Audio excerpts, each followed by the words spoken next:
Welcome to the cancer. Hi, everybody. Wow, that's hilarious.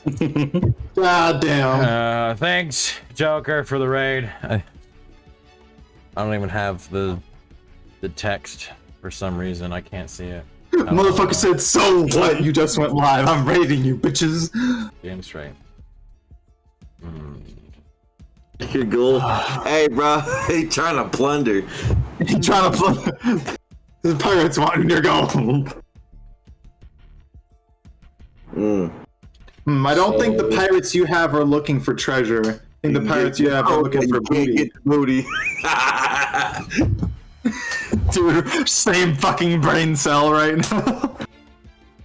What the fuck? What do you mean an error occurred? Give me my music, YouTube. Fuck you. Starfighter gifted tier 1. Hey, look. You're welcome, Marge. Yeah, I'm not subscribed to our own channel. So. Neither am I. It's okay. I wasn't either until just now, so. Now you are, so. Now I am, yeah. Look, hooray! I just earned a subscription badge. Hell yeah. Don, better shut that shit up or your testicles are forfeit. Yeah, you hear that? Spaz is hungry. The fuck? The hell I am? What he wanted! Alright.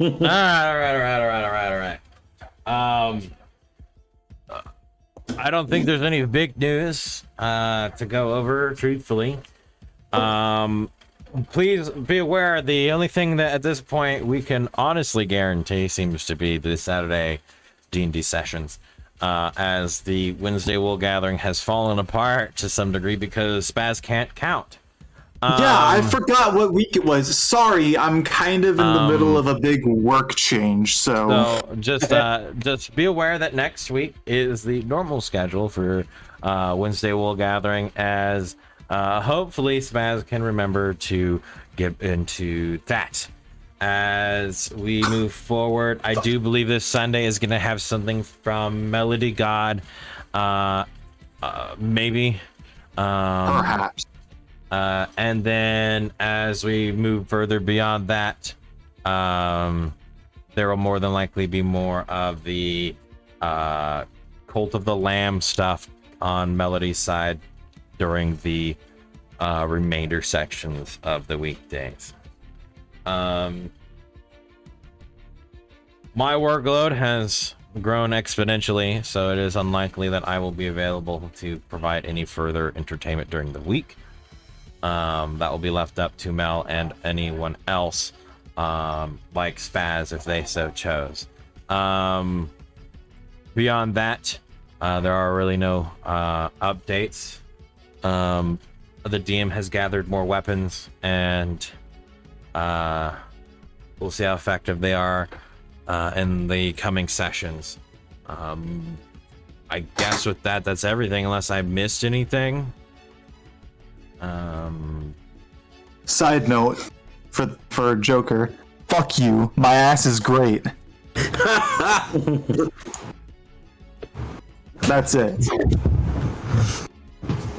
Also, Don, you're degenerate. There, now I'm done. By the way, if you guys, I've been constantly told that we need to do different things for redeemables and or for the Saturdays. If you have suggestions as viewers, please don't be afraid to let us know over on Twitter or join our Discord. I don't have the plugins for that because I'm lazy and I haven't gone around to doing that.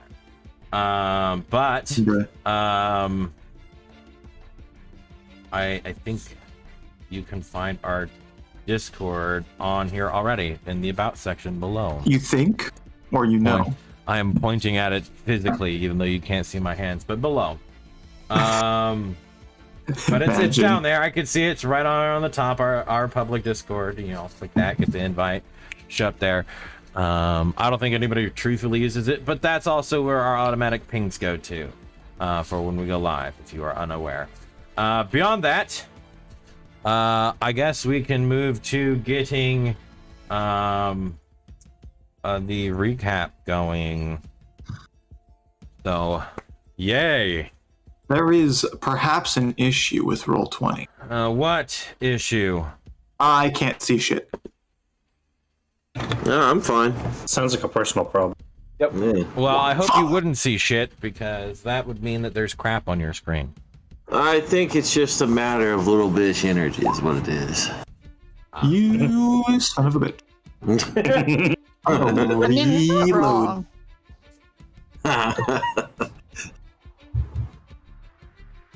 Oh, hey, why is there this burn order just arbitrarily? Because it's there from, the one shot. Why didn't you fix it, Arch? You should have fixed it. I didn't delete it from the one shot. You should have. Because that was a week ago, and I hardly get on this thing. You should have deleted it at the end of the session. Arya, you're up. I had a 14. Ugh. With my new dice, I guess blood loves vampires, doesn't it? Apparently. Well. Oh, God, I'm trying to remember where we started. It was the. Right, it was after we said our goodbyes to Shadow. Nope, that was 2 weeks ago. Mm-hmm. That's after. where Not after during. that, Oh, my yes. I'm not here right now, sorry. Are you okay, Spaz? No, I'm not. Go take Hold your on. easy self to the bathroom, and we will do the recap. I don't need to go to the bathroom yet. I'm fine. Okay. Anyway, so after that, we got our affairs in order, and I don't even think that there was too much that we had going on before we went back to the east. With Sebastian's help, we teleported with King Bakovic to Fell's home, or just outside of Fell's home. And when we got there, we found it being besieged by the Rage Fang. Thankfully, we have Klavic with us, so that should go interestingly. Made it back into Fell's home, talked for a lot about what the plans are, what we're going to do, and found out that Fell wants to take over the Eastern District and make sure that everybody comes together. He said he's had enough of this shit. Kumbaya. Much less kumbaya, more like blood. There will be blood. And then we had, meanwhile, elsewhere. Yes. If you want to know about that, then I would say go check it out. Meanwhile, elsewhere, somewhere about 30,000 feet in the air. How high were we? I'm pretty high. Pretty fucking high.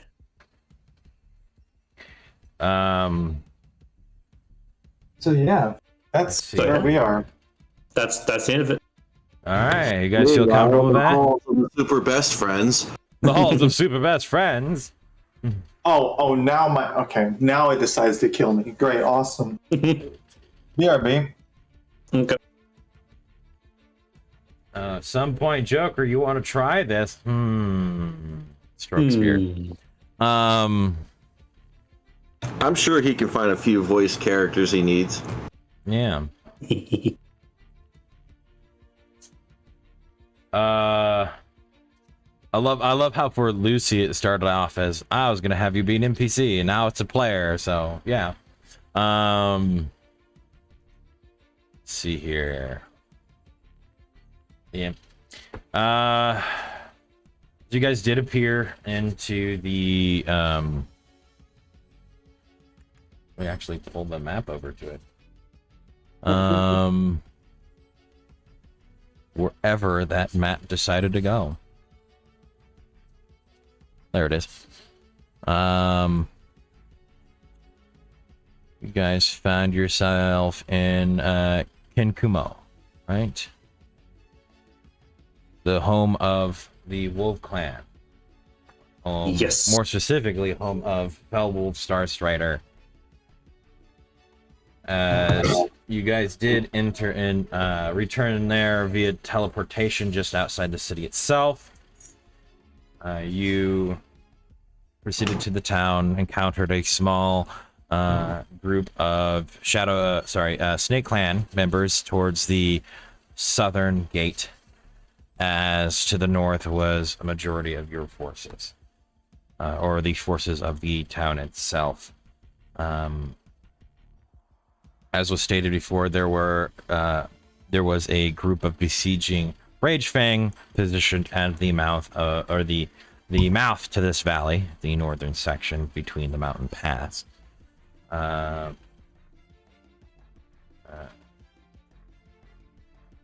Klavik ended up heading towards the Rage Fang as their leader to begin to dissuade them from their current position and inform them of new political ties. As your group was at the Star Strider family home, hearing the sound of thundering steps moving towards the building itself from the exterior. And as the doors swung open, a familiar voice echoed out, that of Mao.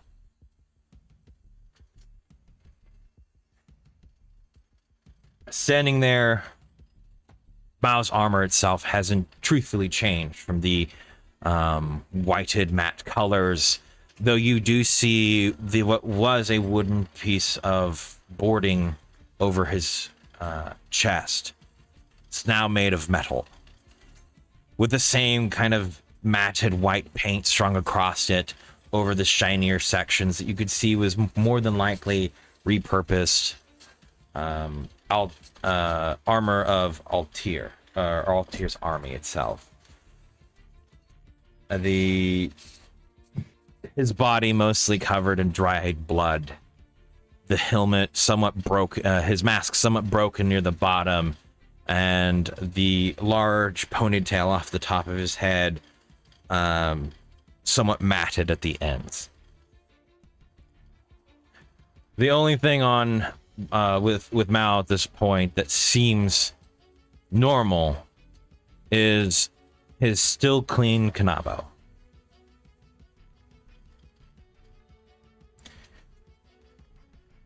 As he steps into the home, kicking off the sandals at his feet, and grabs his sister, lifting her into the air, you hear a grunt from her, more of embarrassment, really. It's been so long. How are all of you? As he sets her down and looks towards your group. We're doing better. Surprisingly. But it's still been rough.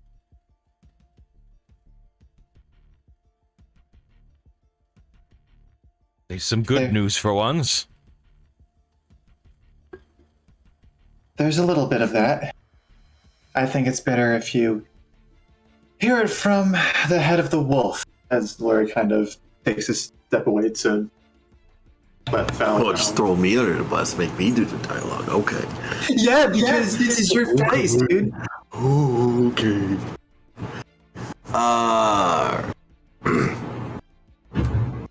There is quite a bit of good news, I would suppose, could be said.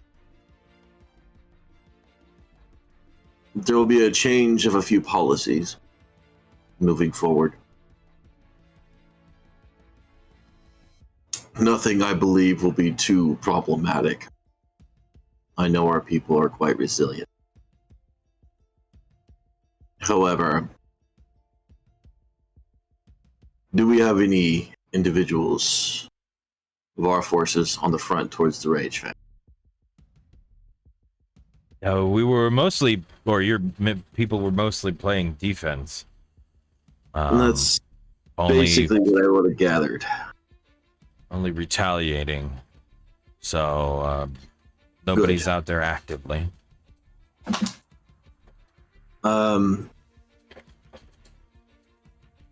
a friend has gone to talk to the Rage Faction. They will potentially be fighting alongside of us against our next opponent, our closest enemy, which is more than likely going to be the Oda.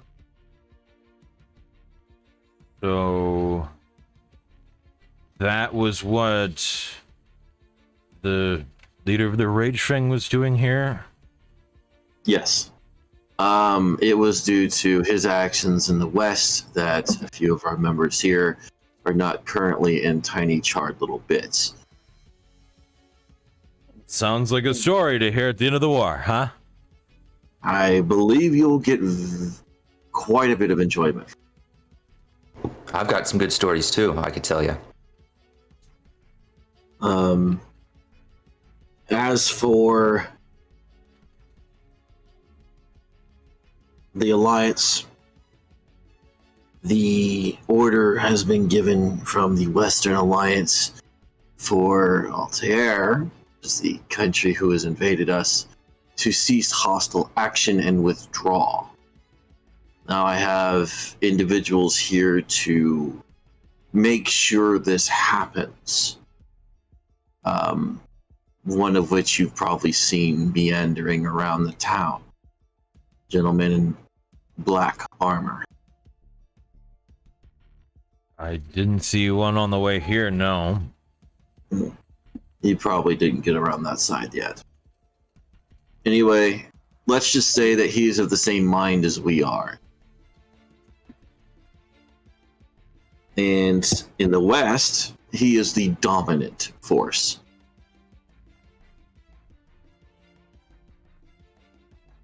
All right.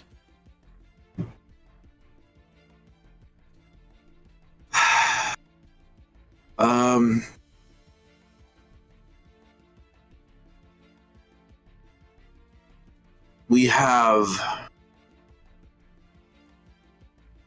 in terms of military enforcement, basically nothing. Unless they do not retreat. If that's the case, then they will send their military.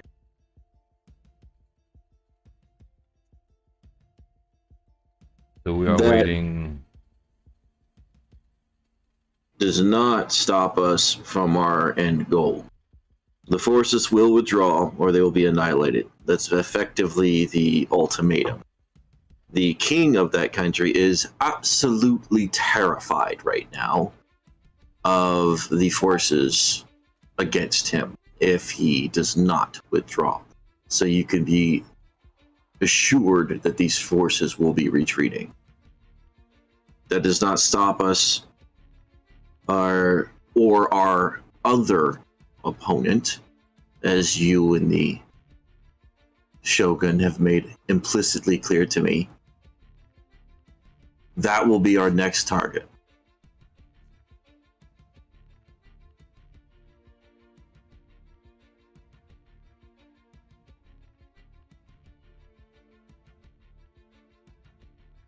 So, fend off the Oda. No, we will not be fending off the Oda. Their territory will be seized. By the Rage Fang? By me. Oh. The Rage Fang are a means to an end. They are a tool that will be used. And as per agreement, they will be given territory after the war. Not that fortress. That fortress will be merely a temporary shelter for their forces. However, as soon as the war is over, they will not. That will be absorbed by my territory. They will be getting something else that they have asked for. Something a little closer to shore. Which is a suitable price for a ally who is not afraid to die. The Oda will not stand against us. If they do, they will simply be bloodstains on Gara. I'm tired of playing nice.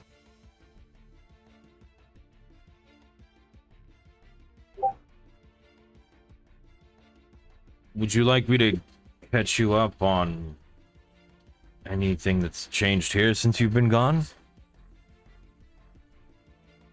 I guess my first question is, have we lost any ground?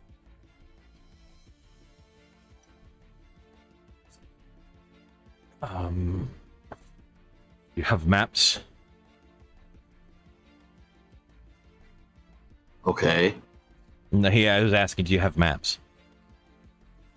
I'm pretty sure we were using my memory for a map last time, so no, we don't have physical maps of my own home. All right. Unless I have some at the house that I'm unaware of. Let me grab my bag.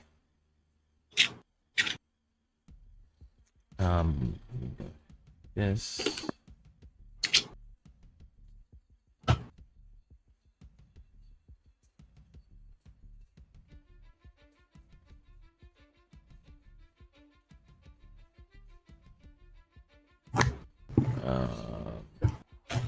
Pulling out a paper and a quill, some ink, would Stone be able to trace some sort of map for like a personal copy while looking at Mao's? Sure. We'll go ahead and change the one on Roll20 real quick so you guys will be able to see it.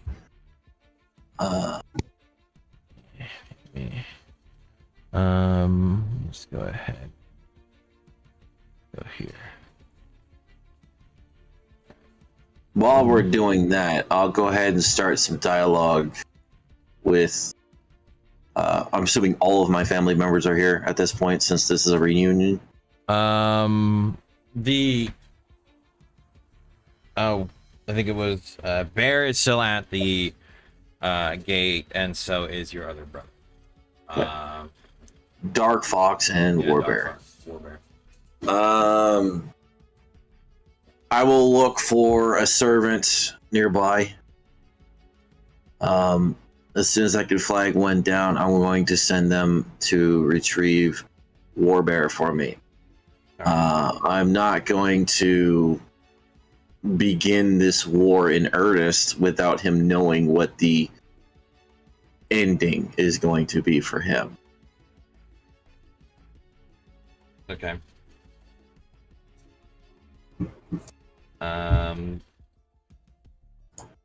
They'll go and fetch him. As Mao takes everybody to the room with the large table, rolls out the map of the East.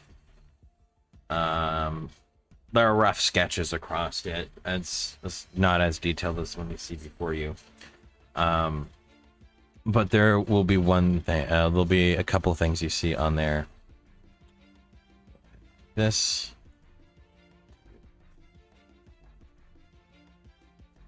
I'll go with this one. And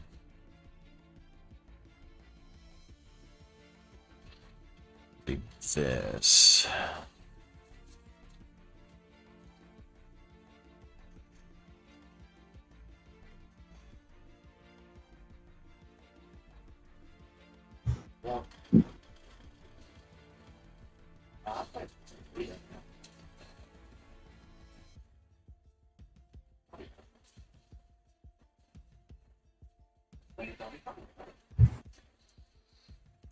You'll see this line on there, and let me go ahead.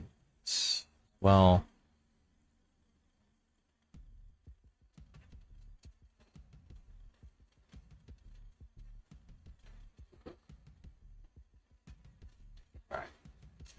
as Mao rolls this out, and you'll see the sketches on there. He'll point to the long line that's somewhat curved across the map. This is the current conflict line, though would give or take some distance here and there. Rough estimate. We do know there are certain areas that haven't been taken, which are the prison, the temple, the Dragon Clan and capital itself. The stronghold to the south, where the Imperial Army normally rests, is also not under immediate threat. The Emperor has not been moved from the capital. Don't know what they're doing. But with Oda coming from the mountains themselves, have the ability to stretch out through the forest, not really monitored that well. As the Shadow Clan has moved into the lower forests to deal with any easier moving troops. So we are confident that they're not able to move large forces through the jungles themselves. As he'll point to the arrows, right here is the current push. I don't have it drawn as this is given territory, as it's constantly sieged land. That's the direction in which they're trying to get to the capital. At least when I was last on the line. We were able to take out the docks and overturn them, but Altier's forces were the ones that doubled back while Oda's clan kept pushing forward.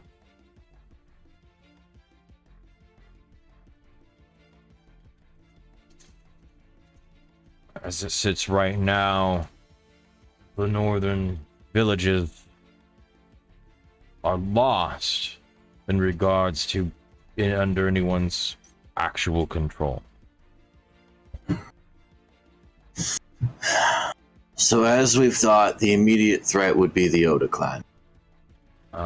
Altia retook my people's home and began to set up another bastion there that was torn down already. Though if they're going to be retreating, it will more than likely be again from the water, so it's better that they be in the reserve than on the front. I am not opposed to, if our forces have the opportunity, eliminate as many of Altair as possible. I will not leave a opponent strong, willing to strike again. No matter how ignorant their leader may be, he's shown to be a very greedy individual. As for Oda, as I said once, Rage Fangs have organized under the new leadership. I will converse with them and conduct a plan on the taking of their fortress of Oda.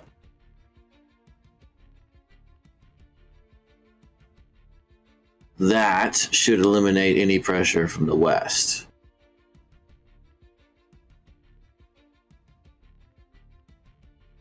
Alright. I am aware that a majority of their forces have posted up in the northern plains. Have their forces shown any drastic champions among them? I Anyone have who stands details, though not names. And? There is Stone will write this down.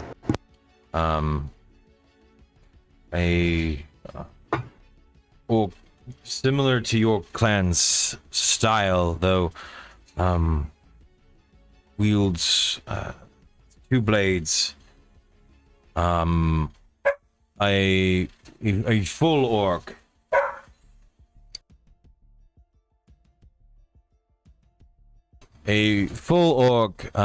that is currently the commanding force towards the sieging army of the capital. He's commonly seen with a large blade. There's a woman that runs hitting a dark-skinned orc woman that runs hit and run tactics in the forest, and there were reports of a demon samurai. Though the sightings are very sporadic. Other than that, Snake Clan reported that the primary leadership seems to be based out of this area here.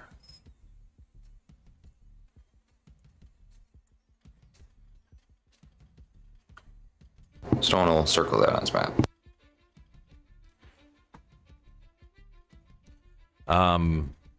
Other than that, there aren't very many detailed sightings of others.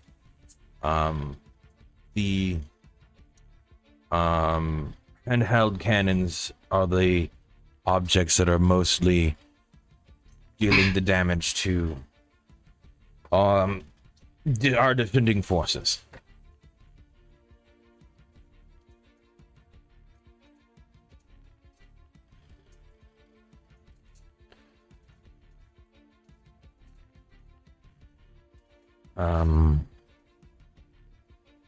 The army's numbers are about evenly matched.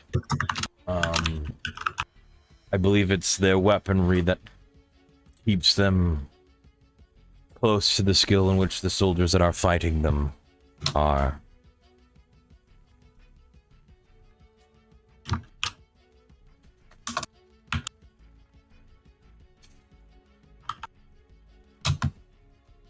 For locations, the area that is under the hit and run tactics are mostly orientated in this general area around the temple itself. Mostly counter operations towards the Snake Clan and the undead or demons, samurai, whichever you want to call it, has been seen in 3 different places outside the Dragon's Fort, or the Dragon Clan's area, the temple itself, and attacking caravans on the road here.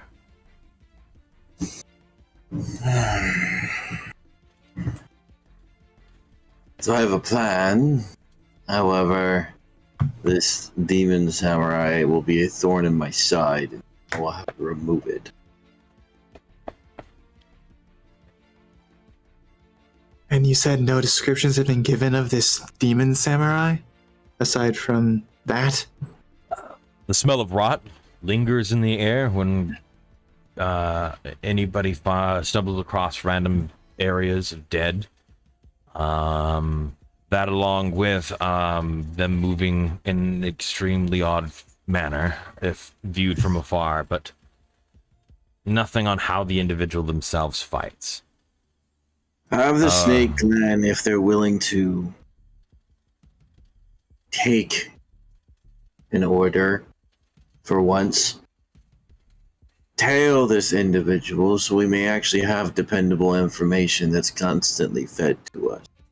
If we know exactly where this individual is, we can then plan to intercept and eliminate this individual. If the Snake Clan refuses to try, so be it. I can ask the few that we have here in your home. Other than that, currently communications with them is mostly physical. I am aware. As for the forces in the north, we have none of the wolf, correct? Towards the northeast, towards the main push. Your clan was arming up to head out, as I was informed by monks that the Rage Fang took up arms at the Valley Pass. And of yours? What of the Ox? The Ox, as Auditory rallied and returned back to the port, we went through the forest. My men are at the temple itself and on the road that crosses from the prison to the capital.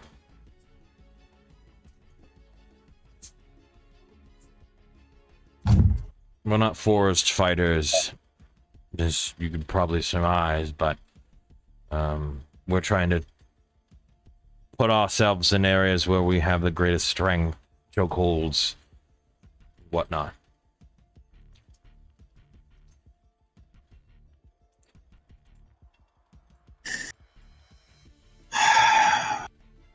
Good.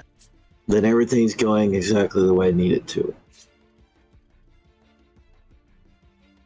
When the Rage Fang side with us, we will not be defending the Northeast. Auditory will push. They will brace against the walls, the capital. There they will fight against the dragon. And we will let this fight happen. You want to let the Oda take the capital? No, absolutely not. Oh, They not will prevent the siege. attack the capital, yes. Then, while they're attacking the capital, after some length siege, we will attack them. Have them waste their energy. Exactly. While they're focused their ire in a certain direction against a heavily resisting opponent, they will be incurring losses.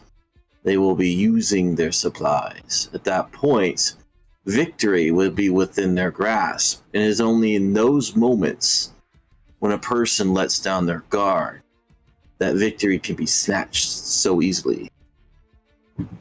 Riding in at the last moment like a storybook hero. I would not say hero.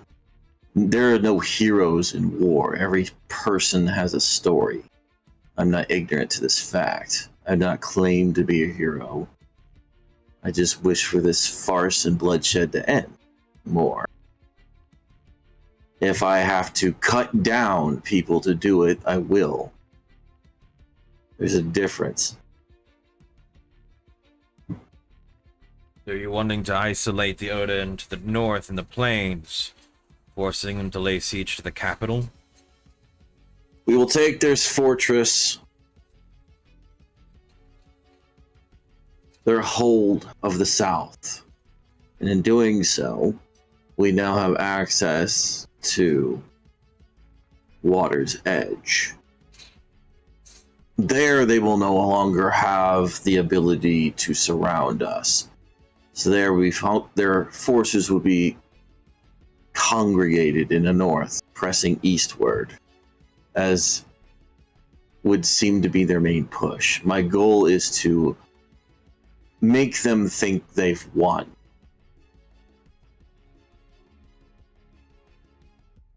As they push towards the capital, we'll come up behind them. Exactly.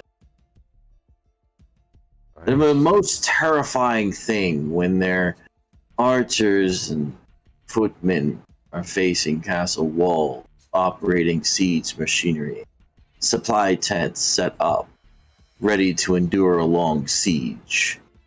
Suddenly, a bunch of ox and wolves run.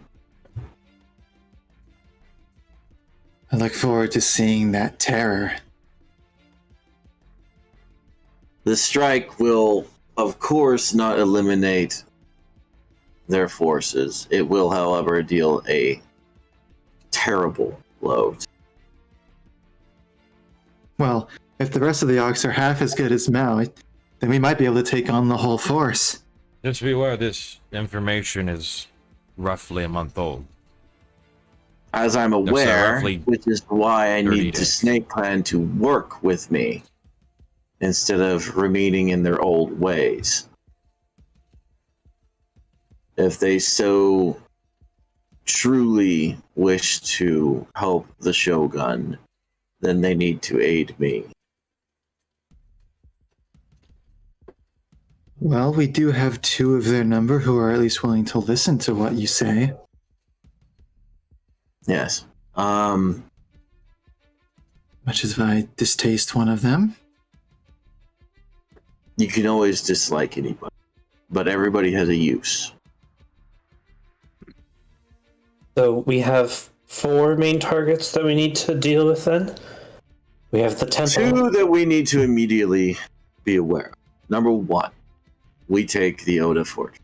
Number 2, in order to present ourselves in the Eastern conflict, we need to eliminate this wandering demon samurai who is annoying. I would also say that we should eliminate the one that is doing hit and run tactics in the forest. That is the demon samurai. No, that's the other one. That's the woman. The demon samurai has only been spotted twice, but he leaves a stench that is noticeable. But there is another. He's been sighted 3 times. Once near the temple, the Konos Pass, and then at the Dragon Clan's fortress. It surprises me that if there is a second individual, a woman wandering through the forest. No, she uses Oda Shinobi.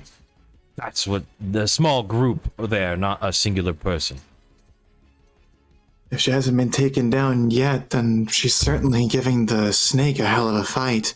That gives me another potential problem. Snake Clan might be held down by her. The Snake Clan may be aiding them. Nobody is allowed to join the Snake Clan or even know of their training. Not even my younger brother was able to. He was denied. Why do they have Shinobi? Is it possible they might have stolen records of the shinobi techniques? That would not be possible. The Snake Clan would not let that stand. Perhaps they wouldn't let it stand, but what if they couldn't catch them? Bring me one of the Snake Clan. I'd rather have an answer directly to my face. Conjecture is only that. Sure, he'll kind of slap his thigh and kind of stand up. I'll go get one of them. Appreciate it. He'll leave. I grow tired of daggers in every direction. I'm with you there.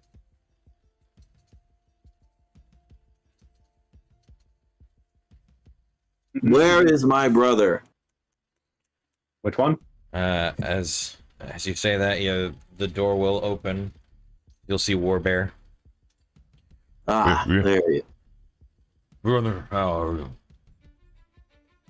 This is good to see you. It's good to see you. I have already informed Mao there are going to be a lot of changes. The forces that oppress us should retreat in time. However, we need to hold out long enough. I have plans, but one of them, which will push our plans forward, requires you.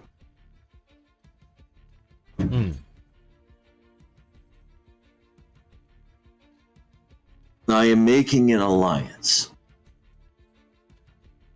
And in order for this to work, I need you to do a political marriage. He'll just look at you very oddly. Oh. Marry you? Marry who? I know I'm asking a lot, and normally I would not do this. I do not generally believe in it. However, I wish to seal old wounds and make a strong alliance. In order to do this, I have chosen you, the kindest of my family, to be able to marry a Rage Fang.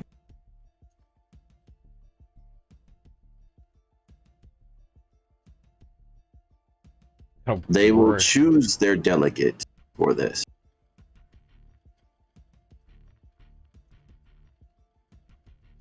I would still have your opinion regardless.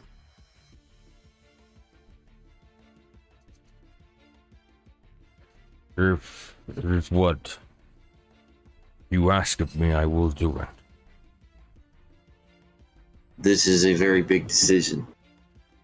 We are family, and I do not wish to put a burden on you that you're not willing to take.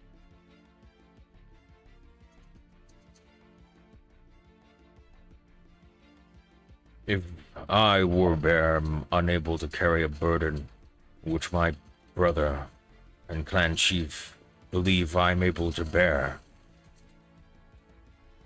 then I have not showed myself worthy of such trust. Then I have my answer. You will be appraised of the developing situation as things proceed. As I said, I personally do not know who the delegate is yet. They are currently being informed of the agreement between clan leaders.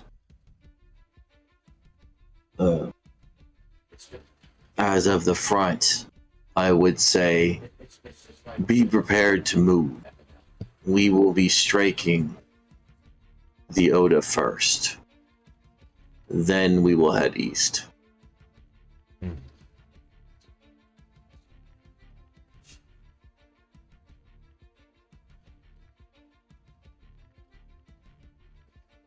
If that is what you will, I will. It is. I will see our forces prepared for a march. Ready them. It is going to be more than likely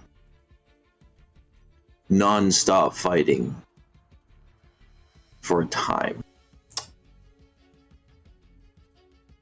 Can I roll insight on Warbear right now? Sure. Go ahead. Where is...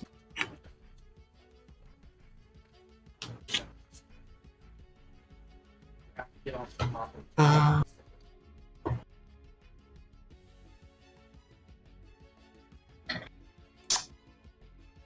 17. 17.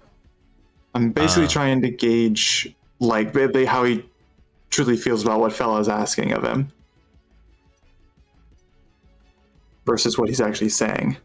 There was a bit of surprise, and then it faded. His outward expressions became more of duty instead of anything that would be considered desire. But there's no like doubt or any kind of wavering. It's not as if his brother told him something that would ruin his life or that he felt was wrong. Okay. You didn't get any of that kind of feeling. And if it was associated with more of surprise or being unprepared for the conversation. Okay. Okay. Marriage in the middle of war. This is a man that just got done fighting people out there, and it's like, you're gonna get married. Oh, what? Huh? Yeah. Oh, and by the way, it's one of those people that was out there. Yeah. Oh yeah. And it's a whole thing of like, okay, I accept the mission. Enemies one day, friends the other. Yeah.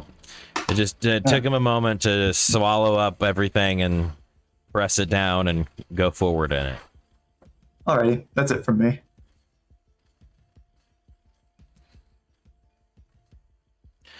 There will be a soft knock on the door.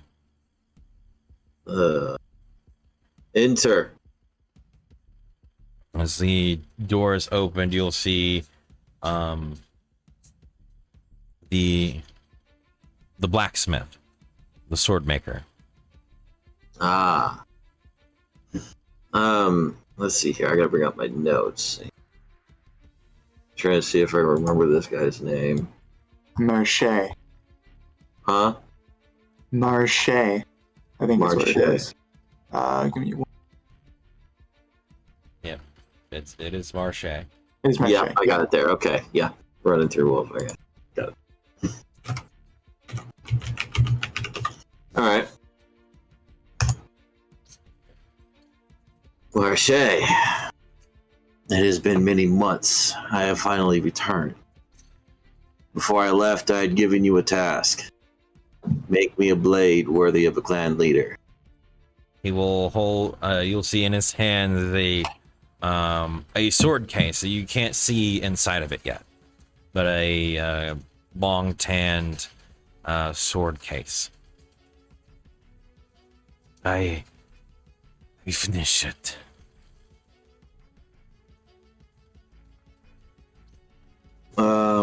Okay, so I look at the sword case that he's presenting. You do see that on the exterior of it, there are talismans on it to ward off curses or leaking energy. You could probably surmise it's just something that he's been doing with the weapons that he's made. It doesn't seem like it was professionally done, just something that was put on there in an attempt to make sure that if it was cursed, it didn't harm people that were just near it.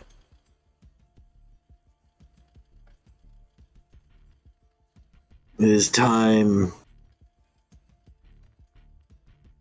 He will open up the case carrying one of the talismans in the process. As he opens it, you will see a somewhat simple sheath, though the exterior seems to be made out of a kind of repeatedly pressed skin or kind of leather that has taken on a marble-like color. As it turns with whites, grays, and blacks, nearing the very end of it, slowly turning into a lighter brown. Or nearing the actual top of the sheath itself into a lighter brown. Underneath the material is wooden formed sheath itself with a cushion around the top that prevents the scoring of the guard and the metal top of the sheath. At the bottom of the sheath itself, on what would be like the capped end, you can see a shape of a dragon, a dragon's face kind of hanging off the bottom of it with what seem to be pearled eyes. The hilt itself is this axle of swirling what seems to be flames or waves. There's not a detail that would tell you either, but it does seem as if it's rotating in what would be like wind or something. The handle itself is wrapped in this mixed pattern of white and a kind of light, almost chocolate brown, as the hilt of the katana is capped with the same kind of dragon's head as the base is. The eyes are of an ember color.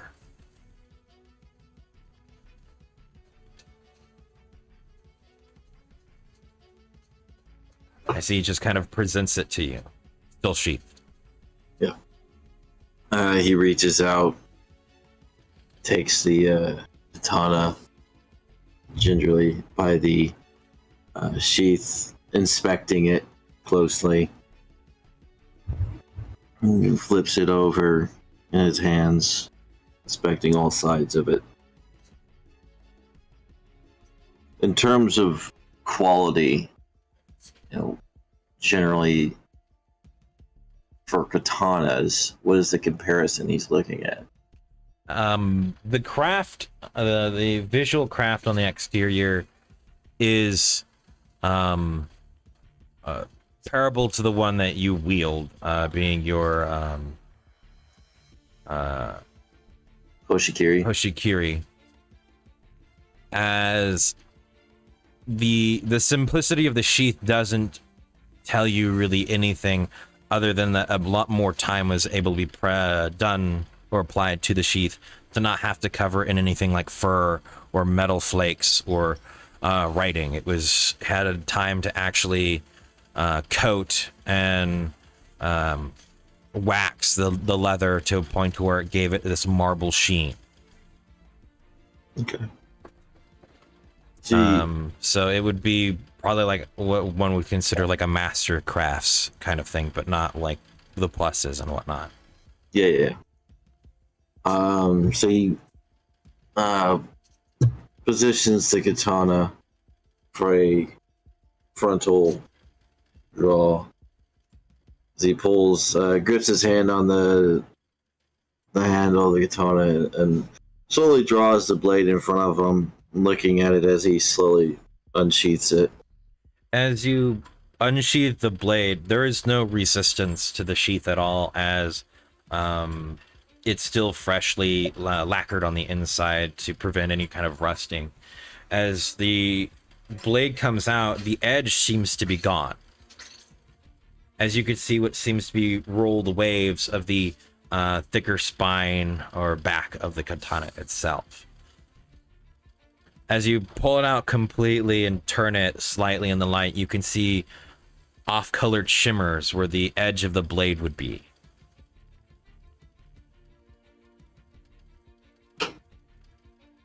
Kinda runs his fingernail along the edge. As you run your fingernail down the invisible edge of the blade itself, it will cut through it and nick the skin through the fingernail.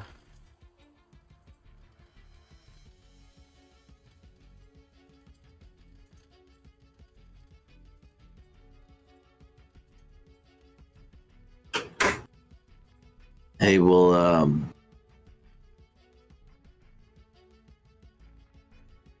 look to Runa. He says, Runa, do we have any tatami mats? They should just be in storage. Would you prepare one for me? Sure. She'll walk out of the room, and you hear a bit of the sound of clatter as she'll walk by the door once more, carrying one of the mats towards the exterior. He'll get up and wander towards the edge.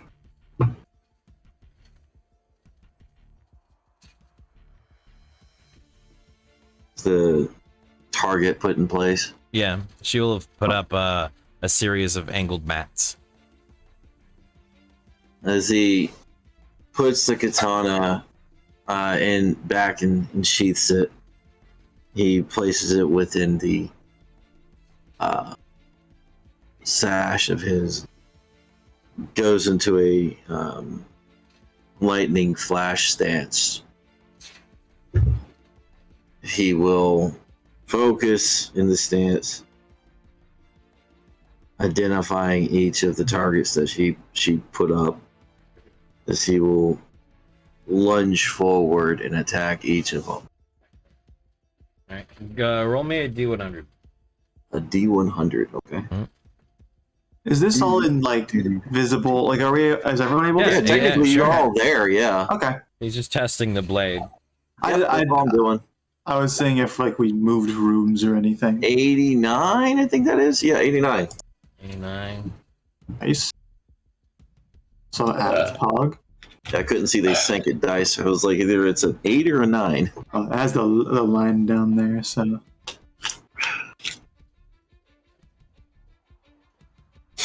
All right. As everyone else is, you are further back as you watch him draw the blade from the sheath and strike the first target. Ada, you'll see what's left behind seems to be this almost soft purple, almost amethyst color wave.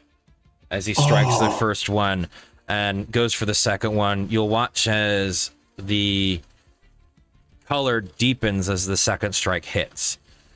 As it goes forward, this further for each mat struck, the color left behind becomes bolder, as if coming more into a solid shape.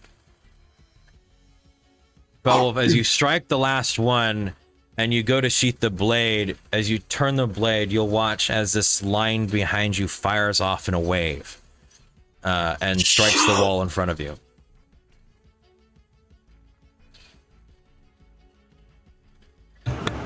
Hey, yo! Good shit. Bruh.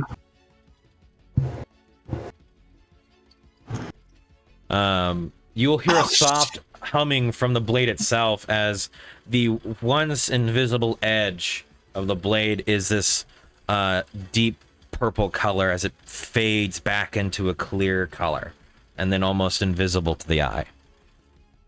This motherfucker just make the Master Sword in katana form? Like, like that's what he just did, right?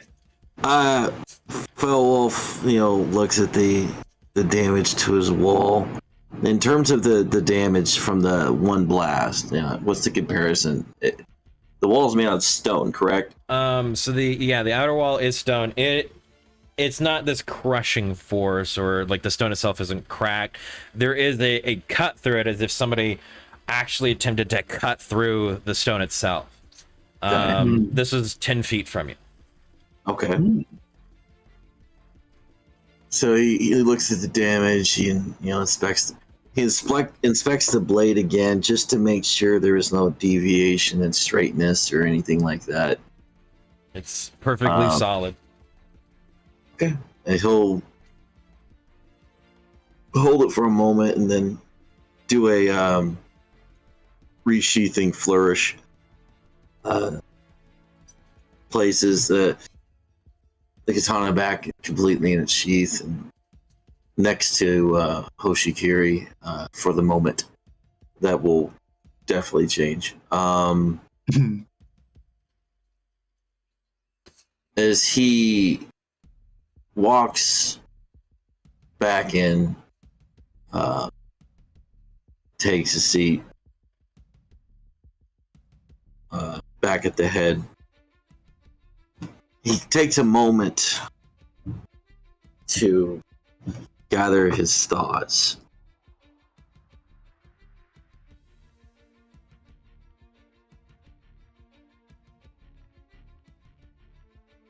Marche, He'll bow his head.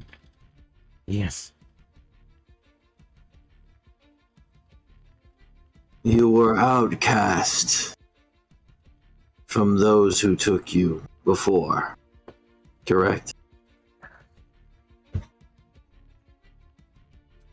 They believed you to make cursed weapons.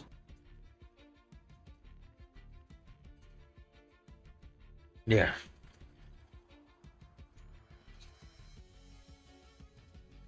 Simply for the fact that those who wield them die. Correct? Yeah. My question to you: these individuals died in combat, they not? Not all. Not all. Some went mad. Others wandered out into the woods and never returned. Those who cross the Snake Land never really do.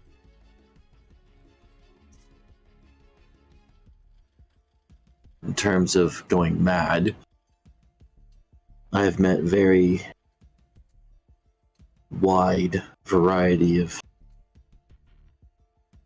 mentally unstable people.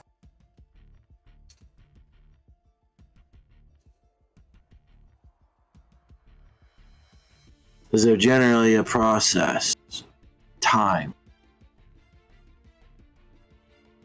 that generally occurs?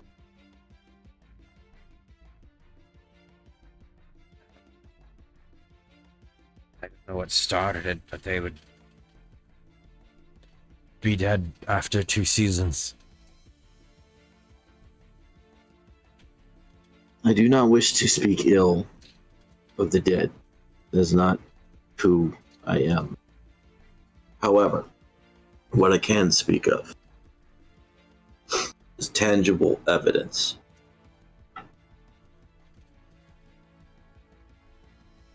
What I have that is tangible evidence is that this is not a weak blade. This is exactly what I asked of you. Now I believe perhaps it is not a curse that your blade making instills. What I see it is as a challenge, a test of one's inner might. You may be strong as a warrior, but without refining your inner might, you're simply just a child with a weapon. The fact that your blade can test a man's inner metal speaks volumes to me. As for that reason, that I will absolve you of this cursed title, and you may be given permanent residence from henceforth in the domain of the wolf.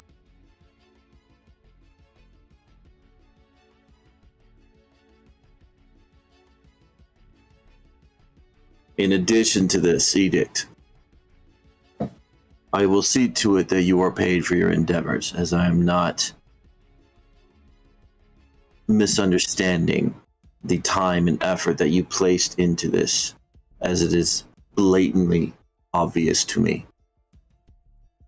And I wish to show my gratitude.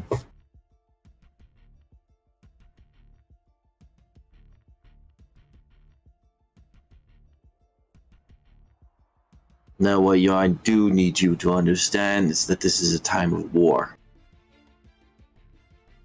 My funds must predominantly go in that direction to ensure the safety of our people.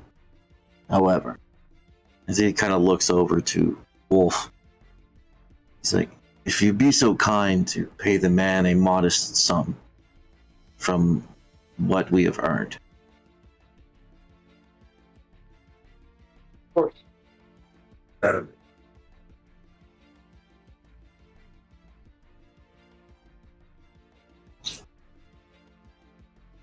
I guess you just type Arch, whatever you want to pay him. Yeah. Question is, how much of This was, from what we saw, a highly crafted blade. The hands of a master, used with masterwork ingredients for months of forging. I would say, give them something good. The goal Better than is just to, good. Well, you also have to keep in mind that this individual is the only smith we have now. Yeah. Yeah. And, if we pay him good, he'll continue doing work. I have 150 platinum. So,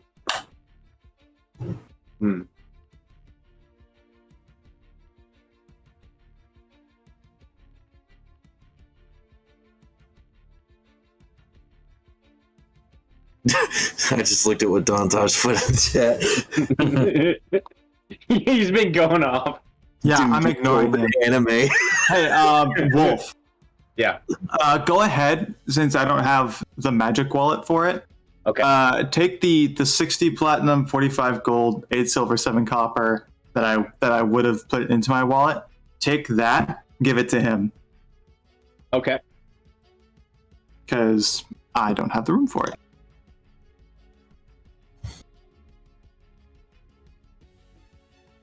Yeah, we can. After the payment's done, of course, we give it to him in like a box or whatever he needs to carry that large sum of gold or platinum, whatever the hell he's getting. Felwolf once again expresses gratitude. He says that for the days to come, when the new dawn approaches, your role with the wolf will grow to strengthen the people anew. I look forward to that.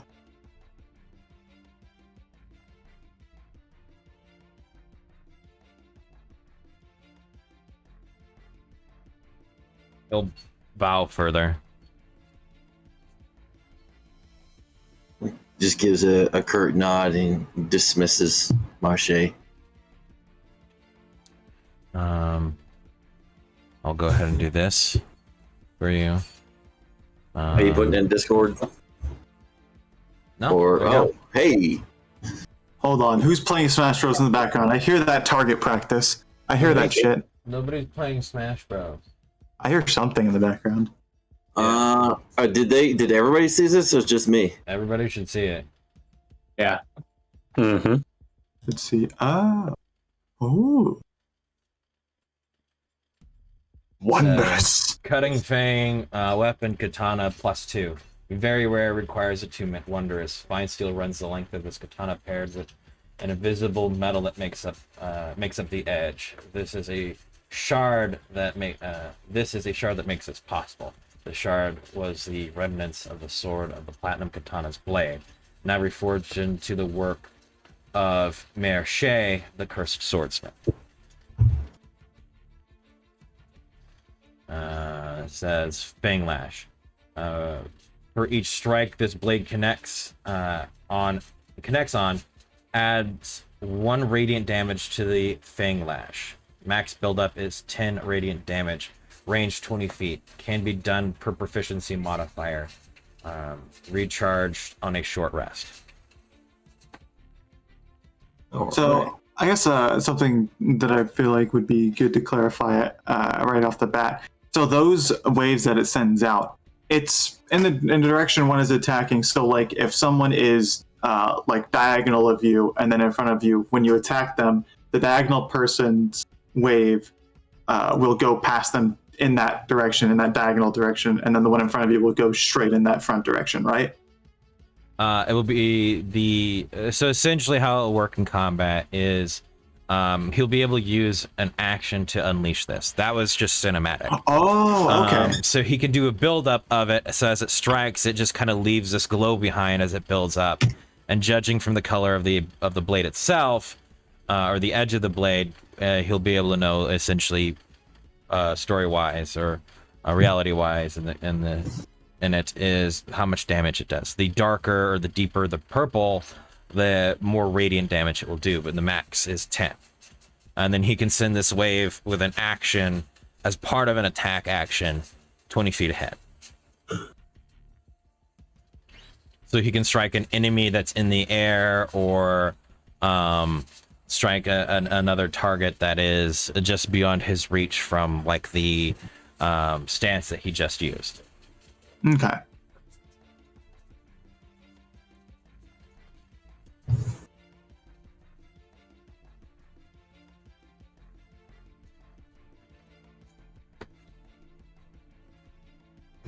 I'll be adding this to my character sheet for a few minutes. So if you want to move on to some other dialogue. Yeah, sure. As Mayor Shea exits the room, you'll see Mao enter in once more with Shinke, the Snake Clan member that you guys are familiar with.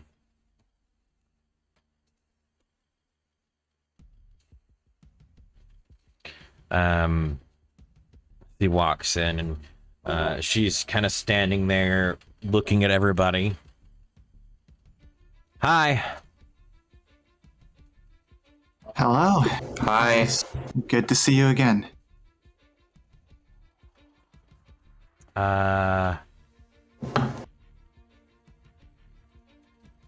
Bring any cool food?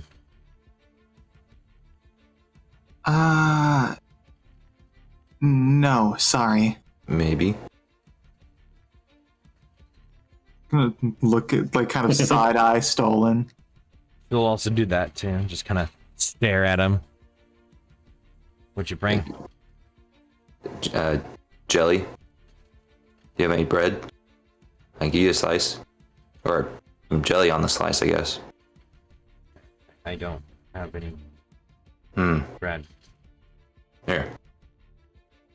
I'll just pull out the jar and just like hold it, just open to her. She'll just kind of stick her finger into it, scoop some out. Yeah, that's And eat exactly what I was. I didn't want to grab her fingers and put it in it. That'd be funny though. Like, here, Shove the jar onto her hand.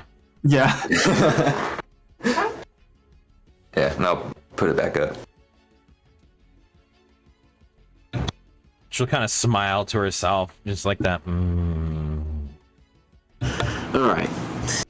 Now that you've had a snack, it's time for the reason why I brought you here. It has come to my attention that your clan's very, very hidden techniques have been learned by someone else.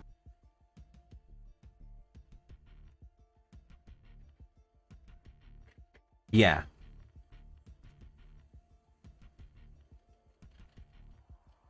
Why? Kind of does like that, finger continuing. Okay. Information. Just kind of look at you. Uh-oh. Just kind of turn her head to the side. I don't know. Insight check. Yeah. Same here. Sure, if you want to insight check her, roll for it. Insight checking You're that. gonna insight her. I'm insight checking that bitch. So close to That the was 20. almost 20. Oh, Hey, 23. Nice. 23 into 22. Heck yeah. I just look at my two wisdom advisors next to me. What sense do we get, Arch? She's behaving very facetiously. She just has her head off to the side, not really staring, and obviously very bad at deception, which is probably not why she's in the clan. Yeah. Loria. Oh, is there more that there's to it? No, she knows something, but has stated that she doesn't. Did you like the jelly? Loria. Loria She liked the will jelly. kind of Nice. like. Insight worth it. Aloria has been kind of like hunched at the table, but she'll kind of sit up straight, not standing up, but straighten her posture, give kind of a stern look to her. Your skills of deception are clearly not what landed you a place within your clan. If you don't understand that, it means you're a shit liar.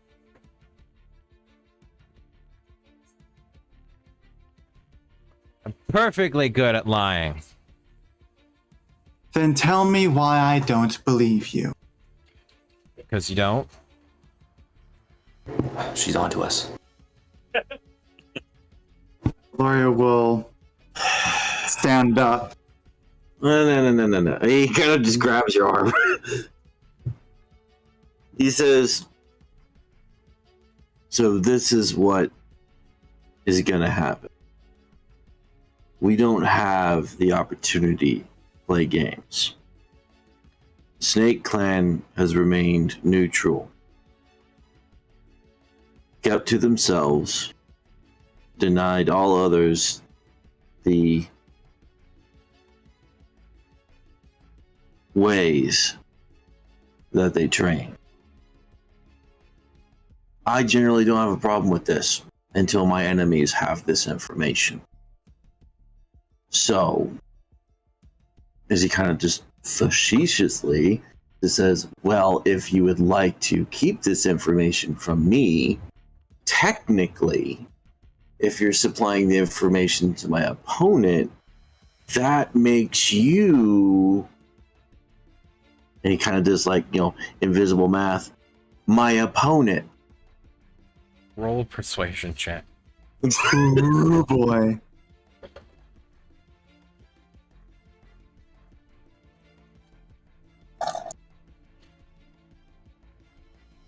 Oh, fuck. Damn. That was Well, so I was- close. I'll say I'm not proficient in persuasion, but I am in No. intimidation, so. The way that you were doing it was more comical instead of like, True. if you don't tell me, I'm gonna murder you. Well, I'm not gonna. Yeah, that's just not how I'm gonna Yeah. do that. We haven't come to there yet. As she kind of stands there and just kind of looks at the room.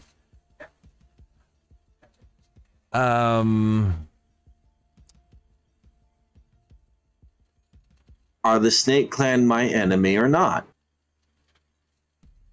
No. Then why do you withhold this information? Just tell me why they know it. I don't want to know your information. I want to know why they have it. Because somebody trained them. Who? A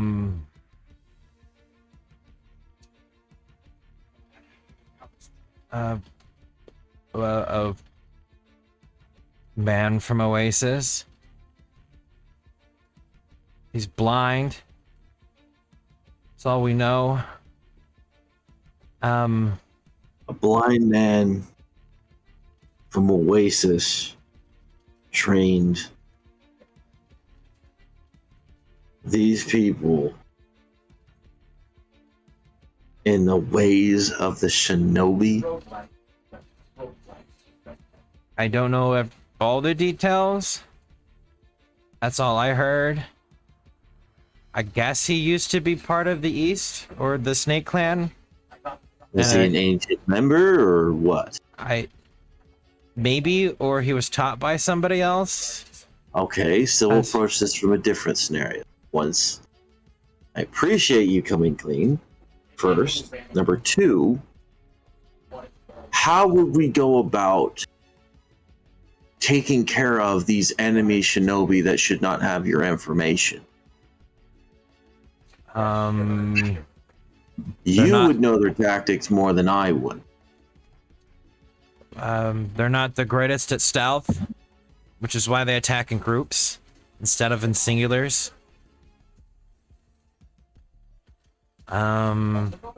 Is there one amongst them that seemed to be commanding them with skill, or are they just kind of not really noteworthy?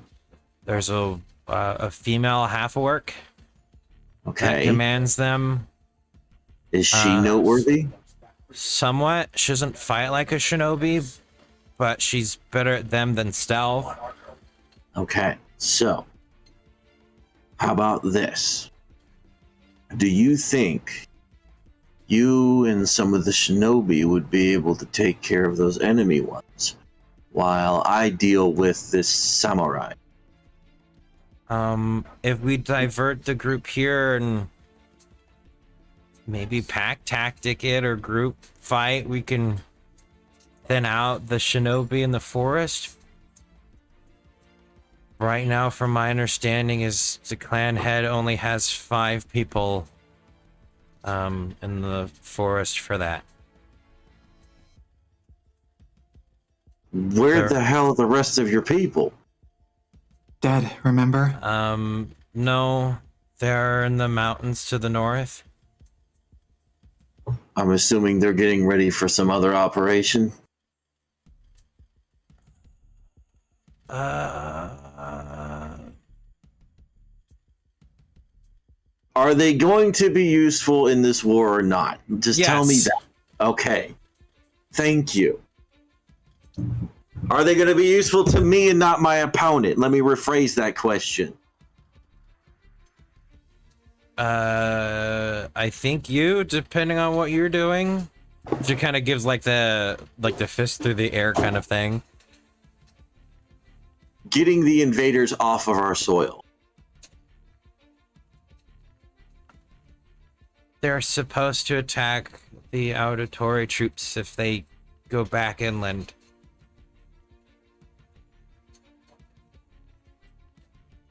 Go back inland. Towards Or- the west? Towards the east, back towards the kingdom instead of offshore. They've huddled up at the old Ox Clan, at the Ox Clan territory, and the docks that they built there. So he kind of points at the map. You're saying the majority of their forces here. Yeah, auditory. Everywhere else is Oda. Okay. Can we get a marker for that on the map, please? Sure. So we have like a different colored marker for these fucking assholes. Thank you. All right. So now we know where the two predominant targets are. Got it. So it sounds as though we need to take care of the Oda clan regardless. Yes, that is going to be the plan. I will be dealing with them. The first battle for the southern fortress is going to be enlightening, but it'll be the trial by fire for the Rage Fang.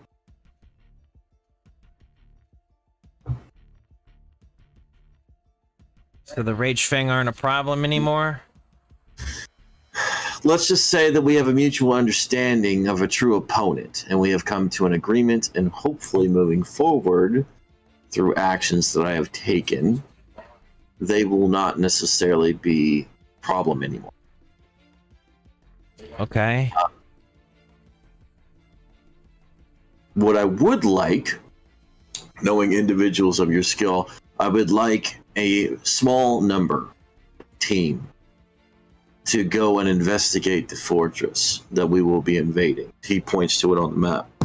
He's like, I want to know if there's any secret ways in, and I would like to know any structural weaknesses this place may have. And lastly, figure out who is operating, who is the commander of the facility.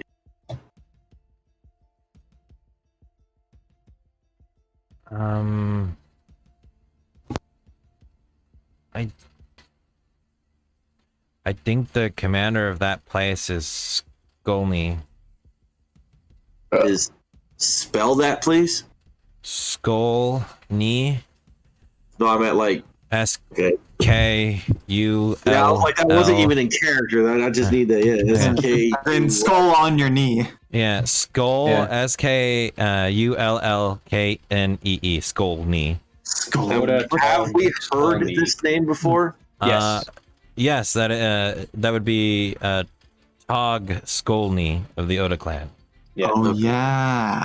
So I've met the majority of the Oda clan members through Shao Now. So Yeah. which of them was this guy?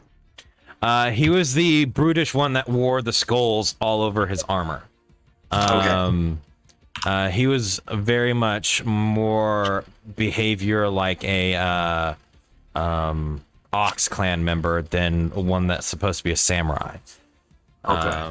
Yeah, he wielded I think it was a kanabo and a bladed, like a large bladed katana.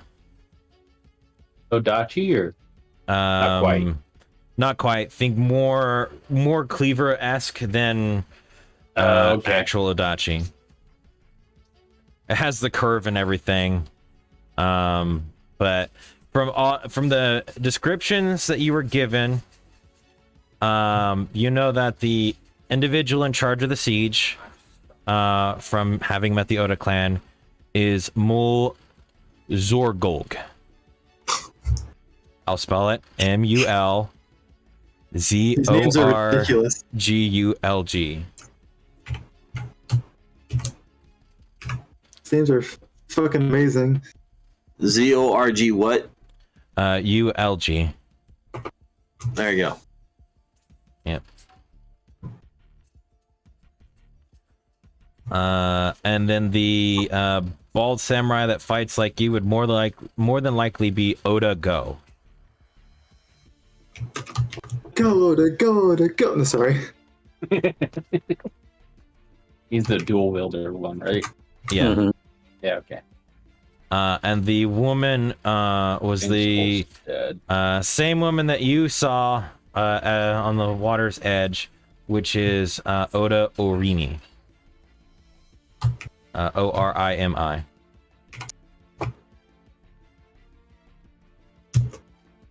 We know where Gao Yin is. I will just say this so if anybody is there knows. Oh, Gao Yin, the necromancer? Yeah. No. Okay. More than likely with the same person who is the demon samurai. What was the name of the samurai that Foulwolf slew? Fang Skull. Yep. Izozaki.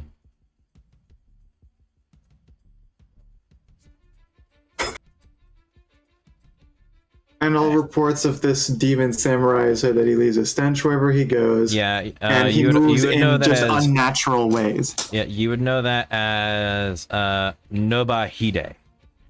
I was just about to ask about him too. So he's another one of the Odas. Yeah. Oh, that was the Yeah. that was like the he was undead. dead when we found him, yeah. Yeah. he was dead. Yeah. When we But- first met him, yeah. No, when we first met him, he was still technically alive. No, when we first met him, he was undead. He was? Yes. He's He called smelled the of rot undead. even then, yes. Yeah. He was already okay. dead. He He's was part of already the Ogre undead. clan, so you'd imagine he'd smell.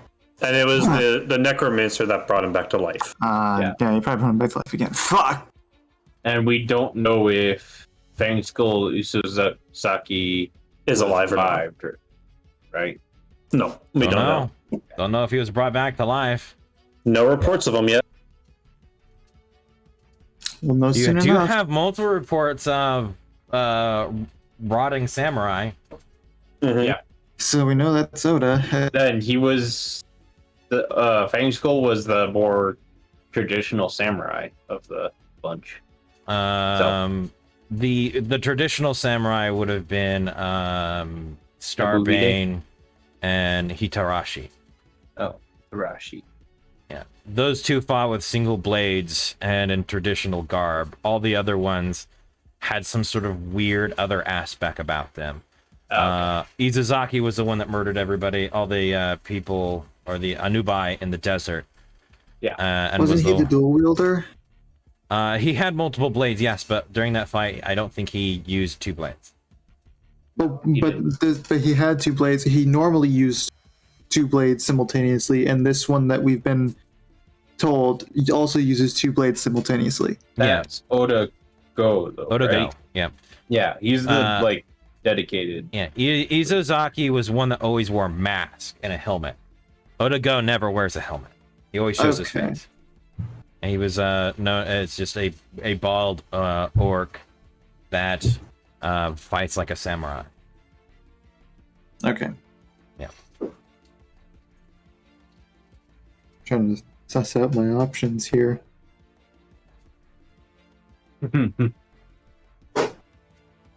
Son of a bitch. I took notes extremely specific on these guys because I was like, we're gonna. I be didn't fighting because I wasn't there, and I never asked. Yeah. Okay. I will once again thank her for this information, as this was one of the very important things. if she could talk this over with the team that her people want to put together and have them begin that operation to investigate that area, that would be lovely. Yeah, sure. She'll take the jar of jelly from Stolen and walk out of the room. What? No Yeah, check. fuck your shit. No check. Payment. Damn. This fucking payment. Is there anything on her I can take? Motherfucker. You can attempt to slide a hand, sure. Yeah, you do. Motherfucker. You take Yeah, something of mine, I attempt to take something of yours. Not Oh! fucking 20. When you I'll pickpocket the message you. ninja, Yeah. I'll message you. he's gonna have like some fucking anime moment where he pickpockets a ninja but accidentally gropes her. Dude. Mousetrap. Yeah, mousetrap. Oh, on the ball.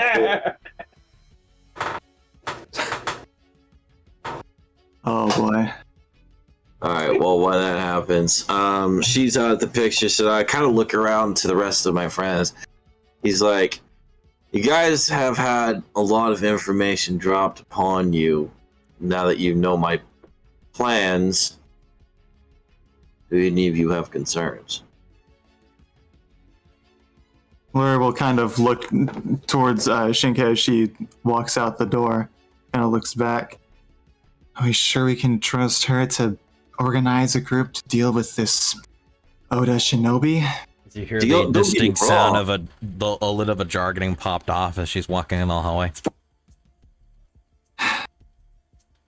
Don't get me wrong. I do not trust the Snake Clan to any full extent. However, what I do know is they do prize the lives of our people. Otherwise, they would not have sided with us. They know that if they do not fight, they too will lose their land.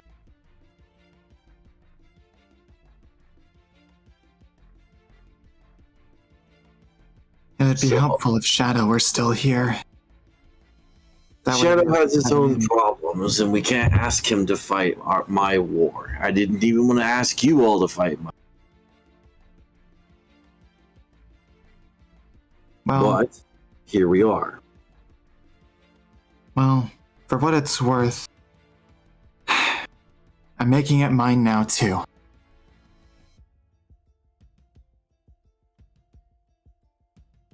What is to come? I have not disclosed the entirety of my plan. Now that it is just family and friends, my plan will come with bloodshed. I don't simply wish the Oda to press their forces against the cap.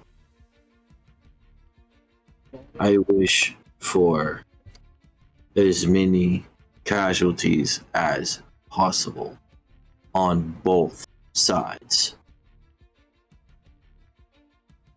All the easier to influence the dragon. Effectively is the plan. However, this is supposed to be a message not just to the Oda, dragon, even the Emperor alone. This is a message to all. This type of infighting is over.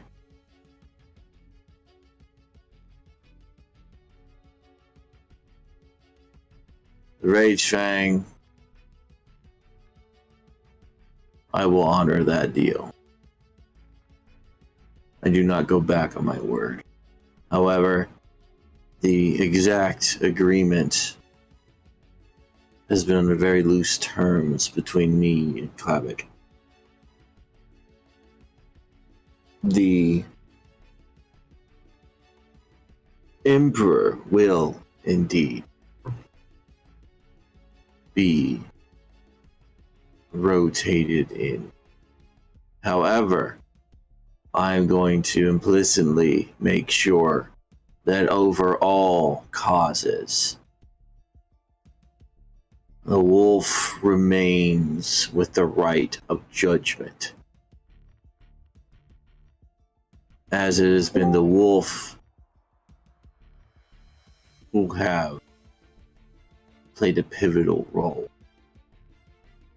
in the revitalization of the jurisdiction. Now, whether this means I eliminate the Dragon Clan immediately or not really depends upon their actions. I will not kill people who surrendered. Dishonorable. However, if they wish to choose to die fighting, then so be it. I can't stop that.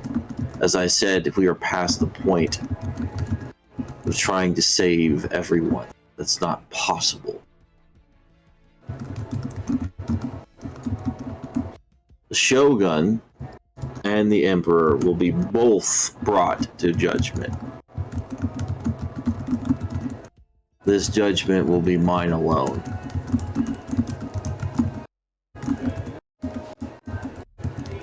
I will drag both of them into the field between the forces of the Oda and the forces of the dragon, where all the corpses lie. Sorry. And I will make them look at the corpses. I will make them drink deep of the blood that stains our land.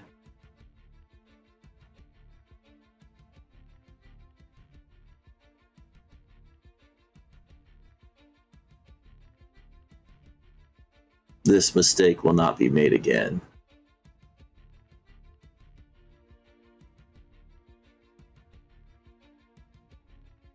Like I said before, I am with you all of the way. I know It is not me who has to be okay with it all. It's you. And it seems like you are. I am not. This is generally not the way I would like to be, but this is what I need to be. This is a parent chastising its child, essentially.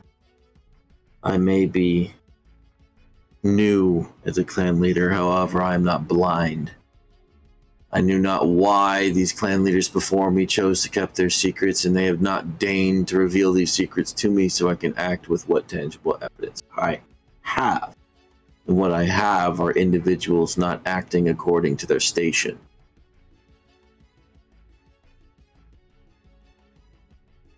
Now, the problem, the reason why I openly admit the majority of what I have planned, is because I know that you, as he kind of looks at his friends, have a Western ideology on how things should be done. Now, I know that you've been growing accustomed, but when the time comes, I'm going to ask something of you all, and I will need you to honor it. I'm already engaged, so I can't really marry anyone else. It's not going to be a marriage. Oh, There will okay. be none of that requested. Okay, well, I'm up for anything else then. But what I will ask is something I know you will not like.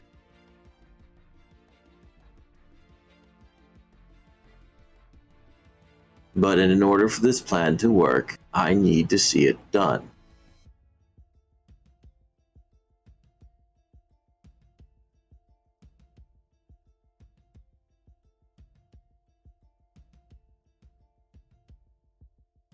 Do I have your word? To be sure I understand you completely. At the end of it all, you intend to initiate a duel of rights, don't you? No.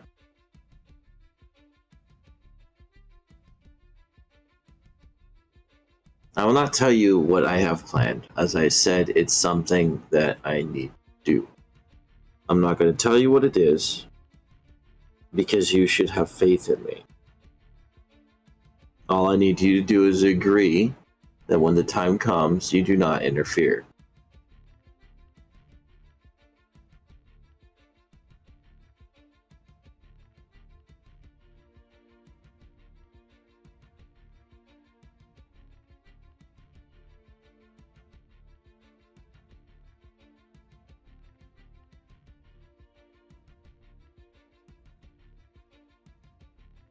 All right.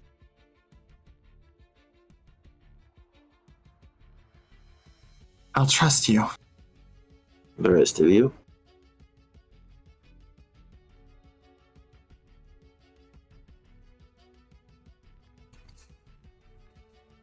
Holy your- shit. Trust your father's judgment. Oh, Trust my father's judgment. he believed you to be under the right, I guess you can say, direction. I will state that he also hoped I would save the Oda clan. I'm sure he also understood that if it came to it, too many chances can be achieved. That leads me to my next statement. Something that is going to be hard for our forces to do. When we begin engaging, me and my team will go after these VIP targets to attempt to lessen the pressure on the main forces. I have chosen a selection of these VIP targets. I will detain.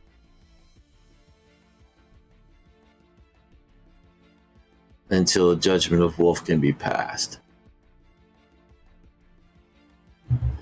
As I've said, I do prize my father's judgment. I may not be able to save the Oda clan, but I can potentially save some of their members.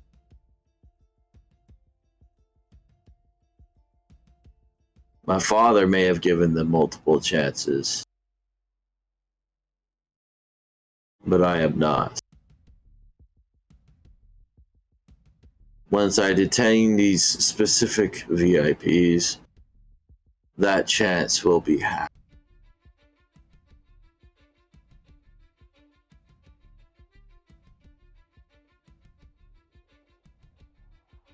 That will be my final bow to him.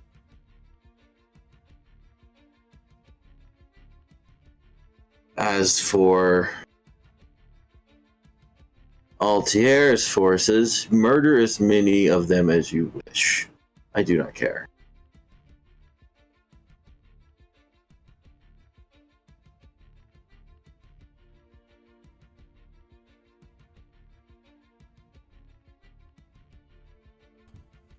I'm not going to lie, there's something that's bothering me. What? I'm gonna look to Mal and to Fell Wolf. How alike were he and Dragonhawk? Would you say that the son is the spitting image of the father? No.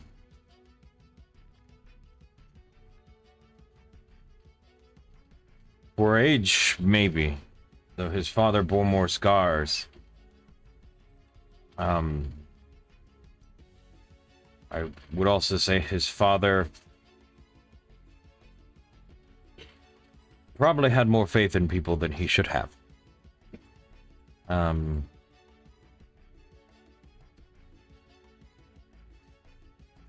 Your father experienced a world outside here, which I suspect you wish to return to experience as well.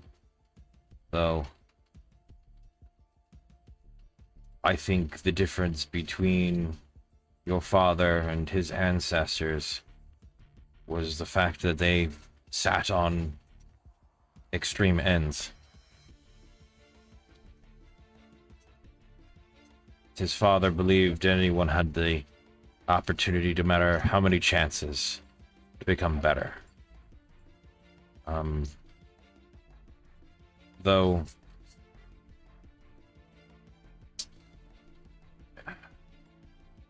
I believe the lesson Felwolf here has learned is there is such thing as too many times someone can be forgiven or given a second chance. And if Dragonhawk ever realized that, if he were put into Felwolf's position right here, right now, would he do the same thing?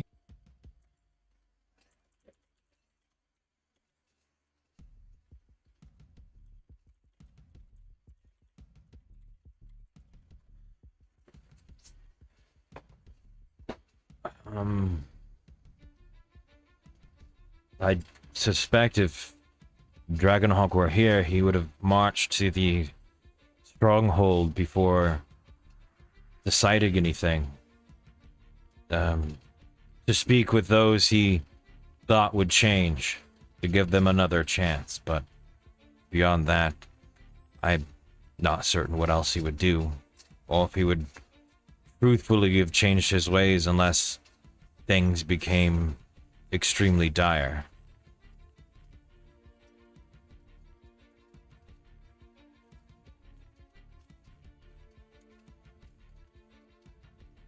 Man was prone to making things difficult. We've seen proof enough of that. But That would have these questions lead to a place that doesn't seem to make sense and probably won't to either of you.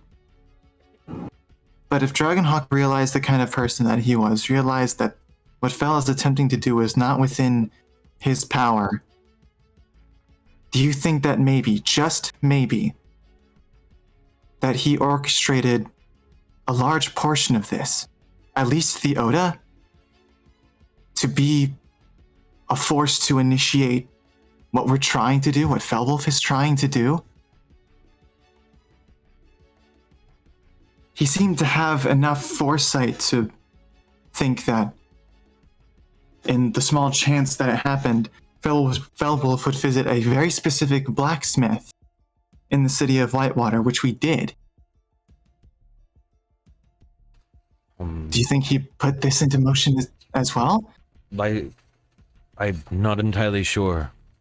It could be that through the events themselves, his parting to the west and surviving what battle he had in with the Platinum Katana, maybe he went there as refuge and then returned this way with the intent of knowing that his son may venture in his footsteps towards the west. I don't know if it had any true meaning other than that. I can't tell you if he saw the future. I would suspect not, but like many warriors, could see writings on the wall of impending doom.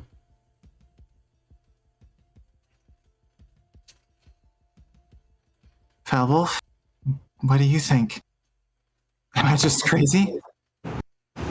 I have thought about the actions of the Shogun and the clan leaders. One thing stands out to me. I know that my father was an experienced individual, to say the least. Well-traveled, well-connected, powerful.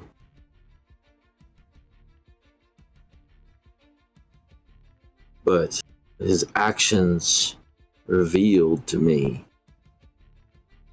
through his deception, through the cloud of conspiracy, one thing was clear. Whatever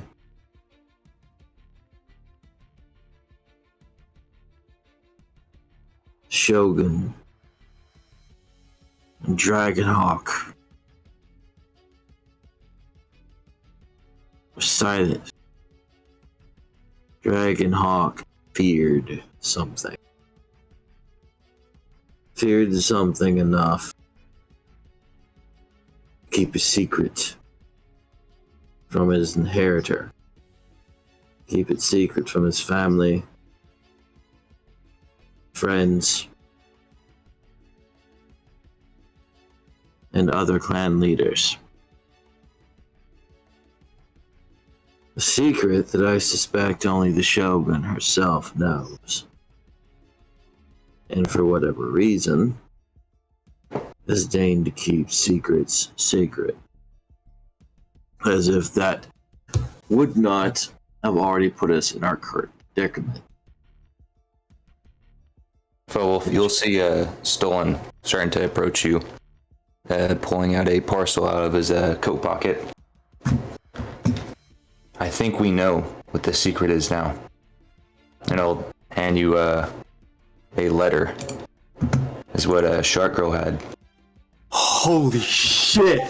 I don't think the Emperor is who we think he is. He opens up the letter.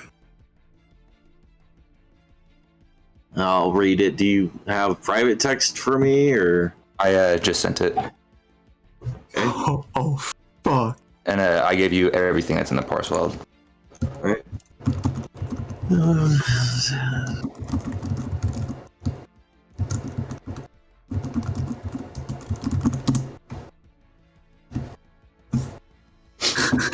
Sabotage, what the fuck is this anime shit?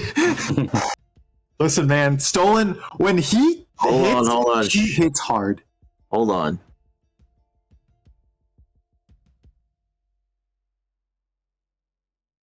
This motherfucker. I will say it is stamped with a snake on it. Yeah, no shit. Now he's on my shit list. Oh, God. Aloria, would you like to have a conniption? Is that in character? No, that's not in character. I'm just gonna hand you the letter. Okay, Aloria will take the letter. You'll just see Stolen looking down at the ground. If you want, I can read it aloud if you guys just want. Sure, go for it. I could read it. And let me do this one by one. I want everybody's individial reaction. Okay, sure. Yeah, let's do that. All right, so I'm sending it to Spaz privately. I'm putting it on. I would very much like to read this aloud. No. No, okay. I'm putting this in the DM to you. Yeah. Okay. You'll just see Stolen sitting there, tapping his foot rapidly, just staring at the ground. Kind of with that great 1,000-mile stare sort of thing.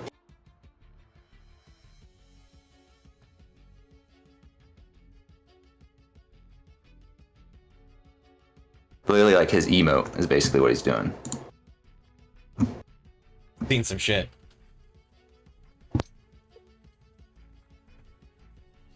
Aloria just gets this look of,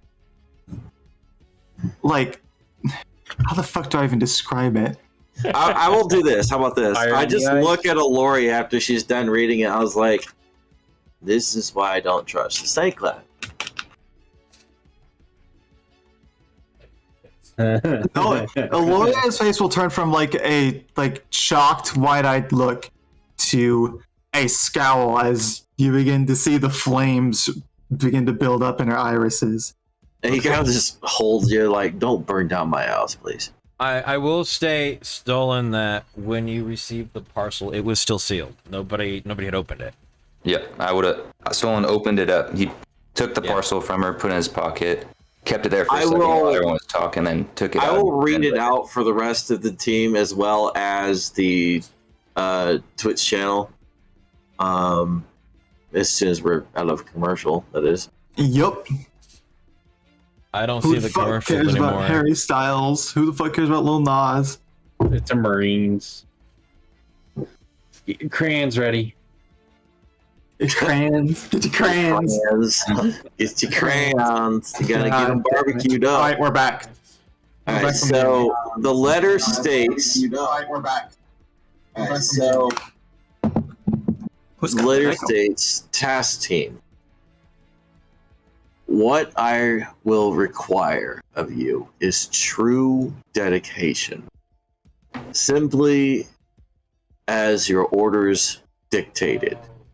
When you reach the capital alongside the Wolf Clan, you will have opened this package. You have entered the city.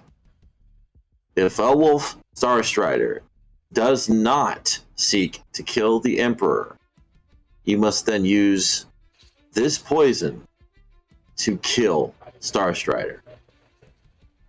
If he seeks to kill the Emperor, then you will aid by using this poison on the Emperor to prevent his recovery and transformation. If this poison fails, aid the Starstrider group in slaying the Emperor. When the Emperor is slain, return for further orders. End of letter.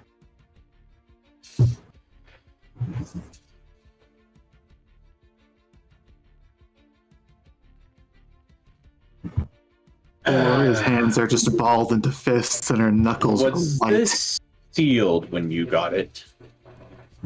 Yes, it was. Okay, I'm gonna take it. While she was fingering my jelly jar, I took it out of her pocket. Bad choice of wording, goddamn. Yeah. Dude, Someone needs to put that on his t-shirt. she was fingering my jelly jar. I'm gonna take the letter. It may prove beneficial for us to get this back in her possession. Take a look at that vial, Felwolf. I would state it'd probably be smart to have these items with Elenan, since he's most akin to using things of this nature. There's no way we're putting those back in her pocket. Absolutely none. Let me put it this way, Loria. If she finds out they're gone, I have a lot of assassins in my keep.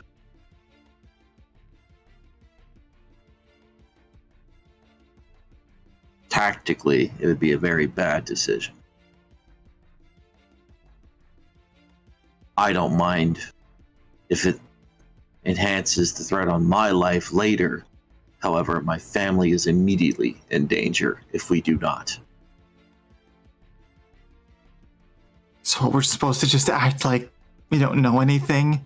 Exactly. Let them have this poison that can kill you? I think it's far too late at this point. From the wording of the letter, I would say, I suspect that they don't even know that they're supposed to kill you. At least not yet. But they will, that's the point. No, they would. I mean, isn't the whole thing that you were speaking about one of the figures that's supposed to go down is the Emperor? The Oda clan and whatnot when we last spoke? Like I said, I would be asking something of the group when we approached that time. By that point, we would have hopefully gleaned some more information about the chaos that has consumed the leadership. It would seem that, for whatever reason, myself and Mao, who are brand new to being clan leaders, have not been engulfed in this chaos that has consumed the clan leaders, Shogun and Emperor. We do not necessarily know who is actually an enemy. So our goal is to go into this with an open mind. That do know one thing. That being said, even if we give it back, like I said, give it back. And if we choose not, for whatever reason, based on information gained, to kill the Emperor, we know they will be planning to kill me. We should be able to intercept such attempt. So how do we do that? Well, if we choose not to kill the Emperor, that would be quite easy. We kill the assassins. But we don't know how many there are. Yes. However, the key with assassins is being unnoticed. Generally, it's a small team, if not only a single individual. I don't think they in would take larger- any chances when it comes to you or the Emperor.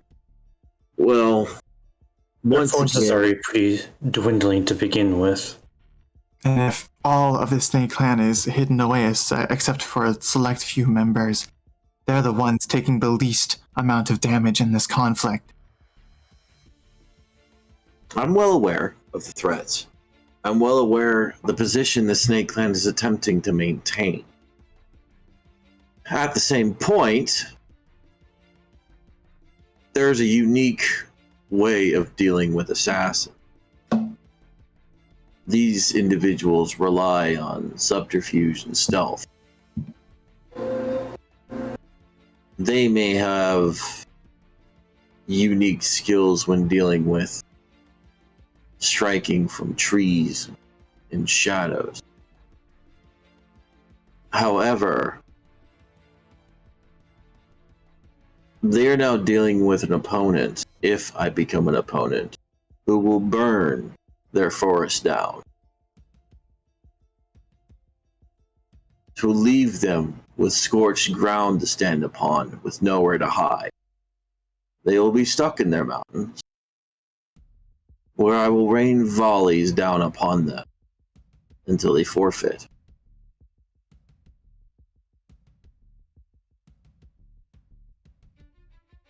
I am far past dealing with ignorance, greedy leadership, corrupt nobles. If the Snake Clan wants a fight, then they'll have it. But until that day comes, I will use them as a tool.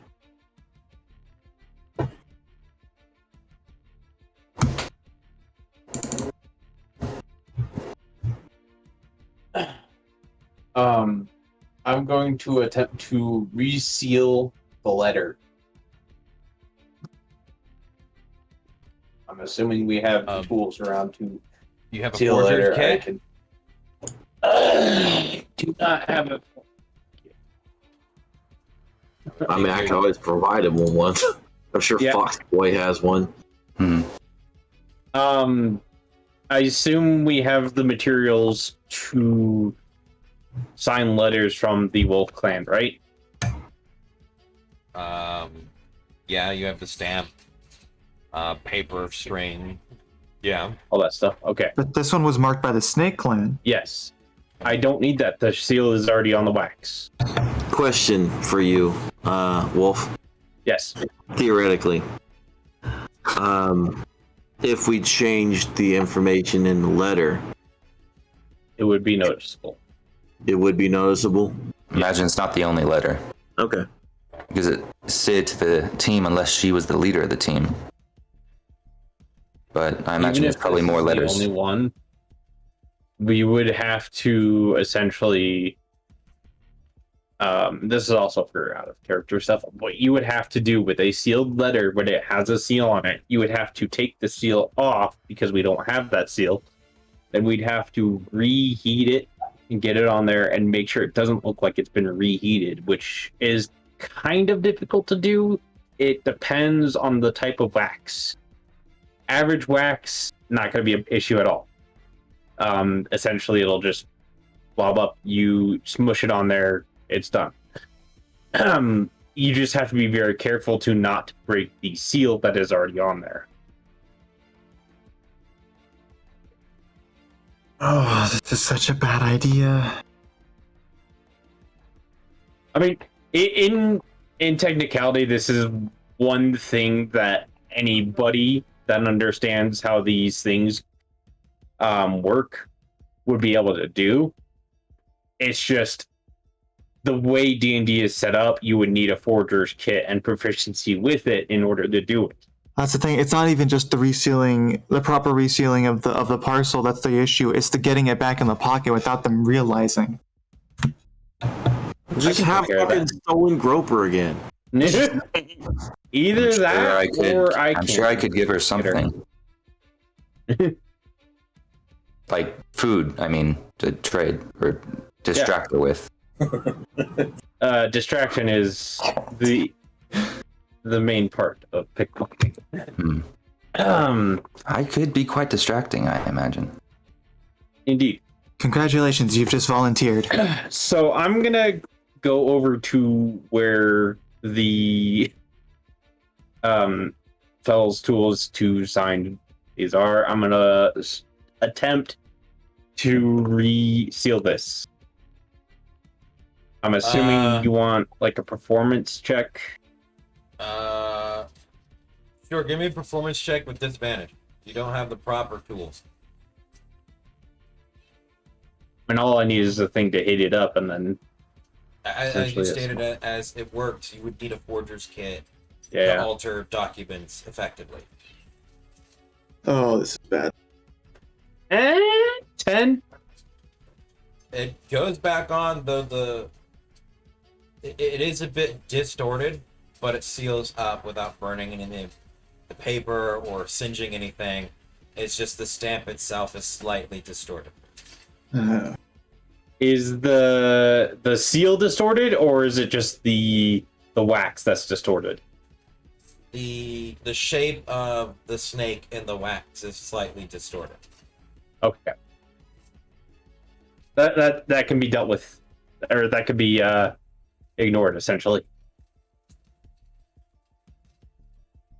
Hopefully, All right. And Hopefully she reads it have during the lunchtime. vials of poison. Yes. There was Yeah. one vial of poison that One was vial in of the poison. parcel. I just thought of something. Okay. That's what I don't know. Gloria, or Spaz, just to give We need you to get this 100 a little extra stroke. Oh God, don't. If we do have to go and start killing out Snake Lad, it means I have to kill Shadow's dad. Yeah, yeah. Hey Shadow, you're Hey. the leader of the Snake Clan. We won the clan, but But great, awesome. Happy birthday, Shadow. So now the question is, why does the Snake Clan want to kill the Emperor? I'm afraid this might not be the first time we've encountered this poison. As he looks to Arya, You've got to be shitting me. I haven't looked at it yet, but my fears are giving me anxiety about what it could be. Could I inspect the poison, see if it looks any familiar to the Monster Hunter poison, or show it to Arya to see if it gives a bad omen or something? How are you wanting? Are you trying to like go off of what exactly? Only thing you can really do is go off of appearance. Yeah, maybe similar bottle shape or color. It looks like a nondescript vial. One of the same ones that you'll see made over and over again throughout the world. Chug, chug, chug, chug. We need to get this on back to her as soon as possible. I would allow anybody that's proficient in a poisoner's kit, or anyone with a poisoner's kit, to roll with proficiency, and I'll go with wisdom. So I would allow that. Oh yeah, So- I haven't set that up yet. I have a only- poisoner's kit. I'm just not proficient. Just if you have one, Wisdom. I will allow you to roll whatever wisdom-based skill that you have proficiency in for it. Okay. And if you don't, Yeah, not expertise, just regular proficiency. I was gonna say, I do have expertise in perception. Oh, oh, I said proficiency. 8. What's the first one was 8? Yeah. All right. fuck. You can't tell. Yeah, I don't know. Let's go get it. It's not like any of the poison you use from what you're able to get from it. Whatever it is, you've never seen it before. Okay. I haven't seen it before, guys. And we need to try and get this back on to her quickly before she realizes it's gone. All Good right. idea. I will take the poison tube.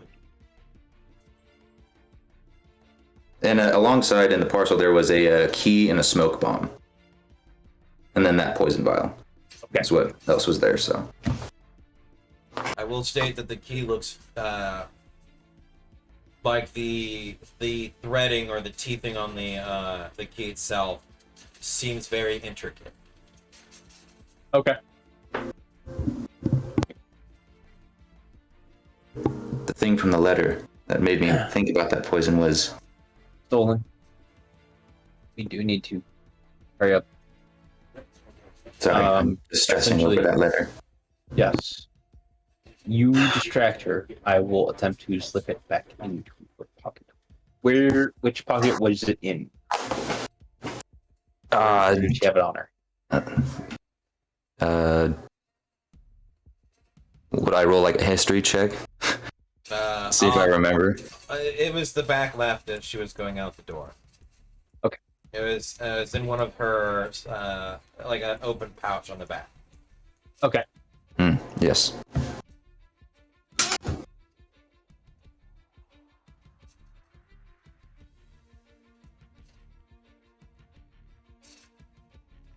Is there any food around?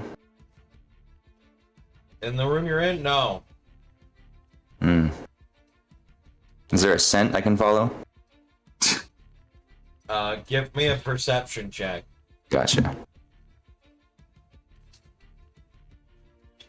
Oh, I accidentally rolled it to you.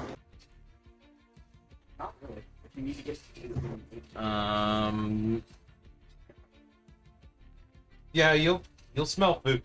You'll smell food being cooked. I'll go that direction. You'll see some of the servants in the kitchen making a meal for your parties and the family's relative size. Is there any prepared plates?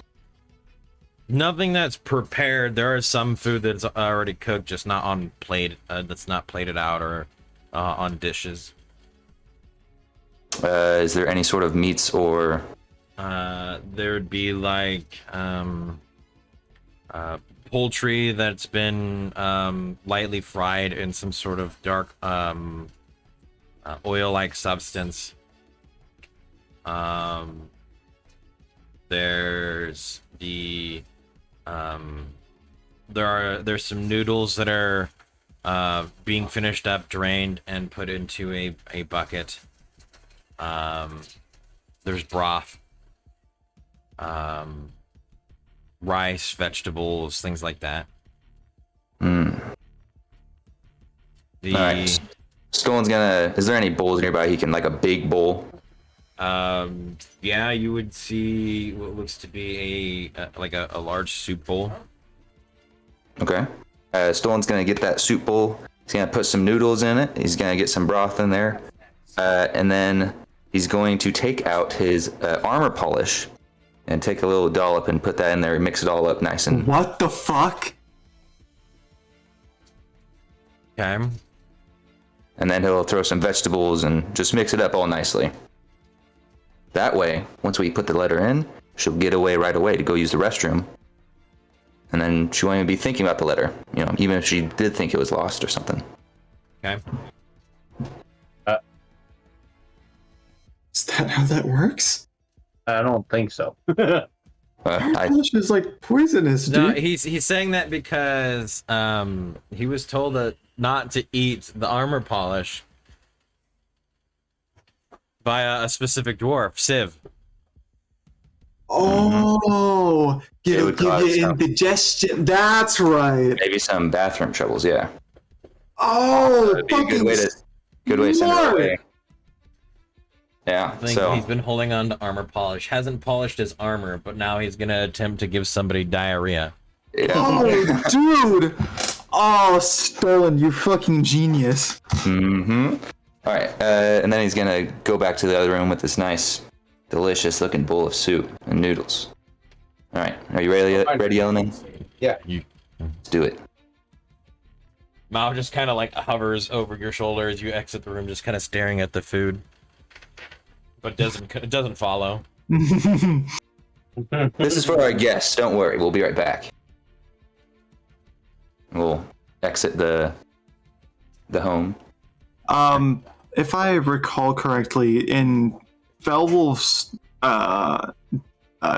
domicile, there's his actual house, and then they're split off from it is like one of those rock gardens, and then there's a dojo on the opposite side, right?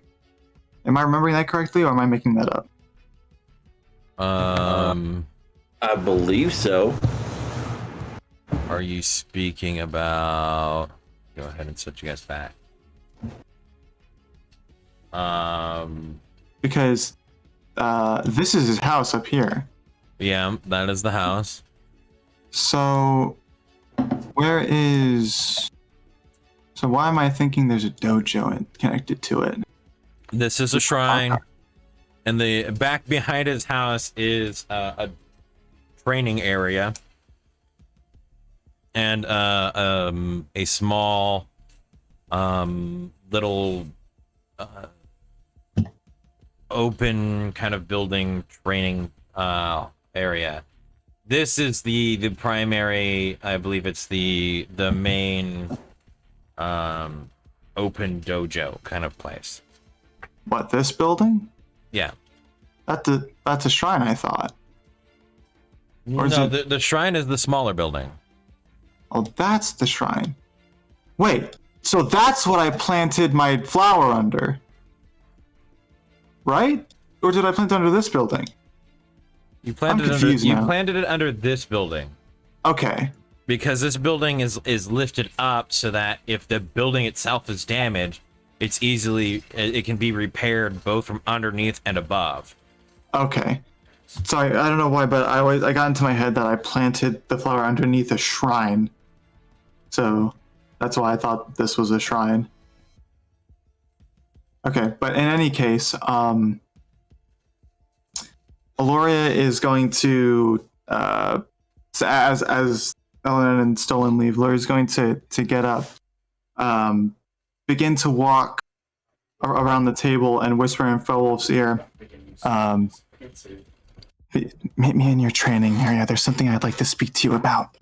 And then she's gonna head that way. Okay. Shut up! Shut your mouth!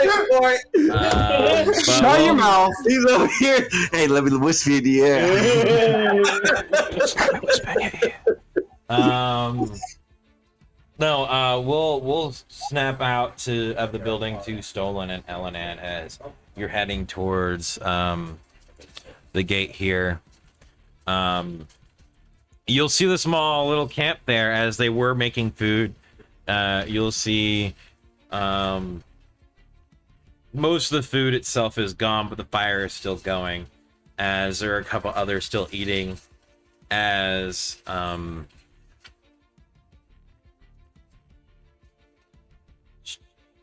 always forget her damn name, or at least how to pronounce it.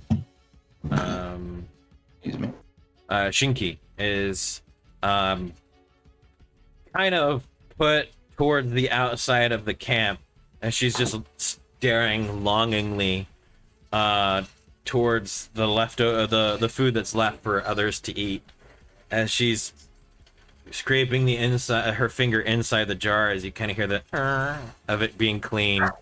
And she's just kind of trying to get whatever food was left in it or flavor out. And she's just kind of sitting there sucking on her finger.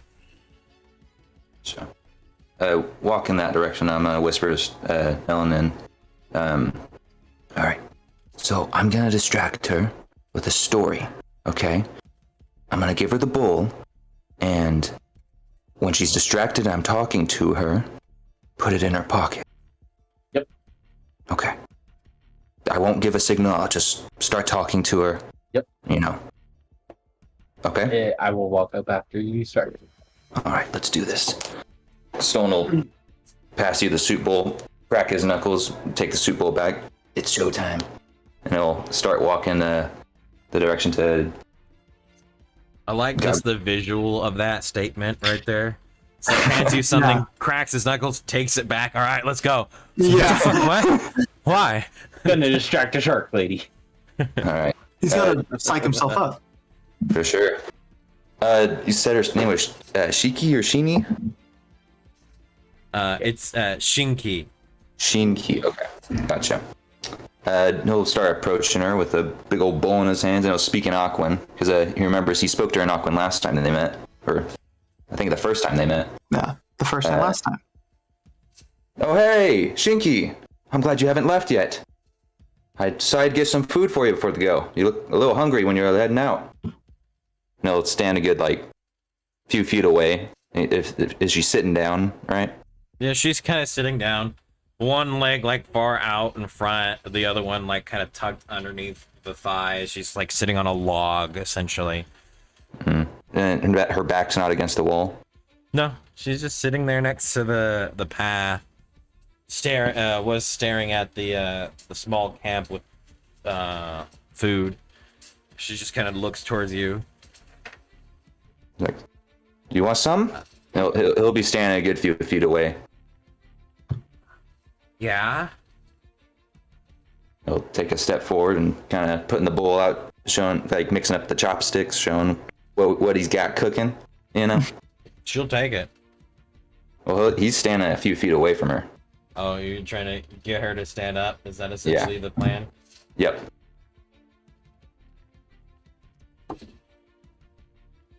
Can you smell it? She'll stand up and walk over. She'll grab the bowl from your hands and just start scooping it into her face. You know, I found a real appreciation for you. Haven't met a lot of other water-dwelling folk around here. You know, have you gotten in any exciting stories or adventures you've run into? I know I've had a good one. Do you care to hear it? So, basically, I was out in the forest at some point. I was on this trail. I'll be sneaking around, just trying to get a good angle of approach from kind of behind her, but not more off to the side. Hmm. You'll notice that at this point she's already done with the noodles. Oh. Did you want some more? She'll start just drinking the broth out of the bowl, just tilting it back with both hands. She's scarfing that down. Still kind of panic and reach into his bag with one hand, trying to pull out some rations or beef jerky or something. Essentially, as he goes in, I'm trying to sneak around to a spot where I can kind of come up just out of her peripheral vision. Okay, roll me a stealth check. Oh man. Normal, I'm assuming. As he's attempting to be a distraction, I'll allow you to do it at advantage. Okay. The distraction is slowly fading. And as I was on this trail for this lost convict, somewhat of a con man is what they told me, I came upon this boat race in the middle of this forest, right? And the one man, a crazy man, he was in one boat and the con man conned him into a race. And so I decided if I'm going to get this con man, I need to beat him at his own game. So I disguised myself with some kind of poor clothing, and he'll pass over some hardtack crackers and some beef jerky, just kind of maybe drop it in the bowl. She could eat it. As this, I would love for your story to continue, but to to give some description of what's going on. She's tossing it in.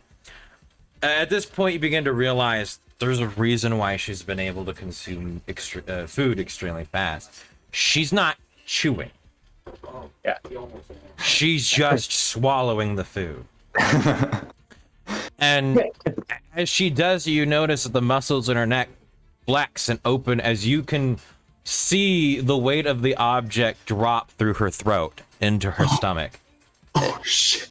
She's a shark. She's part shark. That's They don't true. chew That's the so food. true. They don't just chew. swallow their food. This is like the worst person you could try the food thing on. Well, she loves food, so it was both the best and the worst. Yeah, it's both the best and worst because it's not going to hold long. As you are like handing her days worth of rations. Yeah. As she's just taking it in. Alanad has moved successfully behind and has a parcel in hand. You're out of food at this point. Shit. And she's dropping the last bit, so you can go ahead and remove any food you got left in your inventory. Oh shit. As now you know why she is literally a logistics problem. Is there any sort of I don't know, like nuts on the ground or like give me a nature check. Oh god. It's just kind of like going on and on about this just story. Nice. You're pretty sure everything around here is not poisonous. Though it probably wouldn't be fun to eat. Let's see, I'm sure she won't care. You're running out of things. You'll pick up a couple of what seem to be fallen seeds from the trees and whatnot, since it is now winter. There's, if I do recall, I was described that there is snow on the ground. As you'll pick up what small bits of things you see still sticking out of the snow slightly, handing it to her. There's not a lot left. Elenan, if you are attempting to place it in, you will have sleight of hand without advantage. Unless Elenan, you can come up with something that will occupy her time. I was trying to get it in while she was still eating shit. Actually, there's this one trick. Since you've still probably got some broth left in that, he'll grab some snow and start shoveling it. If you mix it up fast enough and breathe on it really heavily, then it'll melt the snow and you'll get basically more broth. And he'll start kind of shoveling snow into her bowl. She'll just stare at you. 18. Trying to sneak bids. Let me actually see here. Uh-oh. Check her passive because she's not aware that you're there. This is absolutely like I don't even know what this duo like could be called. It's not Dumb and Dumber. It's not that. It's not like a Batman and Robin thing. It's not Team Rocket. I don't know what the fuck to call this. And as the race started, right on the first stroke, as you drop the parcel, as you drop the parcel into the bag, she'll turn around and stare at you as you're still half crouched behind her, hands still slightly open, as she notices you down there. You've already dropped the parcel. It's in the pouch. Oh boy. You don't have anything in your hands. She just turns and looks at you. Stolen will take a step around like, Elenan, you pervert! What are you doing? Fucking with my friend here. Shoo, get out of here. Go. Jesus Christ. I'm gonna Wait, was he trying to grab my butt? No. I don't know. No, we're saying it's an odd one. She doesn't believe you, Ellen. No, I am gonna take out. Oh no. She rolled low for the deception from stolen, so she believes stolen, and then you said no, and then she's like, she doesn't believe you. Apparently, you're a pervert. Oh god.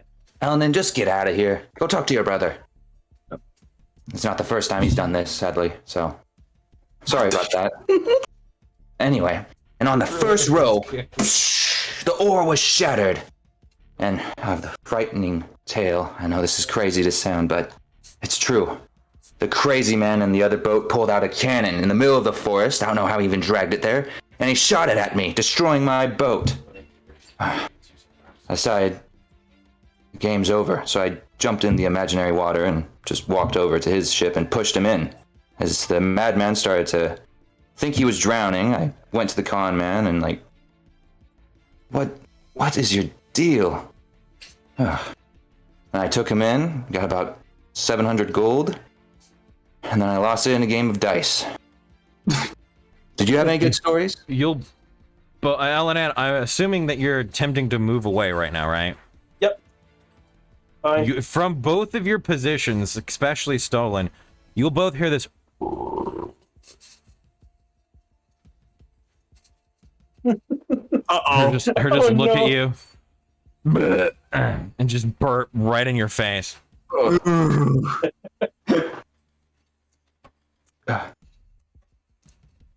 So flick off a little crumb off his cheek. Sorry. Good one. That's all good. Are you still hungry? Yeah. I'm sure I could probably get you up something. And looking at the food that she was looking at, so there's food there, right?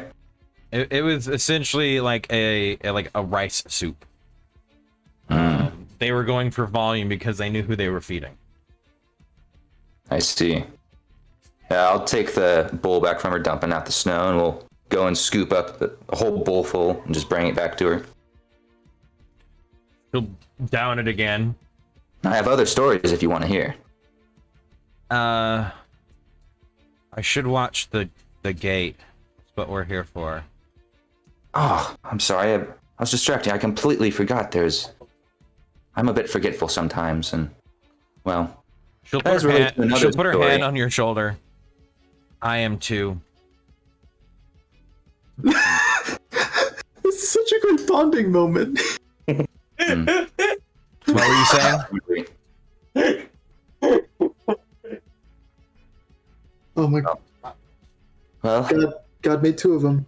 do you want a drink?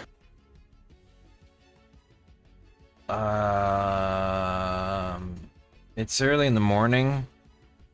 Oh, sorry. I got teleportation lag. Just kind Jet of lag, tilt her I think. head at you. Hello. Hello. What? Sorry, it's a joke from Whitewater. It probably doesn't translate here very well. No, anyway, I'll probably go get a drink myself. It was nice swimming with you. And I'll just walk away, leaving her with the bowl. Just kind of looks around, shrugs slightly, and then, while walking, acts like she's swimming.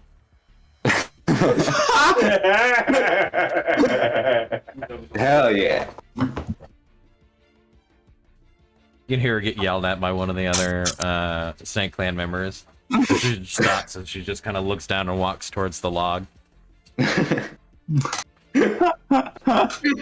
Oh man. Hell yeah, dude. They have their own Stolen to deal with. Oh, I feel kind of bad for giving her that Ellen, armor now. make me a perception check. She's just hungry. Okay.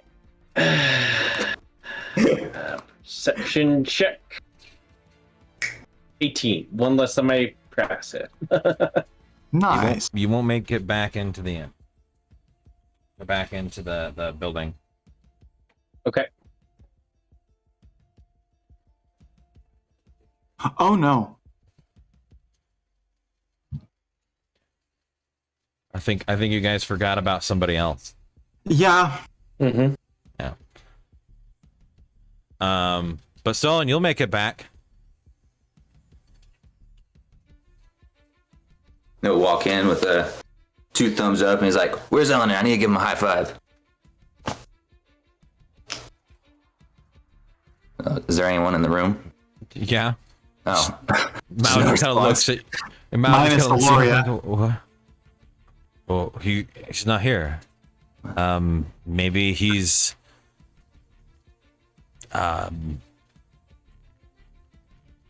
Probably we're doing something. I don't know. Aloria left.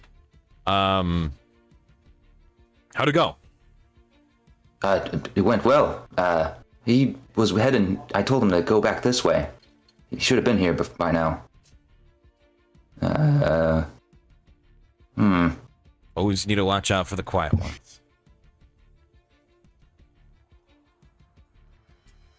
Can I do a perception check? On what? I guess to listen for the quiet one for Ellen. And I don't know, like. Listen for the quiet thing. I have a passive of 20 for stealth. I walk pretty quietly on average. I guess Stolen will go back outside and just stand on the porch, just looking around. Okay. Maybe back towards the. I think we have Neoma to catch you up if you weren't aware of what some of these people look like. The individual that they referenced as Shinki, the snake lady, or the snake clan member that was there, the ninja. Mm-hmm. She was a shark girl. A literal fish person. I actually don't think you've seen these people, Nope. and so I guess it's Not gotta in make or sure. out of character. So, this person is Shinki, the one that was in there, Okay. and then where is he? This is Mao, the big guy that's still in the room. Okay.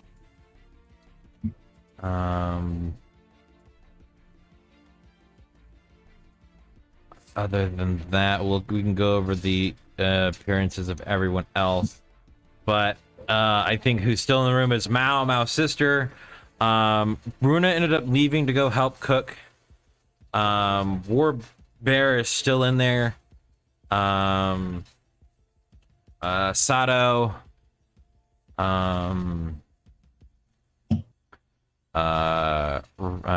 Rico. No, actually, Rico would go and help cook. And then you have Fellwolf. Stolen just returned. Arya, Aloria left, and you, and Neoma. Is anybody wanting to do anything at this point? Other than Stolen standing out on the porch? When are we planning to start heading out? And I'm asking this to Felwolf. Whenever our group is sufficiently rested and Klavic returns.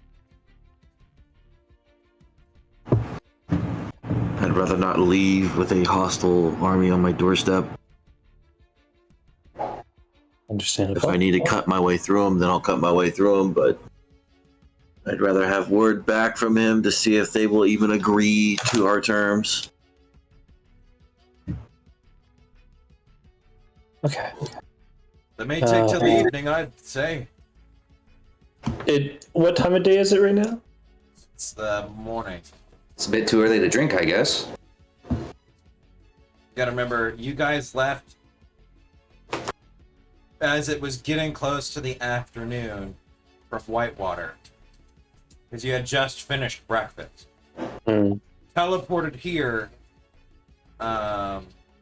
which, I actually, hold on. It would have been earlier. Yeah, it would have been earlier. I'm trying to remember what time you guys actually left. So it was breakfast is what you ate. So here would be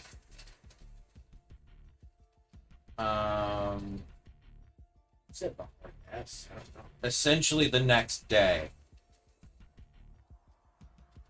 So it would have been early, really early in the morning. Speaking of squitters, For the time zones that you crossed in a teleportation. Is Bakovic still here? Him and Sebastian left the building to go and roam the town. Ah, okay. Bakovic probably wouldn't be easily missed roaming about the town. If I recall, at least in this town, the only person that somewhat begins to rival his size is Mao. So.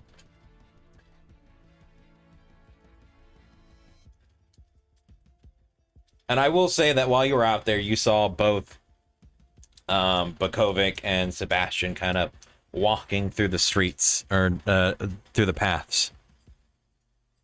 Just kind of looking at the architecture and the buildings and whatnot.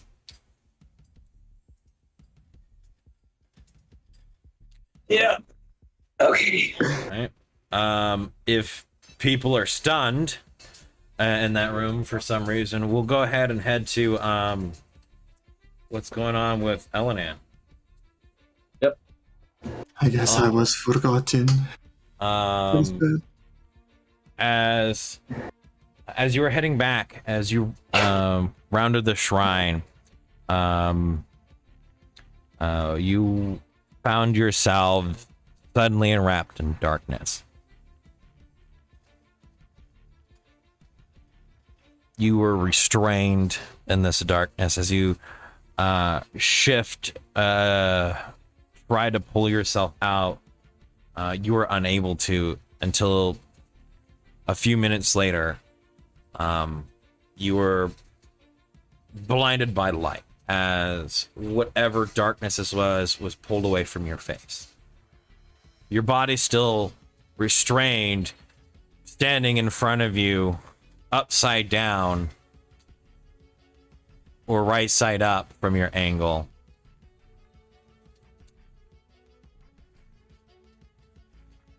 Is Katsuku. As her head slightly tilted to the side, staring at you.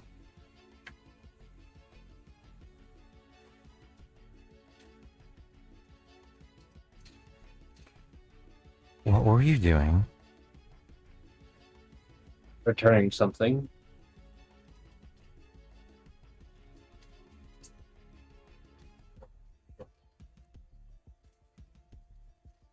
Something secret so that you wouldn't be desired to know what it was? Something that you shouldn't have had? One of my compatriots took the wrong thing when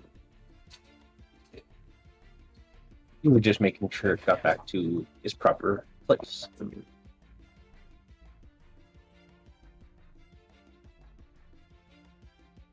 Right, and doesn't explain why the secrecy. You would have just handed it. We're working together. Should I assume you planted some sort of trap in Shinki's pack? We did not wish to cause dismay.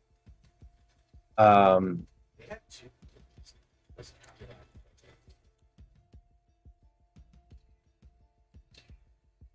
it was a package with a sealed letter that was that had the Snake Clan emblem on it, as well as a vial of poison and a smoke bomb and something else in it.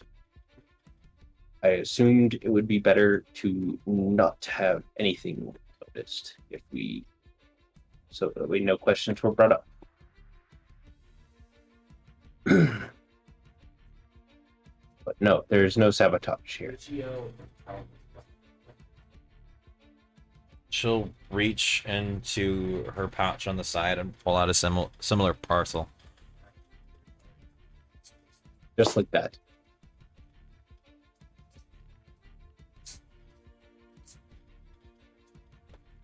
She'll take her finger and then cut open the parcel and open it up. You will see a different colored vial in there. You'll see a key, the same smoke bomb, and a note.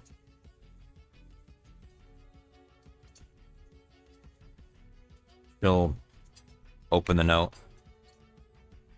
kind of read it to herself. Just read it.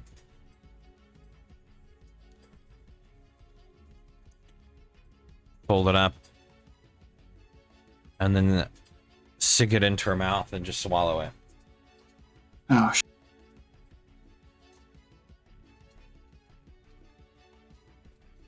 So, you saw that message, I'm assuming. I did not see it. That's not a deception. I never saw it. I didn't read the letter. Yeah, you only expected the They word said play. it out loud. That's true. yeah. Wordplay! oh, it's important. Then you knew what was on the letter. I did.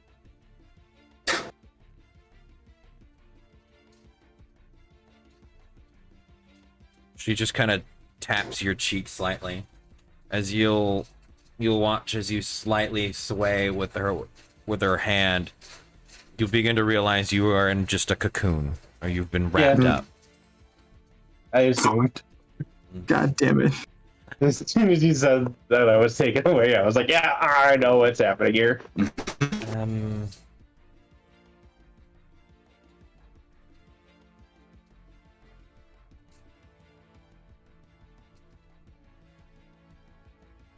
You'll see her kind of look down, the bright red in her eyes kind of shifting back and forth as she's looking around, thinking.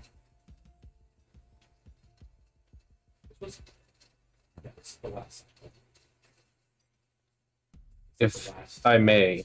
You'll see her lick her lips as she looks at you. Yes? Our plans are more of the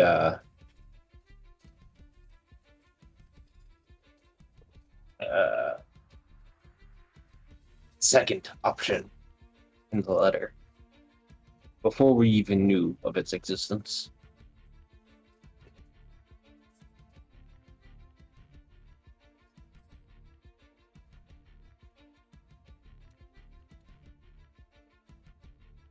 She'll pull out a knife.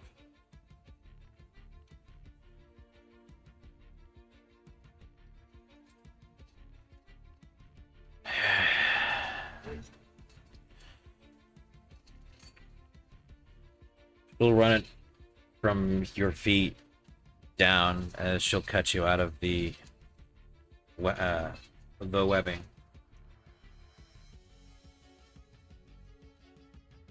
So you'll catch yourself with your hands first on the ground and then stand up.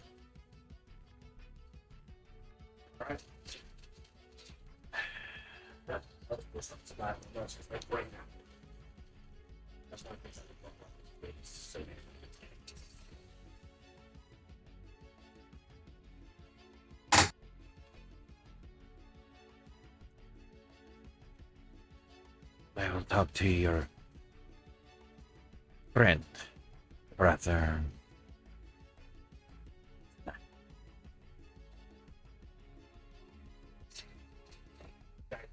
Of course. I had hoped to avoid any sort of Don't pickpocket an assassin then. Go. not the best. Just kind So of many things. throws the knife into the tree that was holding you up.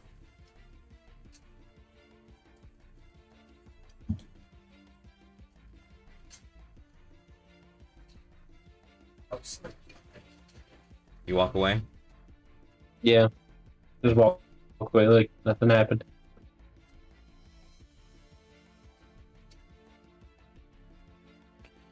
Stolen as you're standing on the porch, you'll see Ellen Ann coming back. Just a couple minutes later. There you are. Did you have to take a dump or something? Or something. So it was a number 1. No, walk inside. Oh, stolen. Complete fame.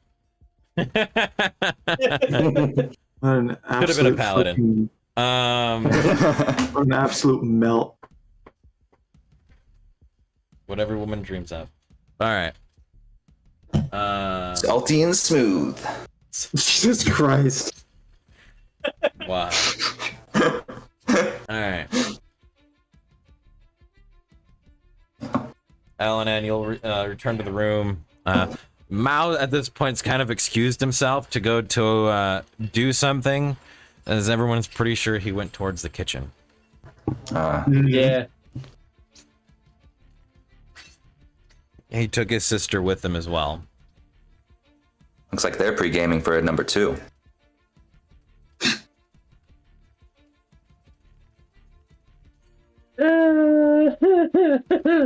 Good job, by the way, Elenin. I think we pulled it off without a cinch. What do you think? Cinch, yes. Indeed. Did you hear any of that story I said, by the way? Yes, plenty. Nice. You know, most of it's pretty true. I'm sure. Yeah. Yeah. See someone just like arms crossed, just like nodding like proudly of himself.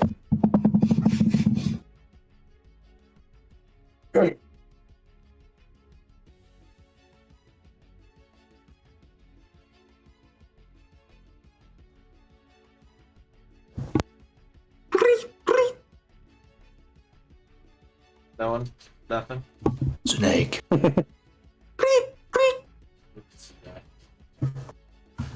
Stone will go get something to eat for himself then. Alright. He's gonna eat some of that poultry. Alright. As he now has no food in his bag. Yeah, you're out of Yep. food, my man. Hey, it worked. I can't complain. You see something.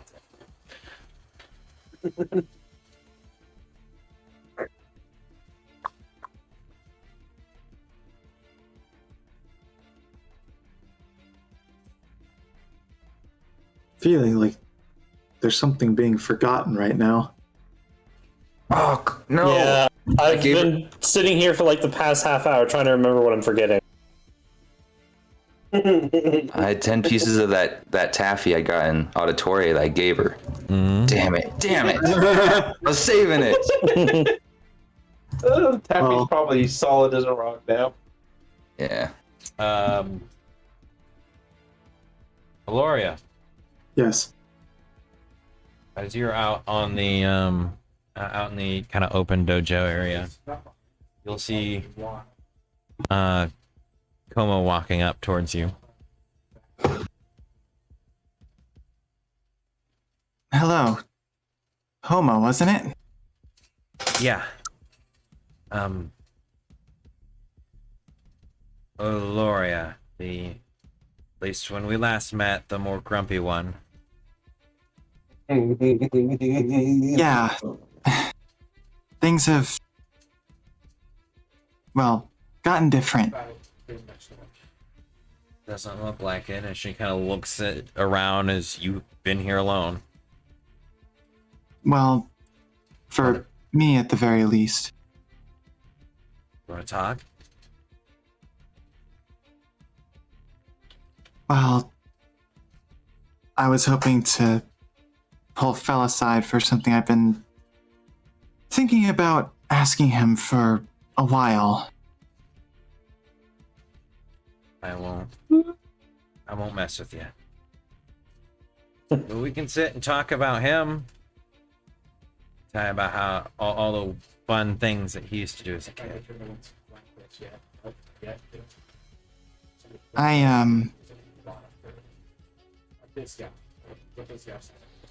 You know what? I kind of want to hear a little bit more about you. As Oh. Aloria will kind of take a seat next to her. She'll sit I down. didn't get to hear much about you the last time we spoke. All I really knew was that you were good friends with Foulwolf since, well, I'm actually not sure if you said, but I've traveled with Foul long enough, and I'll continue to keep traveling with him, that I feel like I know him well, and I'll hear some of those stories for myself, probably. But I interact with you far less often.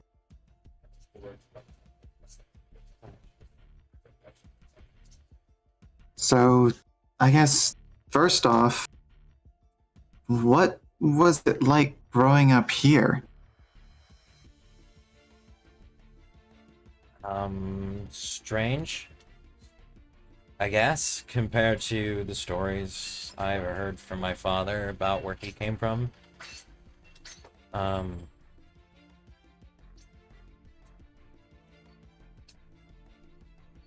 I spent a good portion of my life out of the valley.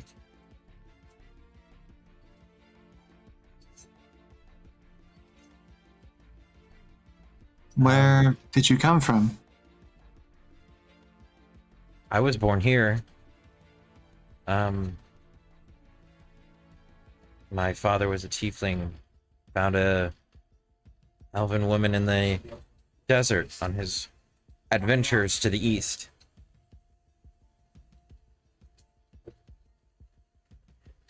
When he came here, he gave everything he had to the clan and fought alongside them for a while, trained and learned their ways, and gave up adventuring. I guess in a way,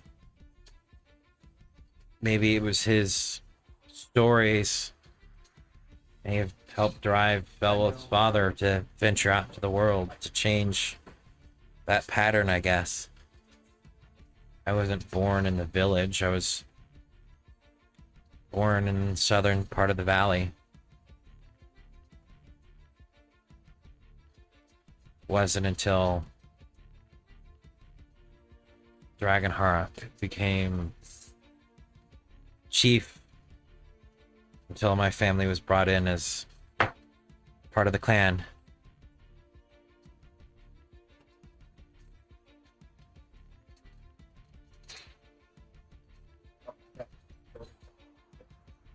And that was before you were born? I was born shortly after. I was taught here a little bit. My mother passed away. And then my father sent me off to learn in the capital and train in the northern mountains and the jungle and whatnot, and learn.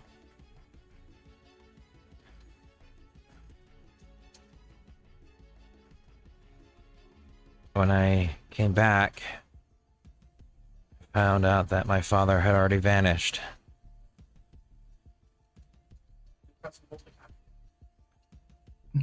Was he never found dead? No. No one ever saw him leave either.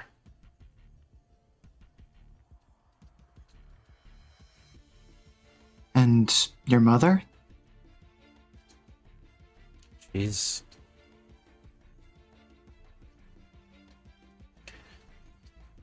ashes in the winds of the canyons.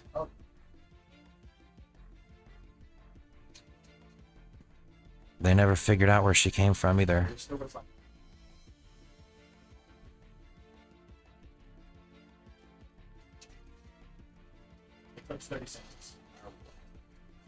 So was it your mother or your father you got your eyes from?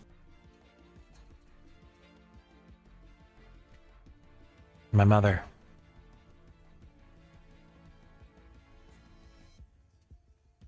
That's what my father told me.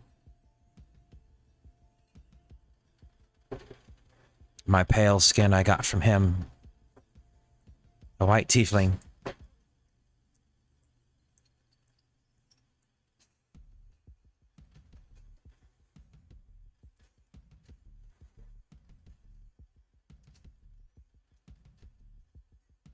I didn't inherit any of his traits, though. I guess I got the ones that he would have been born with. What do you mean? Tieflings come about two ways. They were brought here supposedly by an evil king or wizard or something, I don't know. Or they're randomly born. My father came from a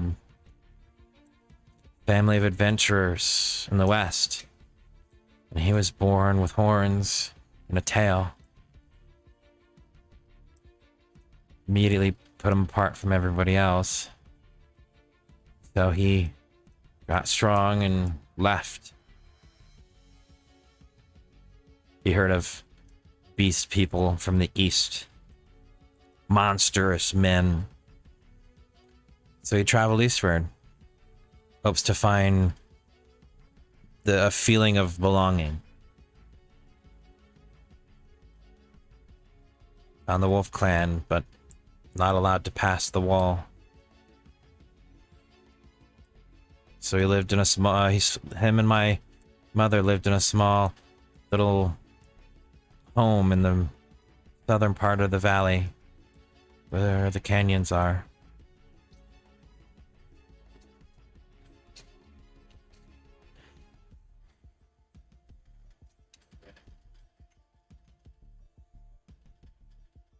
I know that feeling of longing to belong somewhere. It's a very lonely thing. It's only lonely as long as you think others need to be the reason why you belong. I'm the only human here. To the village, it doesn't matter. Though you would think somebody would get lonely not seeing another like themselves. I don't. Because wherever I am, it's where I am. I choose where I go and where I belong.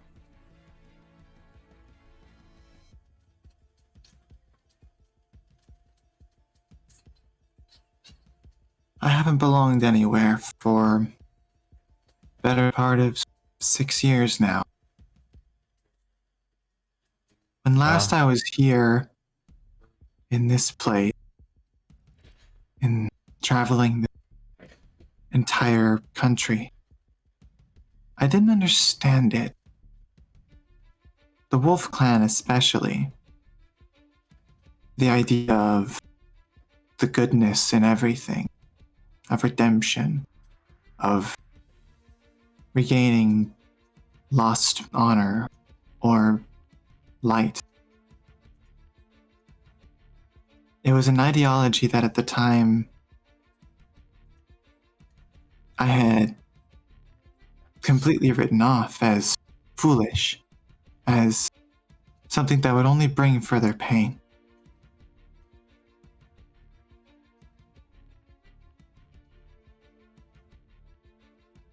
But since then,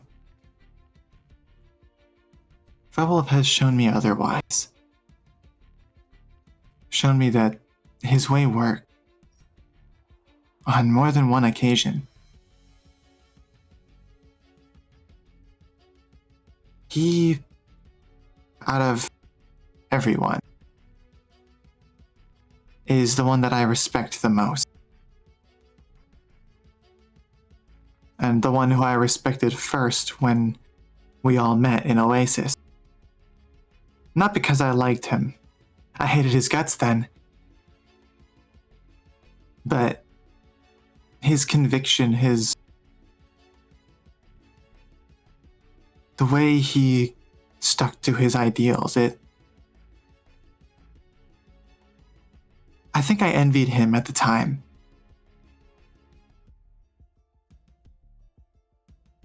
What about now?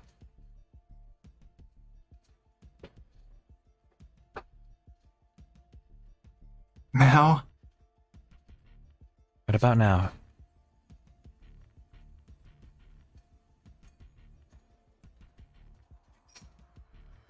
he is the kind of person that I want to see in my reflection. A person who I wish I could be, but I'm not certain that I can be that person.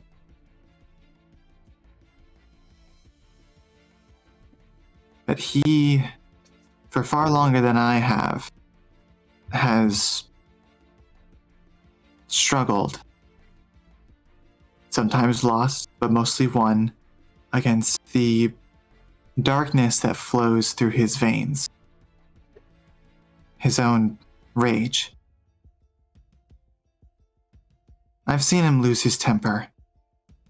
I've seen him push through on nothing but malice, but more often than not, he's a gentle soul.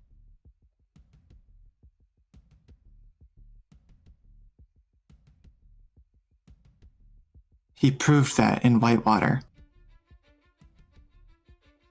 Arya. She was... Well, someone attempted to assassinate her. Tried to murder her. Once we had the individual at our mercy, I was prepared to make her suffer, and then to kill her without remorse. And it would have been done.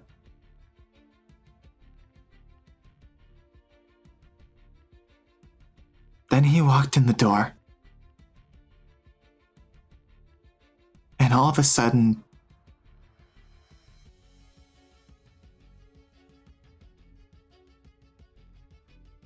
I thought maybe it would be okay. Despite all of my fear, my terror, my rage, that he would make things okay.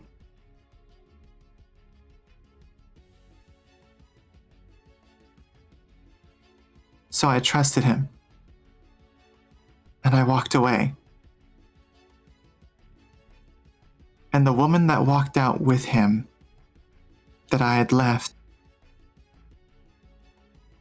was someone entirely different.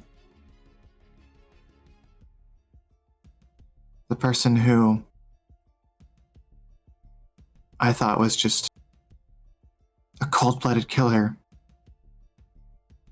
was convinced to heal the one she had harmed.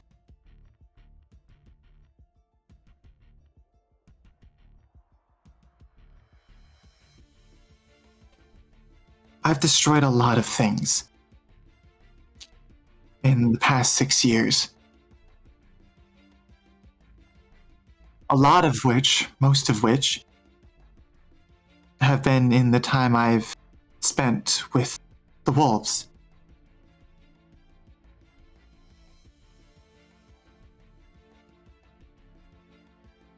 It wasn't until I met them that I started to think about just how much I was destroying. Then I began to wonder when I could finally heal something.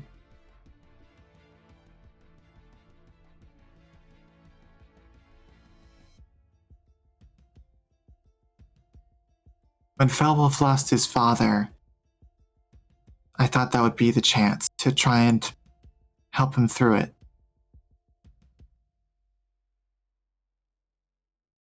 Though it hardly seemed like anything I did seemed to work.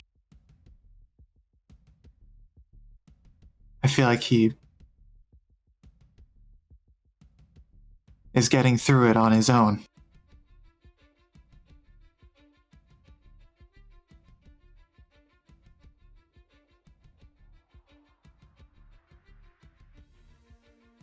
But at the time, I refused to look at myself as something that I could heal. I didn't think I could.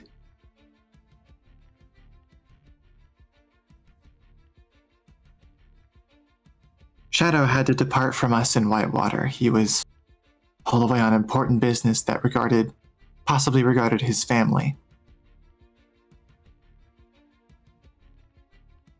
That's when he told me to try to be the person that I want to see in my reflection. The person I see right now is someone terribly lost and alone and broken.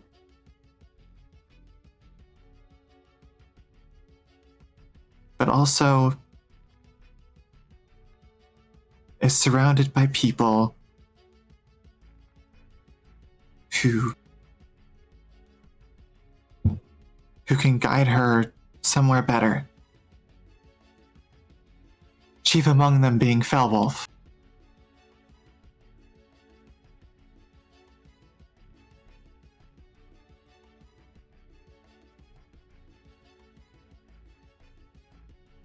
I've been without a home for a long time. Every time that I've thought about going back to the place I was born and raised by my parents, there's just this emptiness in me. Not of nostalgia, but just of this feeling that can't be my home anymore. The person I am now, the person that I'll become, that I hope to become, can't go back to that life.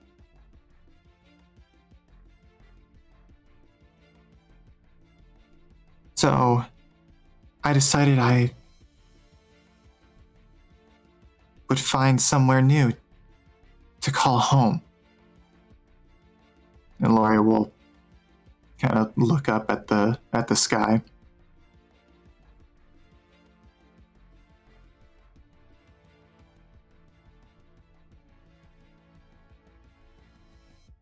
I wanted this place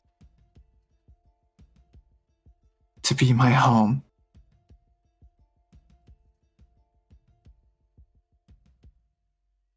And I want to learn how Felwolf became the way he is.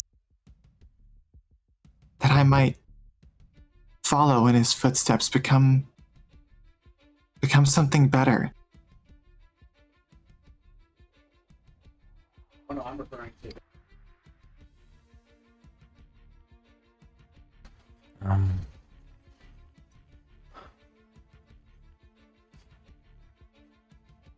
It's a lot. It'd be hard to have a simple reply to all of that.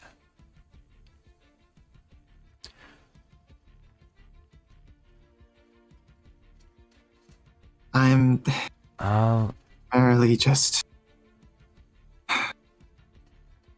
rambling at the Well, moment.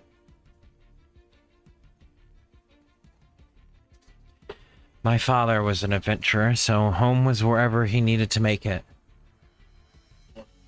Wherever he needed to be for a while. If you need the East or the home here in particular, the town of Kinkumo, then stay. No one will stop you. If you need the company of people you trust, be there. But with your respect, trust, possibly even faith in those words and those feelings on another carry weight and a burden.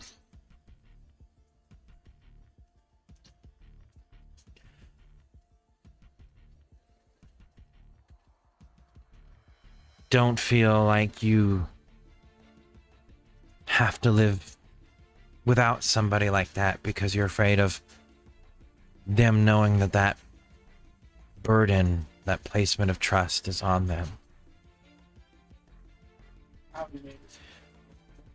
What you should do is not solely have that on them, but in yourself as well. Part of the training that Foulwolf and I have gone through forced us to sit idly in front of a pond with moving creatures, fish, bugs upon it, in it. Stare at the reflection. And for days contemplate what we saw and what it meant. There's no right answer, is what I learned. You'll see anything you want to see, find meaning in what's there. But the point is seeing the reflection and growing to understand it.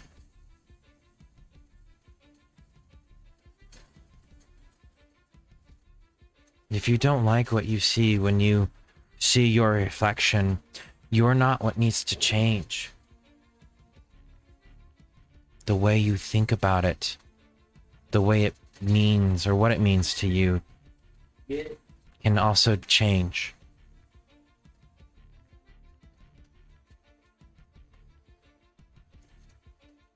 And that's the hell of it.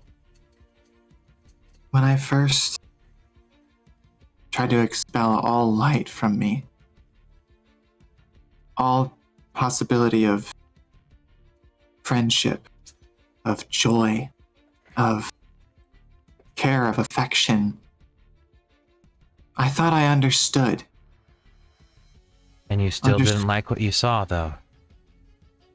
Something bothered you with it.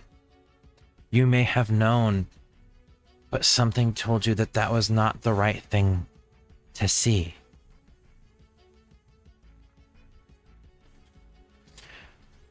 One isn't an approach to beauty. Wonderful places don't find people to be there. People find themselves there. They stumble across it and have the feeling of overwhelming joy or peace, happiness.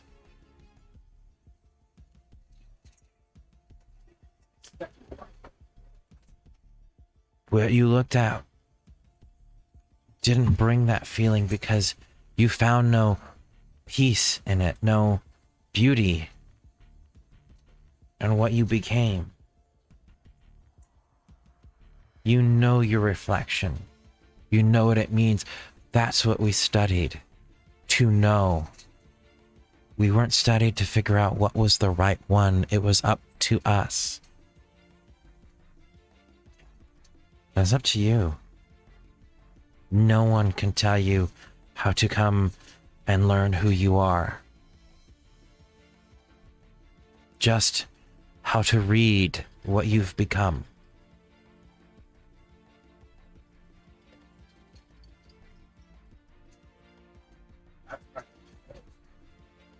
Foulwolf doesn't have that answer for you. I don't have that answer for you. And I'm sure the spirits and ancestors would attempt to tell you, or even the Western gods would tell you that they know. Let's be honest, though. If they knew the person you were truly meant to be, would there really be a competition? Would there really be a good and evil? Or a fight amongst them? They would know already who would win.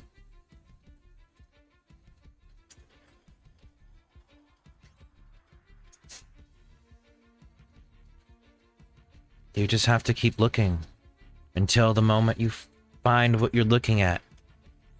brings you peace. I returned to an empty home, but I wasn't alone. I didn't feel lonely.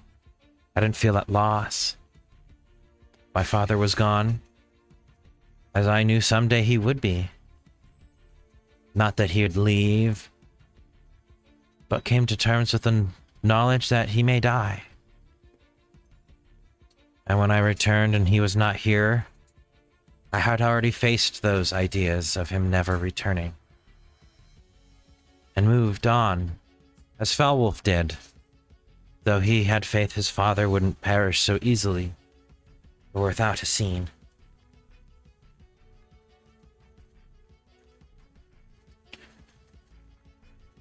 I don't look at myself and think there's something wrong just because I didn't grieve.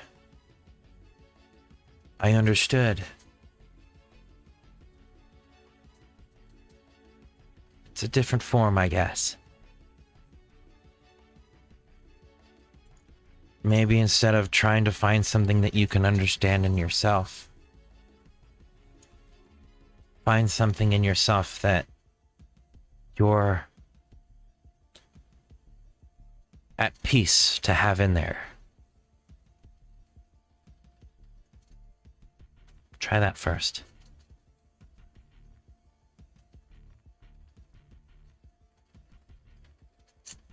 I'm Want me not to- sure what it would take for me to truly be at peace. I don't know if anything could. There are many monks attempting to do the same thing for centuries. Hundreds, if not thousands of years for some of them. Trying to find peace. It's unlikely that you will be at peace ever. But what you can shoot for is just a little more each and every time.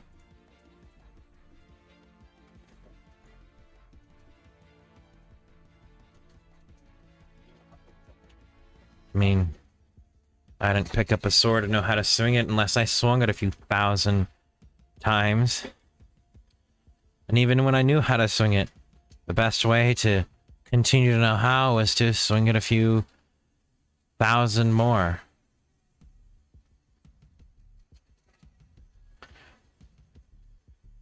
Keeping peace within oneself takes work. If it didn't take work to make something good, why would we need farmers? Why would we need people to gather good food? The longer it sat, the better it'd be.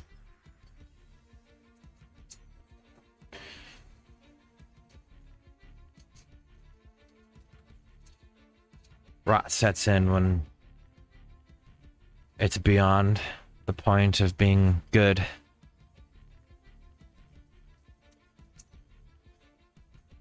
I had lost my faith in people for a long time. I spawned. Foulwolf showed me how to have faith again. And when he accepts what he is, and every time he stares death in the face, he doesn't flinch. Every time I look at it, every time I think about death, about him facing it down, about the possibility of losing him or anyone else, I can't stop myself from fearing, from simply losing faith from the fear. No matter how much I know he's capable of.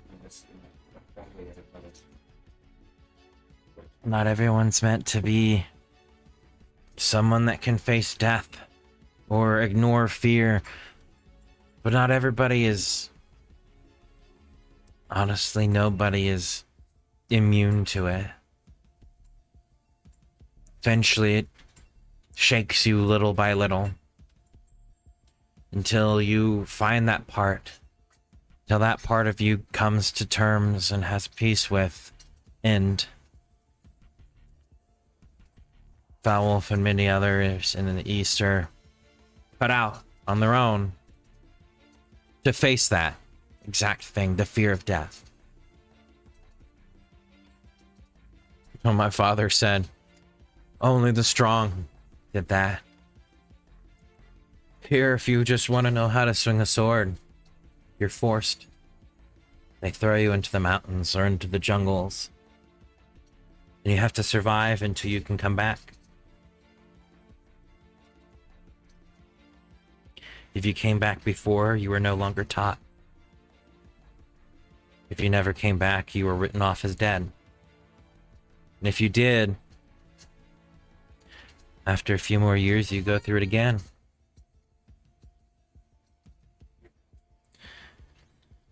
You, nor will anyone else, in the eyes of warriors here, truthfully need to go through something like that. Nor will anyone expect you. My mother hated my father for attempting to do those things, as he told me. He was angry as he would always go into the mountains and attempt to survive out there, come back,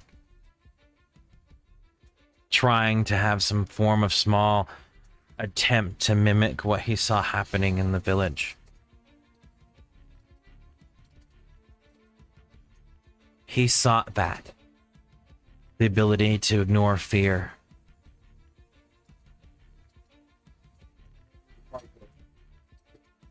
He still didn't expect for my mother to die. Even for all the years he trained.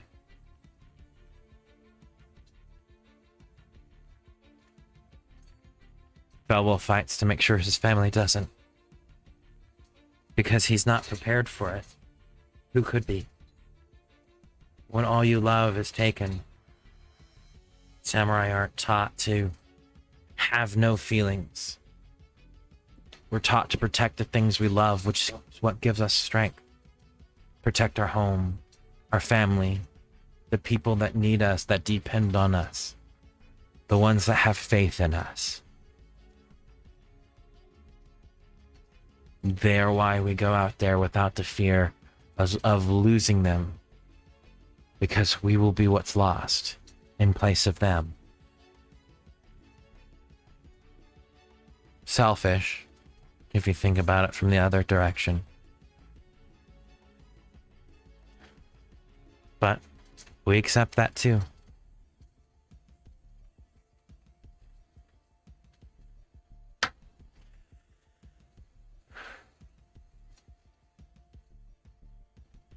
I'll get you some food. Hopefully by the time I'm fighting off Mao, the person you're expecting should be here. Thank you, Toma. I kind of turned that conversation around. Don't worry. You'll be fine. You wouldn't be here if there wasn't still fight left in you.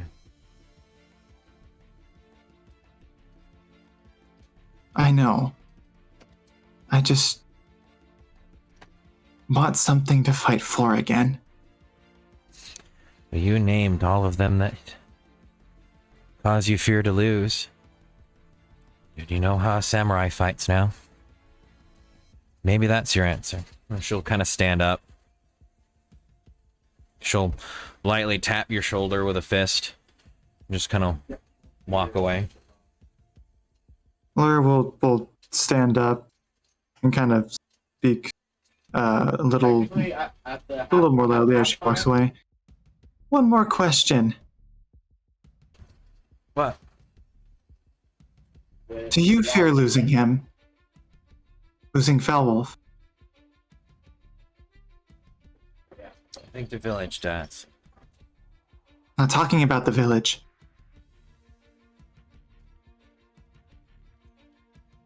In what way are you trying to seek that answer? Personally? Dutifully? Clan? What? There's many reasons. You are a if you're friend of losing his. someone. Do you fear losing your friend?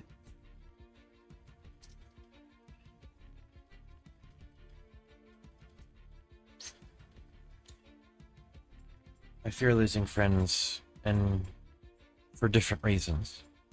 If Fel died in battle, I wouldn't be afraid of his death. If he drowned in soup, I would laugh, as he probably would too. If he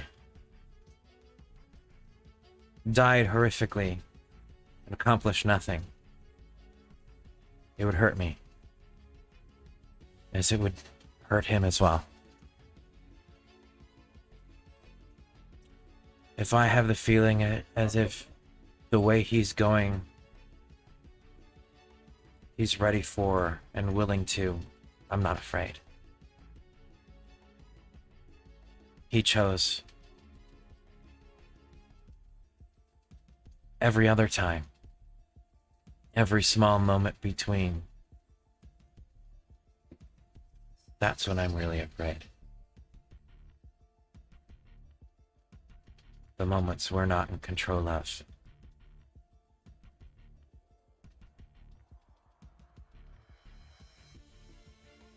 On a battlefield, a warrior knows the options, knows what will happen. If we're lying in bed, we try to prepare for that. Knives, blades, easy window to break out of, something to throw if the enemy attacks from range. Those are the moments we're afraid, because we don't know what to prepare for. But when we're there, we can see it. I'm not afraid to lose Fel in war. I'm afraid to lose him at home.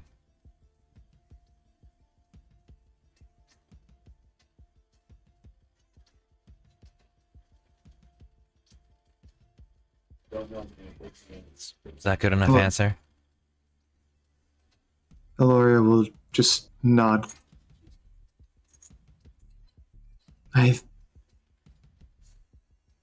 think I comprehend.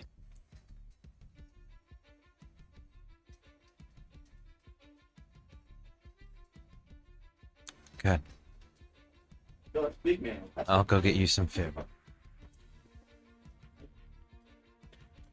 Thanks. We'll kind of turn and continue walking away. We are at 3 hours and 40 minutes. We're going to go ahead and have our break. 15 to 25 minutes of break time, and then we will be back, ladies and gentlemen. Gives us time to get food, water, get up, go pee. I'm pretty sure everybody else already did that during this entire conversation. But that's mostly for me at this point. As we take our break, we also suggest the same for you. It's if you've been here for 3 hours, almost 4, we recommend getting up, stretching your legs a little bit, and we will be right back. See you all here in a little bit.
Yabba dabba do. We're back from intermission, everybody. Thank you for waiting. We go ahead and hop straight back into this as I wipe away a mess from my face real quick. Hippity go hop to ahead get and the roll. fuck off my property. How about this?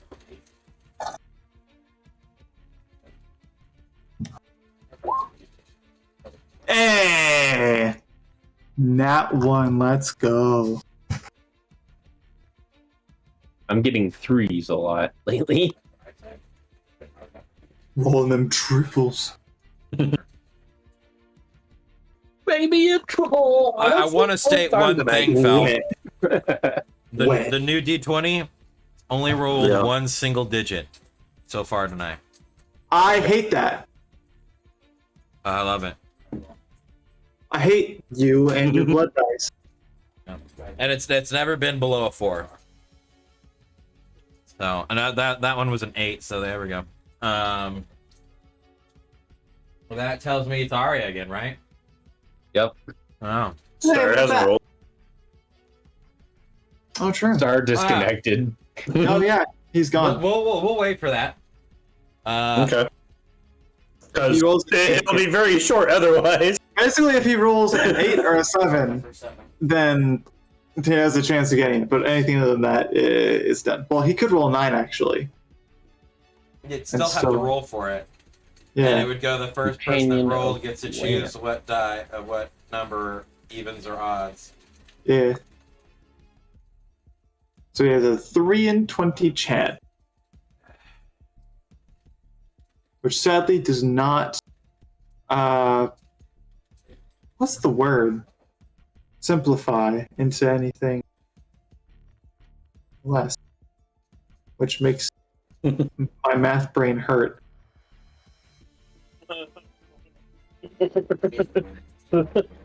I hate numbers wanna- I can't you- simplify. You wanna, And Don you wanna hurt your Touch is already brain? on it in the chat. Huh? Don in the chat. What the fuck?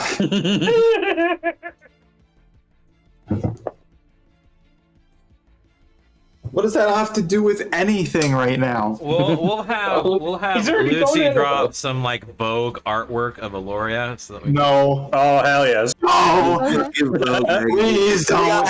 Wait. We got an Abercrombie and Fitch Felwolf catalog. Oh, no, man. hold on. I mean, Hold I on. can literally just I- take the basic Vogue poses and just start putting Alorion on. Oh, you gotta be fucking. Yeah. How about this? If we reach a sub goal at a certain point, we'll have a calendar made. How about that? Bet. What the fuck even are we at right now? I don't know. All right, I haven't been checking in a while. 187 For subs or followers? followers. We could have Stolen as well. Yeah. I could totally see Stolen doing that. What, doing a calendar? Yeah, we'll have a vote to see if it's the women on December or the men on December, because we know December's always the good one. How about all of them? All of them. Oh no. Jesus. There's a word for that, and I can't say it on stream. Man. Only if Star was here for this. We all know he'd be down for it. Oh, yeah. Yeah. Oh, there he is. there Speaking he of is. the Hey, That? hey, go ahead and give that D20 roll. But a question for you. Yes. For a possible sub goal, how does a calendar sound? Having the character artwork made of the characters doing poses for the calendar. I'd like that. That'd be cool. Yeah. Yeah, that'd be fun. We would have Damn it. yeah. It is all right. Again. I'll see what the prices, what they'll look like, and then if we can get that done, I'll see if we can make calendars. An easy first merge, I guess, would be very, very simple. I'll look into that, see how Oh, yeah, what all we we could need do to with it. I can get one, yeah, for sure. I just need 12 pictures and then calendars made, and I'll see what the average going price for specialty calendars are, and then we'll go from there. But we'll see. We'll make it a part of this whole big subathon thing maybe in the future. Merch ideas, yay! Yay, live merch ideas, boys. Yeah, and also don't forget to message Team Epic on Twitter to give us any ideas for what to do with the good berries. Indeed. That way we can actually let you guys get to do something. So Because we can't think of anything ourselves. well, I'm sure we can, but I want you guys to figure out how do you want to use those points. See, giving the power to people like Dantage is never a good idea. It is a good idea No, because it's it's not. content. Oh yes, content. I'm just your fucking. I can't say that. I can't say that. Yeah, I'll say you were. that. I knew what you were about to say. I knew what the fuck you were about to say. You should keep your mouth shut. Get your mind out of the guard, man. Come on. Yeah. Damn it! Hey, It's such a good if we get 1,000 subs, Don Taj and Spaz can be in a hotel. I'm kidding. No, no. For $3,000, you wouldn't spend an evening with Don Taj? Come on. Absolutely not. What if it's just a nice dinner, like some respectable place? Huh? Whoa. I tried Don Taj. I'm sorry. All right. Nice. I'll do it. Yeah, man. Feels like I'll even sit on your lap. Feels like I'll even sit on your lap. Let's go. Let's do this. $3,000. Let's go. I'll tell you everything you want for Christmas. Spaz doesn't want to because he knows he can't handle me. Okay. I can't handle you from wherever it is you are in the fucking world. Why would I ever be able to handle you in person? Like, Do not have a spaz handshake. hey, not if I have spies handshake. Jesus Christ. Anyways, Arya, go. Yeah, Arya, Do the fucking recap. brief. Okay. Group talked with people. We learned where people are. We have targets that we need to eliminate. We're going to fucking kill them. All right, nice Fell Wolf style. I like it. Someone stole a package. It was a letter. Bad letter. A bad letter.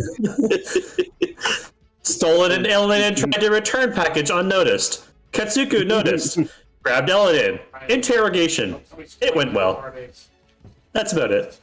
That puts so many weird ideas. It went well. To interrogation. It went well. She literally tied me up, and the whole time I'm just like sitting there like, whatever. Straight faced, here's what happened. It's called Grenade Glad you can keep our secrets, Odin. Thanks for the Put some real confidence into me. Thanks for the subscription, Was it Aldrin. a secret? Perhaps. Perhaps. It's proven Aldrin's here. useful so far. Aldrin I wants see you to no handle them, reason- Spaz. I don't want to handle Aldrin. At least not right now. At least it's not right now. Maybe later, all right? Look, you don't want me to right now.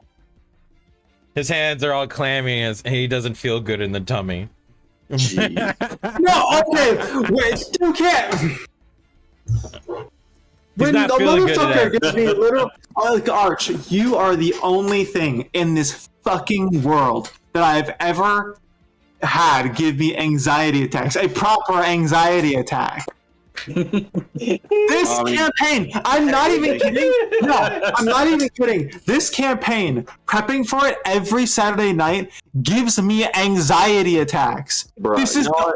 the only thing that's done it. No, And it's not. They're not bad. They're not anything compared to like people who have like proper anxiety issues. Because never in my life have I had anxiety issues. But this fucking campaign no, dude. lets me have a taste of it. I cannot honestly sit by idly and have Spaz say this campaign gives him anxiety. Listen, it does. I vote for motion to have Spaz put to season 1 of the original. How about we don't? Yes. That would I get second. that would have Spats leave D&D forever. Yeah. I'm not here to ruin the chance for somebody to play Dungeons It would Dragons. take me. Just Do you one that realize they'll how much always mental? remember. Do you realize how much mental preparation I would have to go through for each session if that's how this campaign was? Like I would have to just sit for an hour, fucking nothing, no sound, no music, no fucking anything for an hour beforehand, just fucking preparing myself for the. I could see it now, like in a room with no windows, like blue lights moving like a wave or ocean, listening to whale sounds and deep breathing. Just trying to find that zen place in your mind. In order for me to prep for the original season one, I would sit there and listen to fucking death metal while flipping a Zippo over and over. Oh yeah. It's Nice. like get all the good feelings out right now. Come on. Oh man. Dude, at the end, Val couldn't push me out the door fast enough. That was how it was. Oh my lord. All right. Yeah, I remember a couple of those days. Oh man. Listen, man, Arch has manifested some of my greatest fears in this campaign. Just wait till I get to the mannequins. Fuck Fuck you. you! You can fuck right off. Kind of remember Get that shit out of here! No, bro, I'm dropping you it, ain't dude. ready.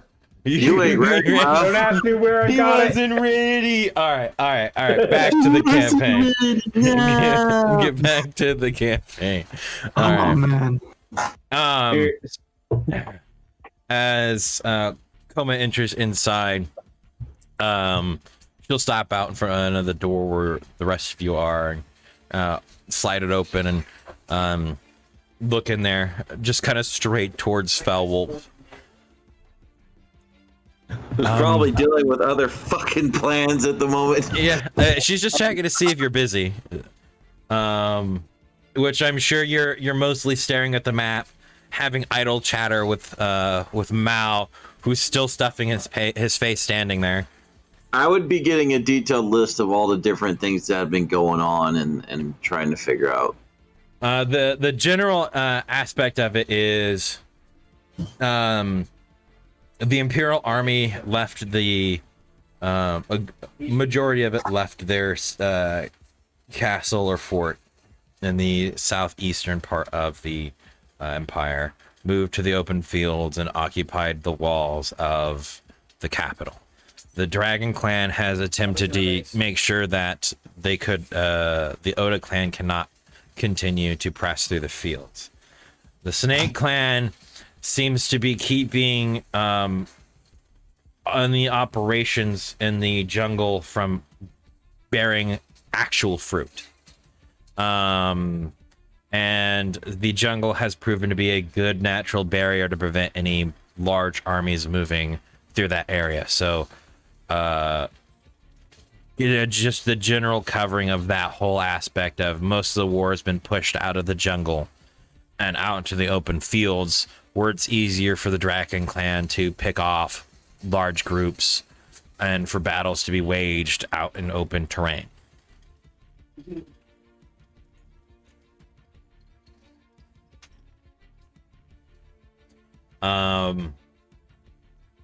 As Mao is unaware about any of the actual goings on with the Snake Clan, tells you all that he knew that was going on with everything else at that time, which is essentially the line as it was drawn from the last time he was out there getting information was where it was at. It was roughly 30 or just over days ago.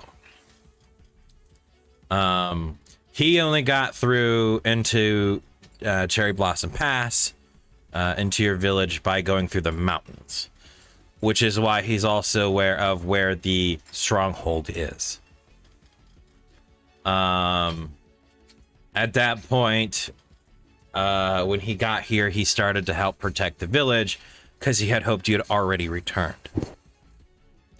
And he's been essentially stuck here since because the path back was taken by a good sum of Oda soldiers. So he's just been stuck here. A few people fled from the capital here, They also took the pass as well,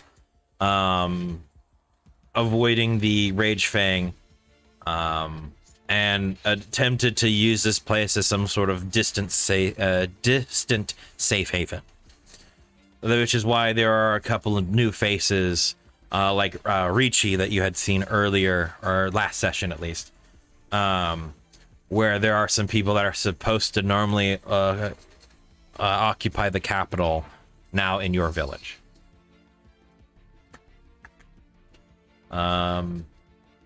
Your village food stocks are going to be enough to keep people fed, just not extra. So most of the food that's being made is light on seasoning, with extra water and more ration-esque, to make sure that the influx of people here are able to be fed. Due to the pass being taken, there was nobody able to head out of the mouth of the mountains to go to the warmer jungle to hunt for game, which is something that they were hoping for. But as of right now, it is not. But we will see by the end of the day. Other than that, there are no other significant updates. The shoguns still in the temple. The other clan heads have scattered to their respective areas, and the emperor still is within the capital. Yeah, I figured that much. So nothing. He's got nothing else in regards for updates.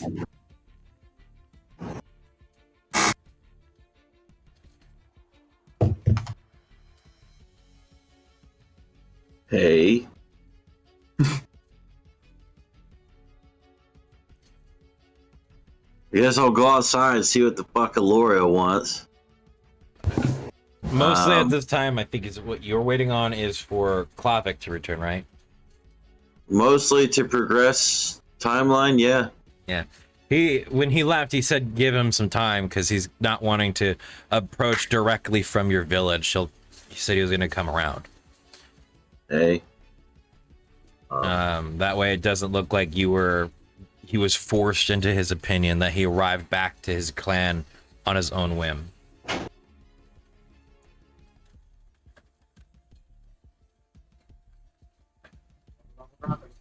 Val will get up and at this point his army is supposed to be mobilizing, so that'll take some preparation. So he'll walk outside and figure out what the purple lady wants. Purple?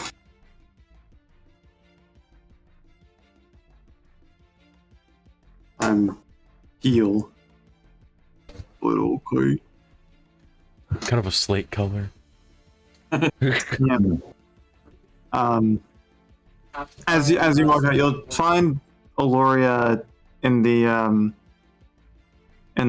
open training area, sitting facing away from you, in the kind of meditative position, sitting on her knees, and her hands are laying in her lap, and she's just kind of sitting there and breathing.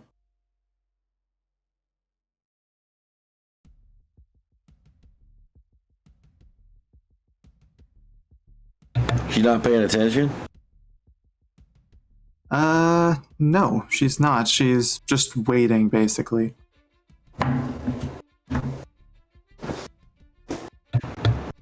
Guess a walk up.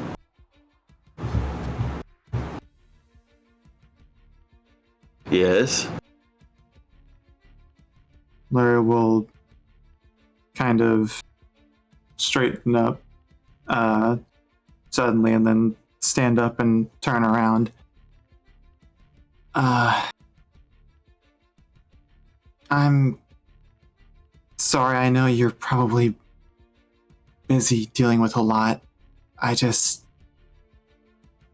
something I wanted to get off of my chest before we went any further.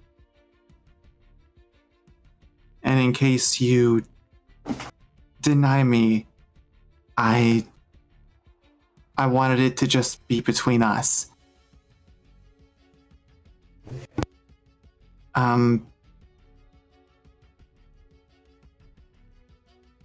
For a long time, as you know, I have had issues controlling myself. You saw it the other day with Maylene, and you've seen it before then. That person was the person I thought I had to be in order to be able to face my fears. To annihilate them completely and utterly without remorse. But ever since I met you, you and your ways have challenged that point of view, day in and day out. And every day I found myself agreeing and understanding with you more and more, despite what I wanted.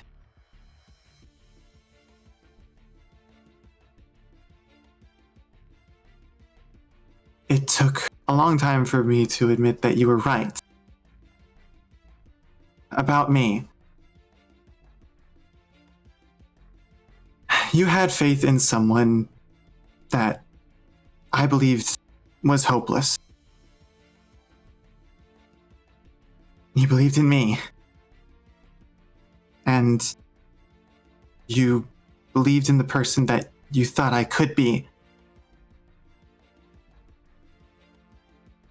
And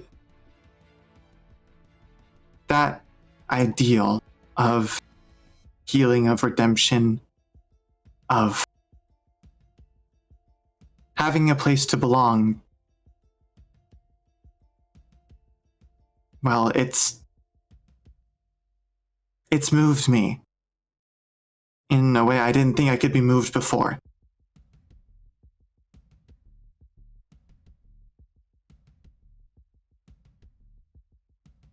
Out of all of the wolves, I respect you the most.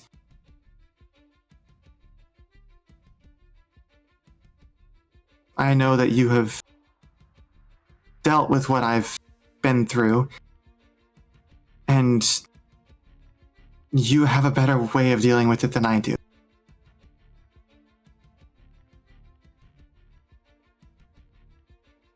And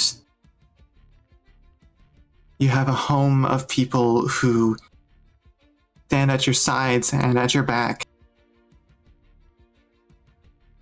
And support you no matter what.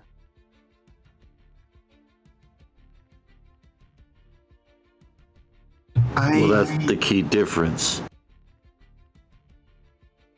Is I don't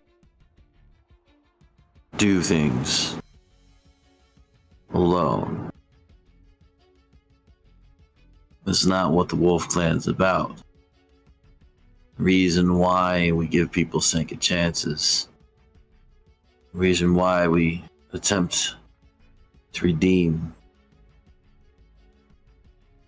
is because together we're stronger. I see that now. I haven't felt sure of anything in a long time, but this I am sure of. Aloria will kind of then straighten her posture, and she'll perform a deep eastern bow. Felwolf Starstrider, will you accept me into the Wolf Clan?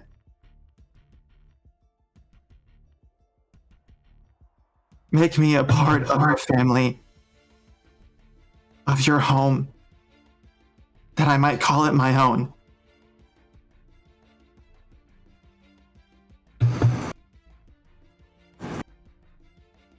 will just remain in that position. I'll kind of pause for a moment. And you kind of like.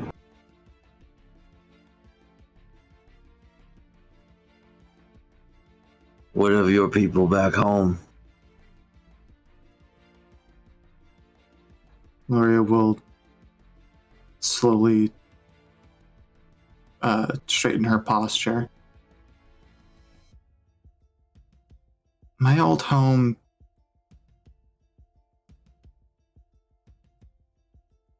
It cannot be my home again. The girl that left that home behind no longer exists. I'm someone different now.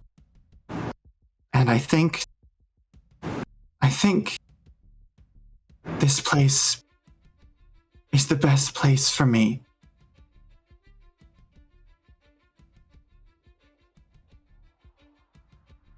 I'm sure of it.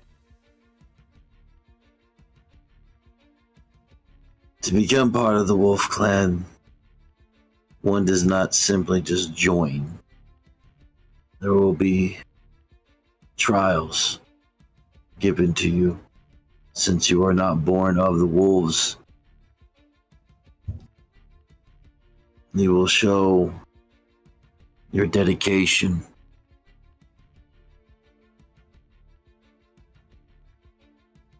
I will begin orchestrating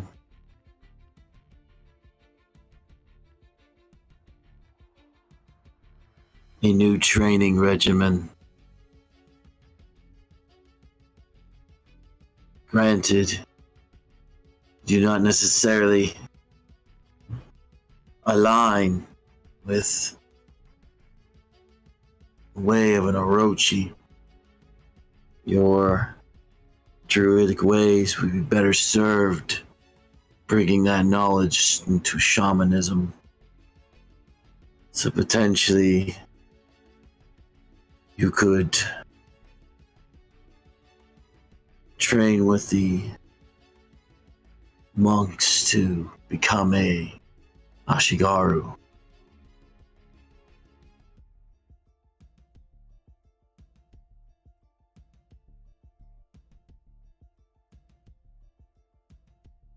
Should you succeed in becoming an Ashigaru, the Wolf Clan will accept you, and you will be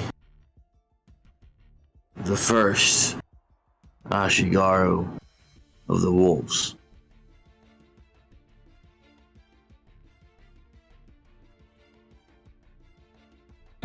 That would be my trial. Show that you have grown. Show that you have experienced. Show that you're willing to adapt.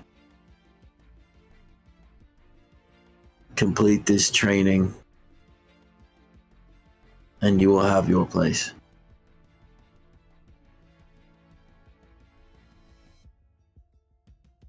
You'll see a couple of tears roll down Aloria's cheeks.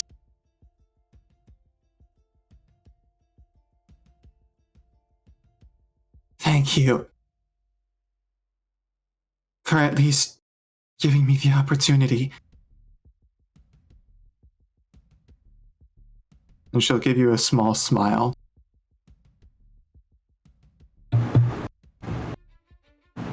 He's gonna have like his hands on his hips, and he's gonna have the exact same smile of when you guys were climbing the hill before you met Susu.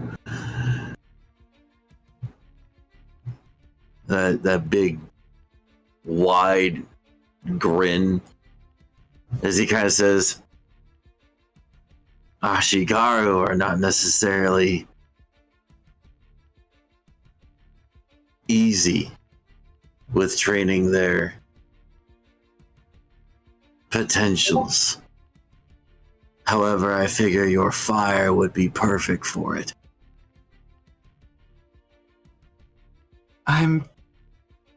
I'm glad that you think so.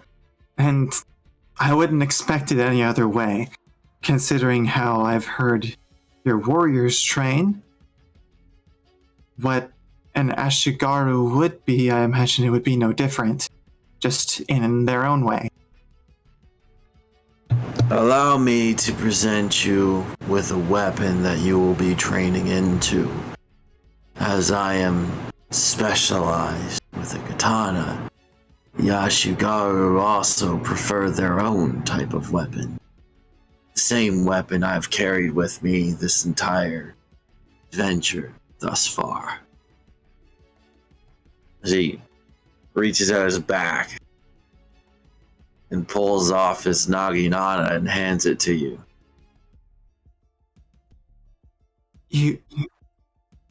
You're serious? Yours?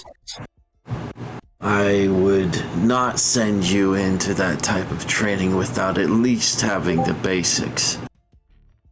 Showing up with your own naginata will look favorably upon you. Aloria will reach out and take the naginata from you.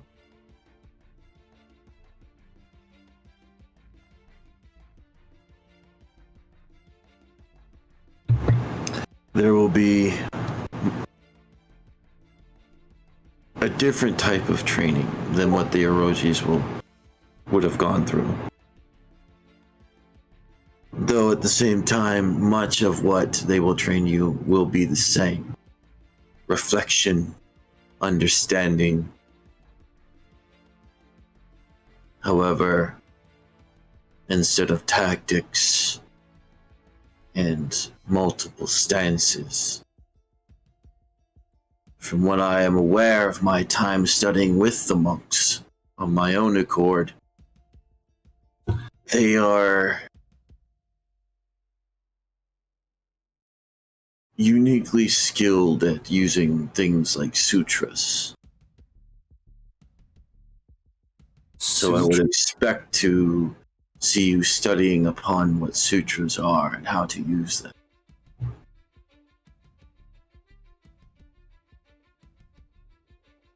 Well, do you happen to have a book? Sadly, much like the different clans, monks tend to hold their own records. I do not have writings on their details, but I do have writings of different warrior monks the wolves have had dealings with. Majority of them positive, so no battling between wolves and monk usually is a thing. On the rare occasion, however, a wolf has battled a confused monk.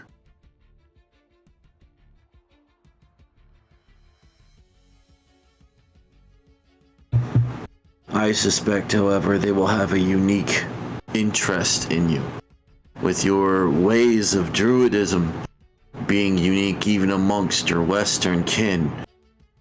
The ability to control something akin to a Shikigami would really interest the Ashigaru. Shikigami? And he still has that like big grin. He's just still smiling. He's like, "You have much to learn." You know, even knowing that this is not going to be easy, somehow I feel... well, I feel better. It just feels right, I guess.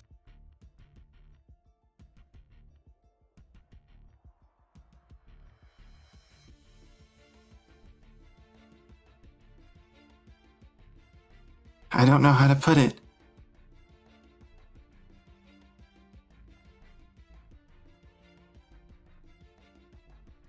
Maybe something to work towards is a little more attainable than my previous goals. Well, things that are obtained through hard work generally reward better You've had a long journey thus far. Perhaps this is the signal for a new beginning.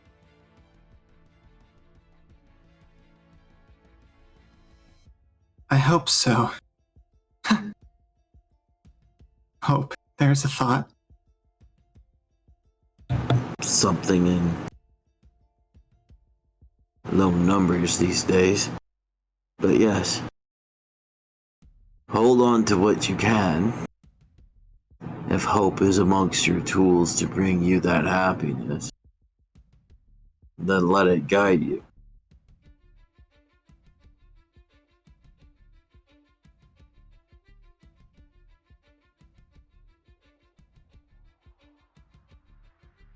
Thank you for believing in me, Fellwolf. Even when I couldn't. You're the only reason I've gotten this far. I don't believe I ever had any other notion of you being a failure. I've always thought you've had capabilities and potential. You are the first person to be brave enough to call me a barbarian. You're never gonna let me live that one down, are you? Absolutely not. It was a growing point. If anything, I got more respect from you. You respect that I insulted you. An insult, yes, to be sure. However, did I not learn from that situation to improve my skills? I suppose. Then that means you were a tool for me to continue succeeding, to improve myself, just as I now am a tool for you to improve upon yourself. This is the way the wolves work. Though we might have strengths in certain areas, alone we fall. A house divided, if you will. We each support each other, therefore we can elevate.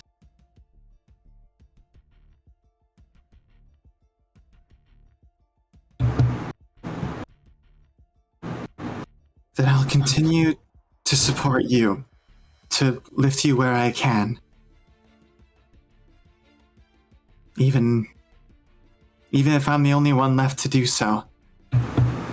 I would suggest you start strengthening your little druid arms then. I have never been an athletic one.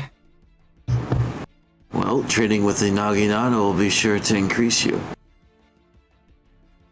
Well, since I have you here, if you have nothing else to do, Laura will kind of take a stance that she's seen you take with the Naginata in front of you. Teach me how. I am not verse detailed in the way of the monks, but I can show you what I have observed from them. As he will begin showing you how to strike with a Naginata, how to balance it correctly. Oh, give me Yeah. D100 with advantage. So 2 D100s. I don't want to die. Valoria, yeah, 2 D100s, which is disadvantage. Ah, I see.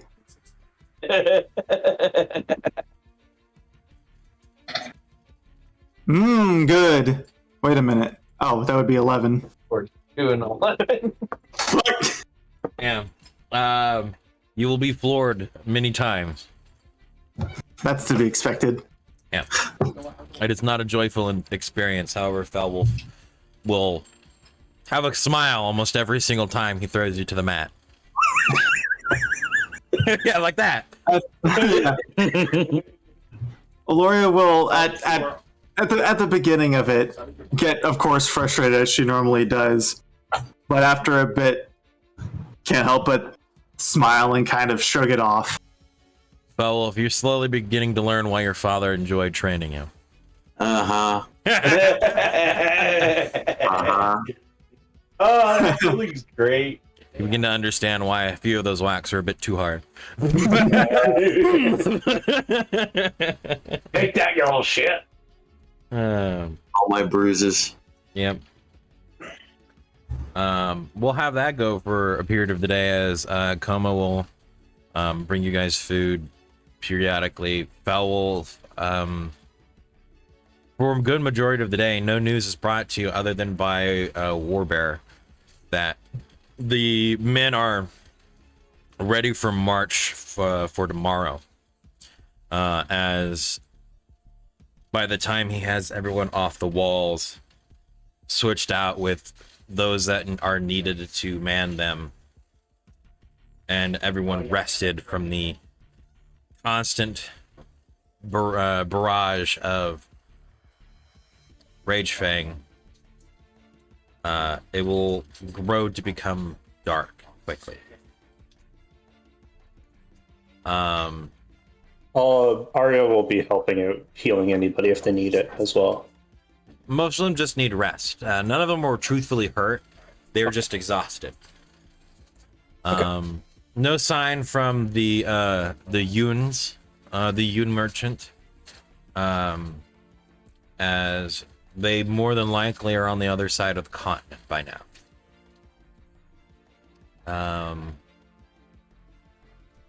For a good majority of the day, none of you see King Bakovic or Sebastian. As the sun sets behind the mountain peaks and the valley becomes shaded in shadow.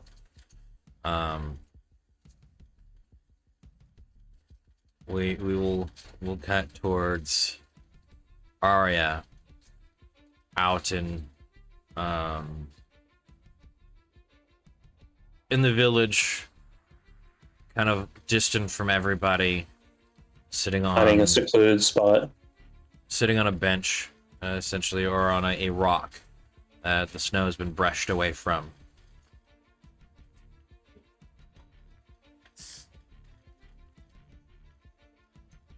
What is it that you're wanting to do? I am going to cast Sending. Who is the subject of this spell?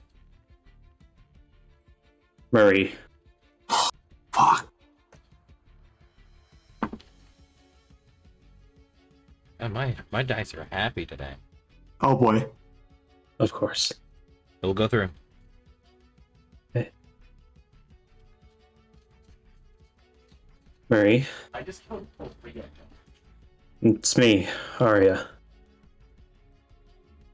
I'm coming to save you. Oh, where are you? Are you okay? I love you.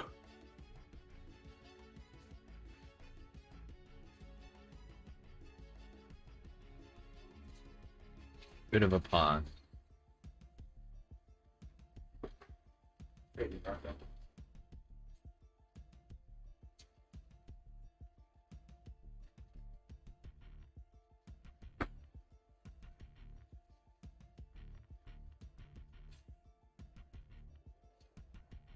Dad told me you're dead. They all told me.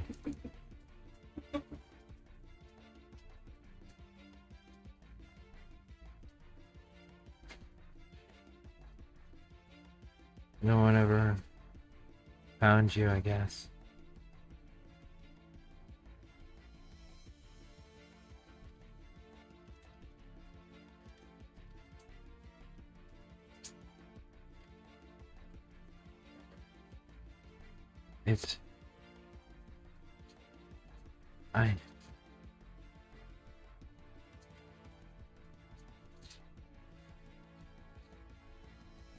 Where are you?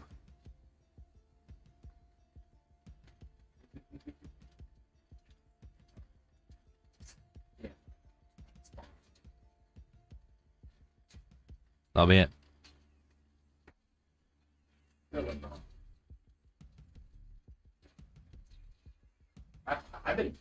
I'm going to cast Sending again.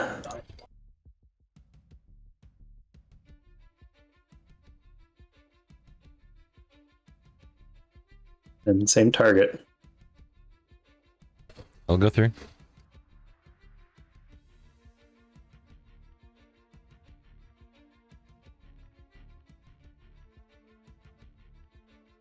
Leroth and Dad are wrong.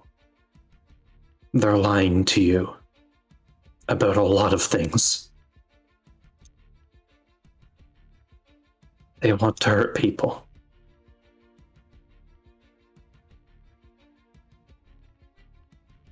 I'll find you soon.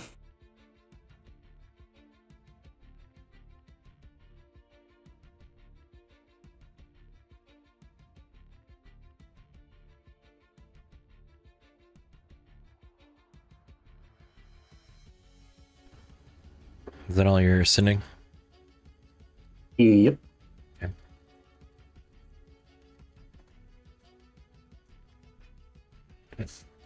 Dad's been the only one helping me.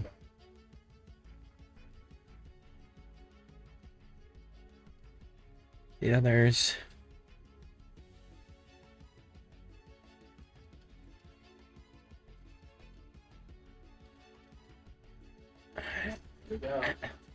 I don't want to talk about them.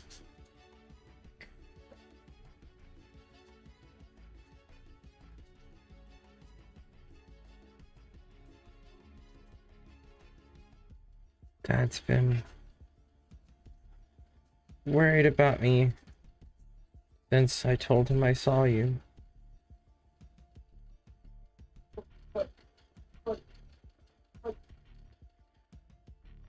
They were often.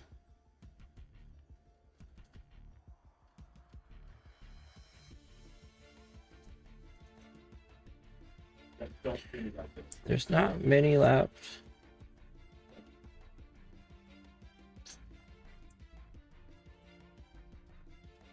That'll be it.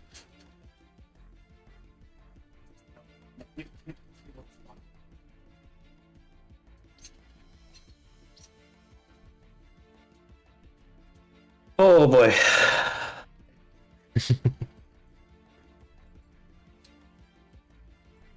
Okay. I'm gonna cast Sending one more time. Okay. And my target is going to be Levi.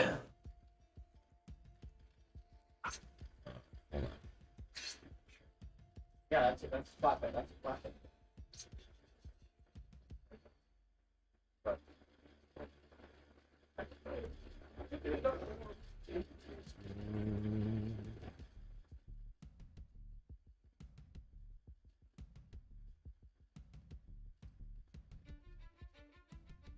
Check something.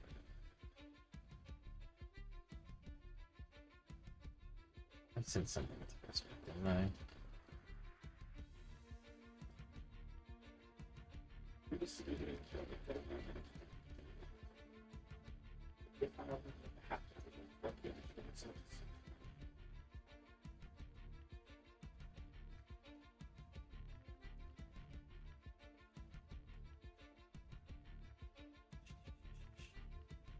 And if I remember correctly, Levi is the your First brother. First brother.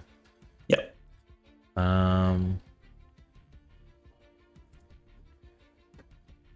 It won't connect.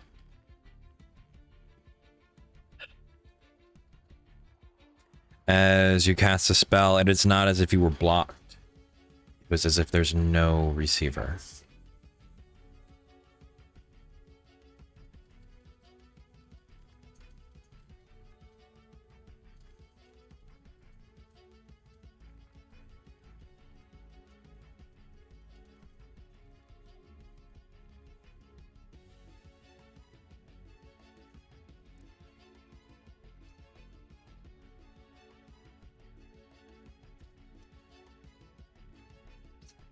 Take a breath for a second and then kind of unclench my hands because didn't realize they were grabbing the bench.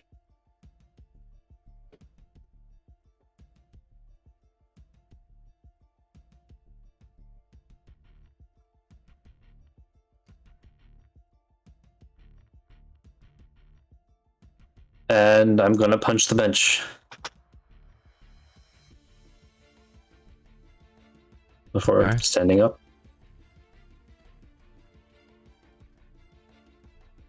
And walking. I'm gonna go to the training yard actually. As you're walking, go ahead, give me a wisdom save. Are your eyes wet yet, Celia? No, but I'm pissed off now. The pain. No, I'm just angry. Yes, let the hate flow through you. With that, you will be aware somebody is sending a sending spell to you. You may receive it if you wish. You don't know who that person is, but you are aware that you are being the target of one. Okay. I'll take it.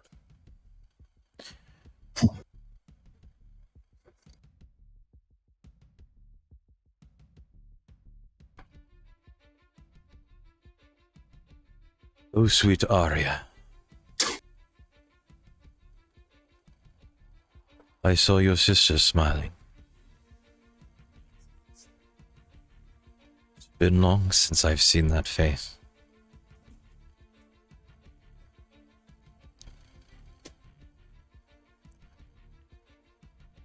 It's been lonely at the castle without you.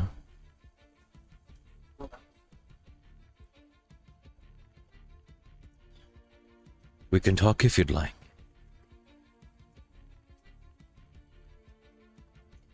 However long you need.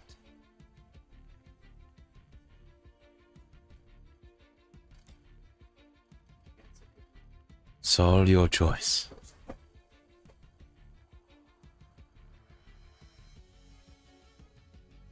That'll be the end of the set. If you don't already know who that is, I know who it is. okay.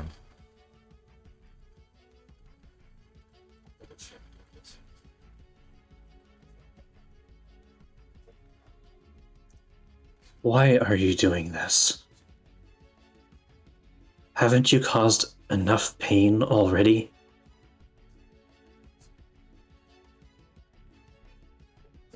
Are you going to make Marie just as scared of you as me?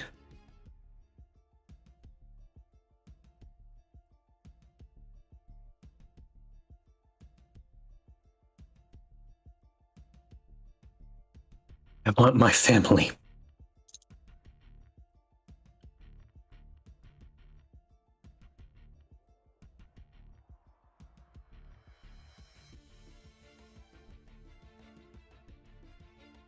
That it? That's 25 words. Make me a wisdom saving throw.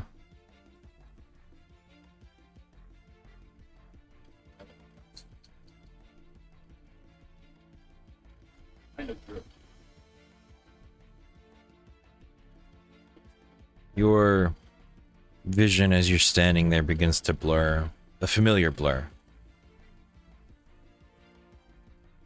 As you quickly sit back down onto the bench,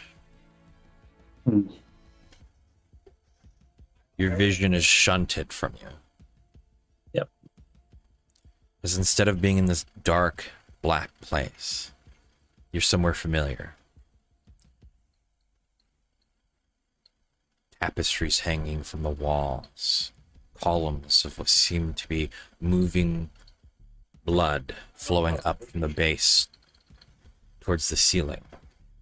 Long crimson carpets, blackened stone. darkened iron holding the walls together.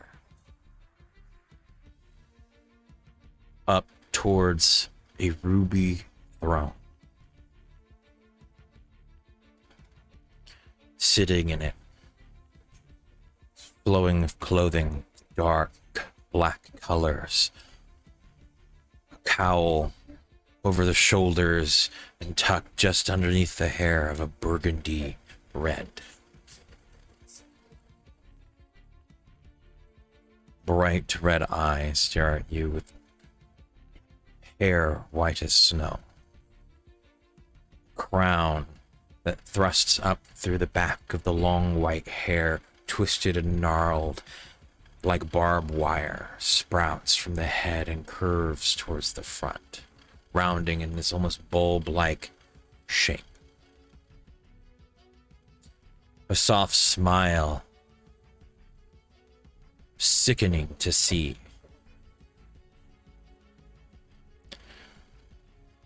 Your father, Oliver.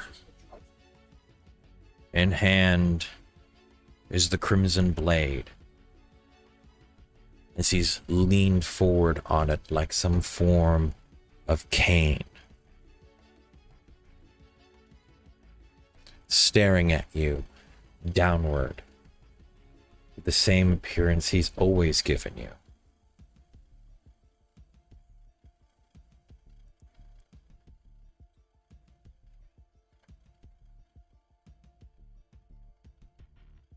You've always had your family, dear Arya. You needed only to come home. My family's not here. This is not my home. My home was back in those woods.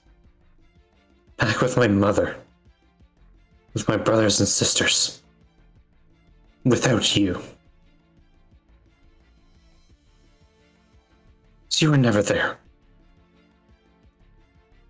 It is a shame what your mother did to you. What, protecting me? Saving me from learning about the horrible truth that you did?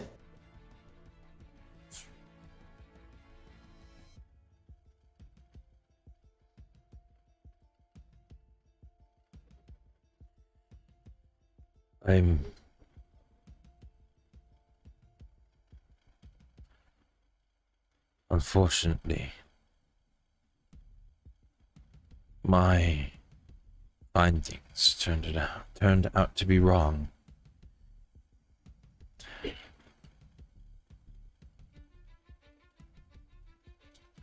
But you were strong enough to survive such trivial things.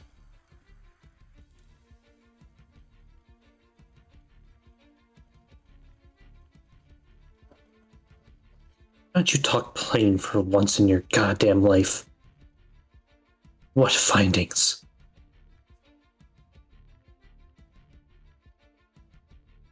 Why was it so important that you had to keep me and Mother here?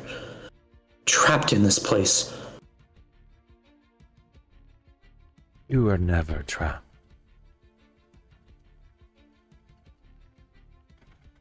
Like the others. You were born and lived here. Nothing stops you from leaving those crimson gates.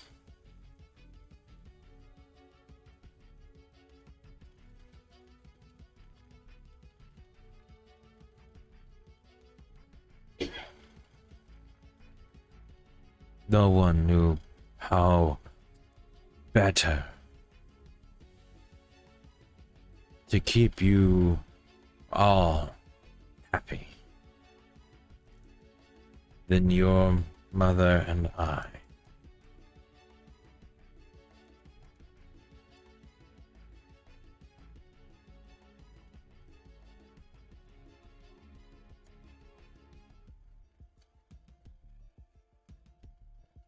I was never happy when you were around.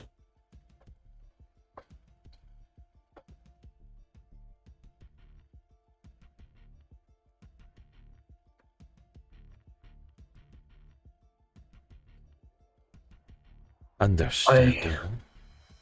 Why are you doing this again? Putting our family through this pain? All I'm trying to do, Arya, is give us a home again. We could have a home. Yet instead, here you are, on your throne, lording over everybody, instead of being among them. King's place is not amongst the peasantry. You should know this as a noble's daughter.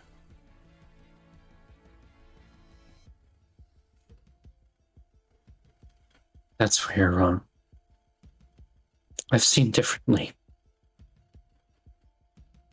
Mother told me differently, taught me to be different from you.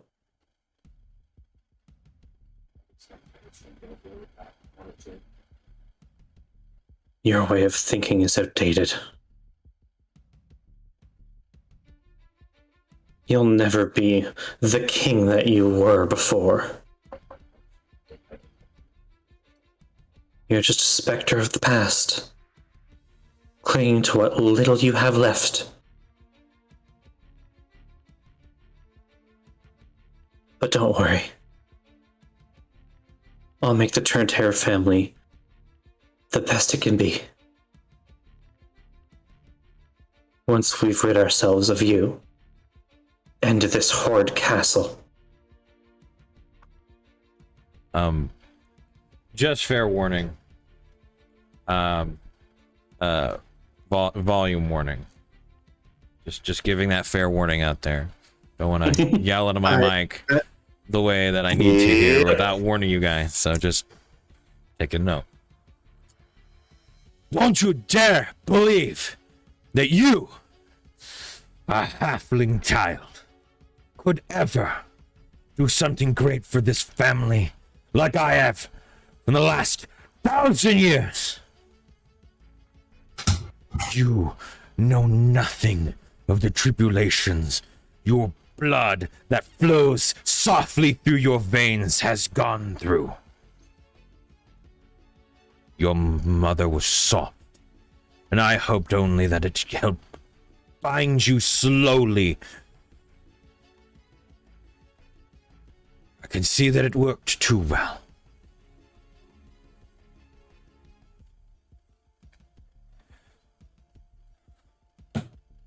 Were those the same words you said when you abandoned your elven heritage? When you gave up being the person that you were? When you turned your back on the blood of your family?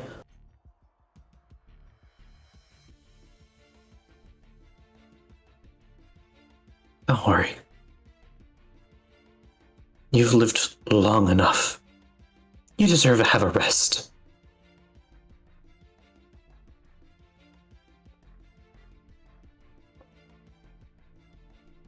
The Turnterre family will be in great hands. I'll make sure of that. You stay across that lake and on the other side. Or so help me, I will be the least of your worries. Don't worry, Father. I'll be back shortly. After all,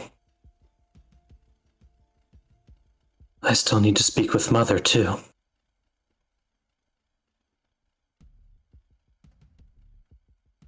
Oh, but I guess you didn't know you could do that, did you? You never cared.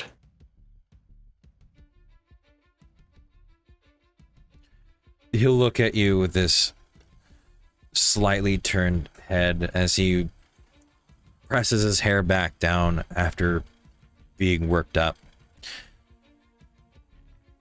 Maybe then you can meet your new mother.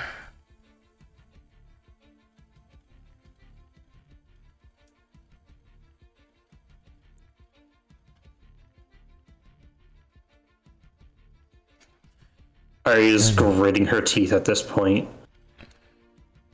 Not my mother.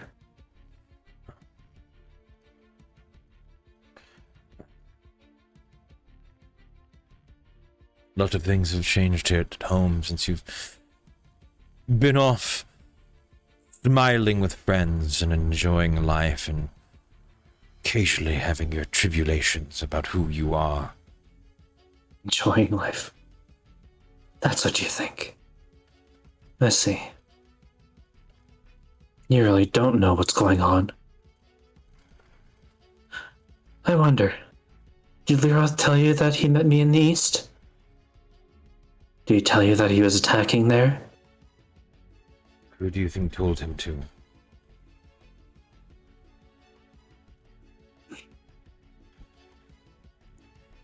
And I bet you even know what's going on in Whitewater now, don't you? That they know about you. They know you're alive. Good luck convincing thousands of ignorant people that the boogeyman is still alive after they failed to do so heroically just over 2 decades ago. See who's alive that cares. None of those mortal creatures live long enough to hold a grudge longer than they could care what they eat for that evening. Don't worry. They all hold that grudge. They all remember. We'll see. But you are for me. I'm going to take that crown off your head and crush it beneath my foot.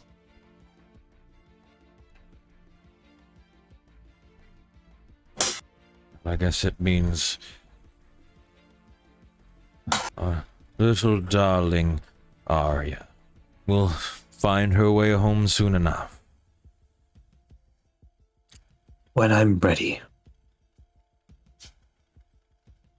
And not a moment before.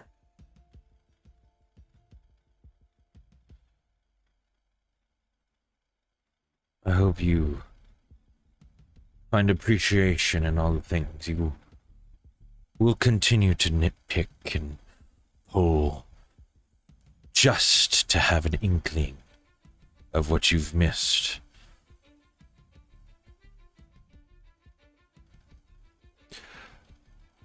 But let me give you a hint.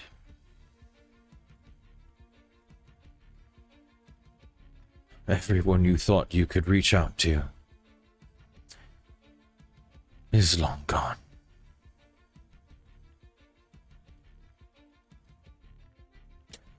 Let me help you with your sending spells.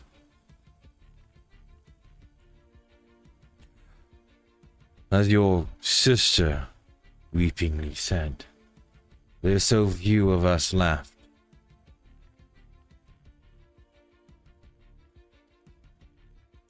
You can always attempt to strangle a few words from your half-sister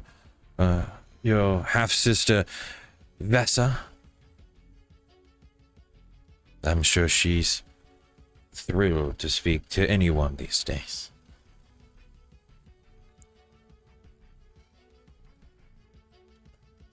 You can try Lessa. Lensa. I'm sure she has a few words after being dodged in the Colosseum.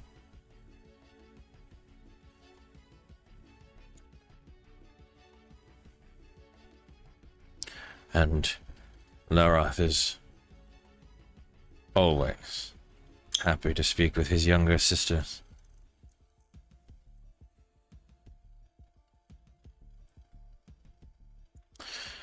Well, you can always talk to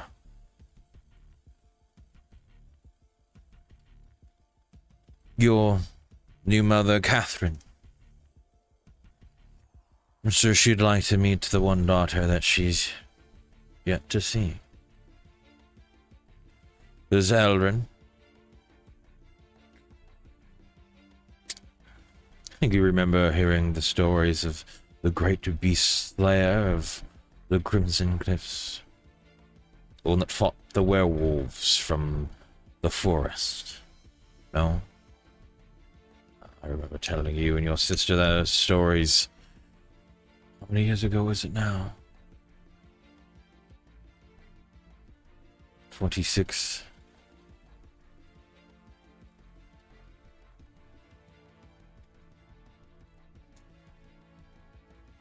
I wonder what memories your mother gave you. What falsehoods did she fill your head with? What honesty she took? I guess that's more for you to filter through.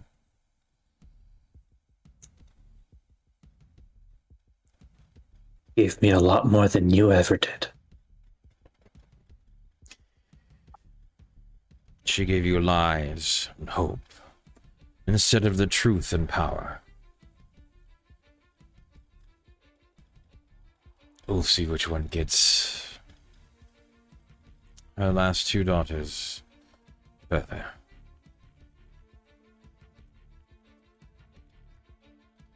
Go have a fun walk in the snow.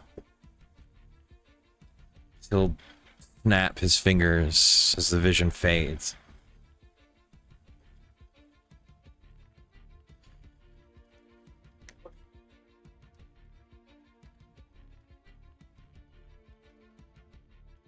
So you'll look down, still sitting on the bench, your fingers peeled at the tips from gripping it.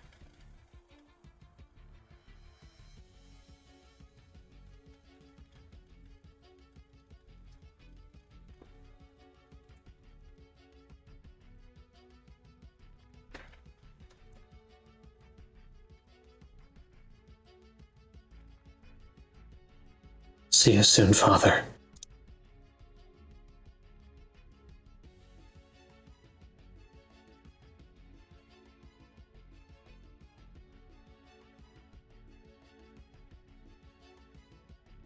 Is there anybody else around right now? I suspect around you right now, no, nobody. What's this bench made out of? It's a stone. It's just like a nice carved stone.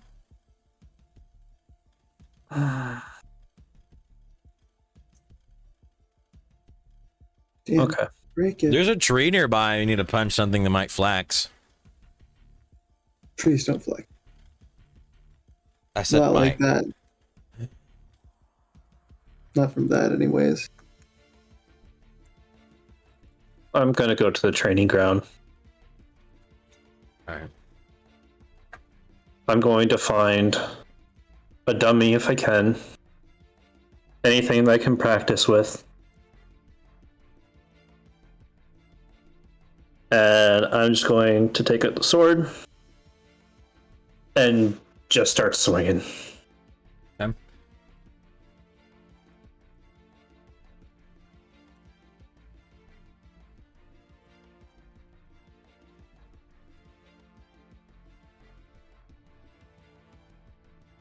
You just throwing your anger into it? Yep. Alright.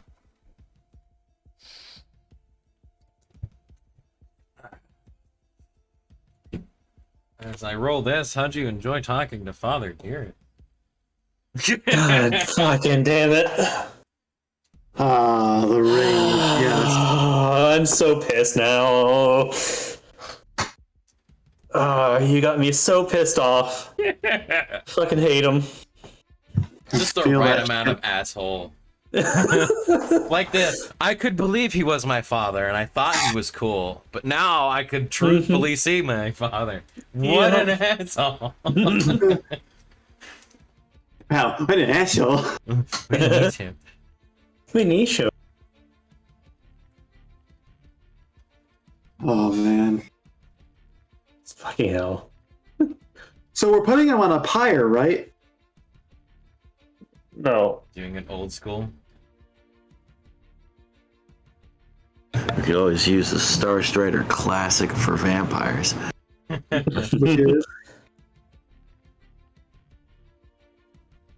Which is what? Star Strider. Well, best part about a vampire is they like coming back to life if you don't kill them right? Yeah. Maybe. That's why you take their head and forge it into a sword. Oh boy. Make him into a How the- weapon. Can't really reincarnate if your spirit's in a fucking blade now, can you? Whoa. Now, can you control that blade is another question. You don't have to, just seal it away or break it.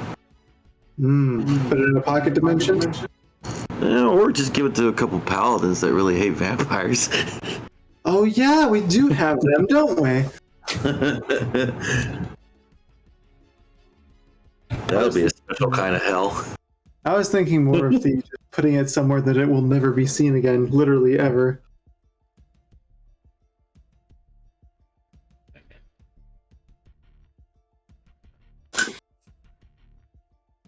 Not by any man, beast, or eldritch being.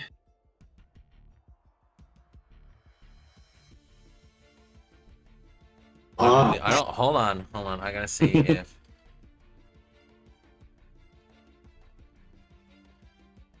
They're not awake. So I got. Yeah, I gotta be this one. Sorry, you drew the straw here. Oh shit. Uh-oh. What happened?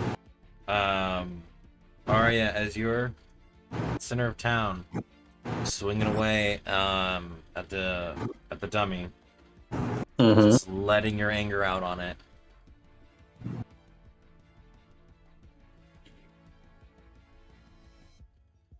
Notice that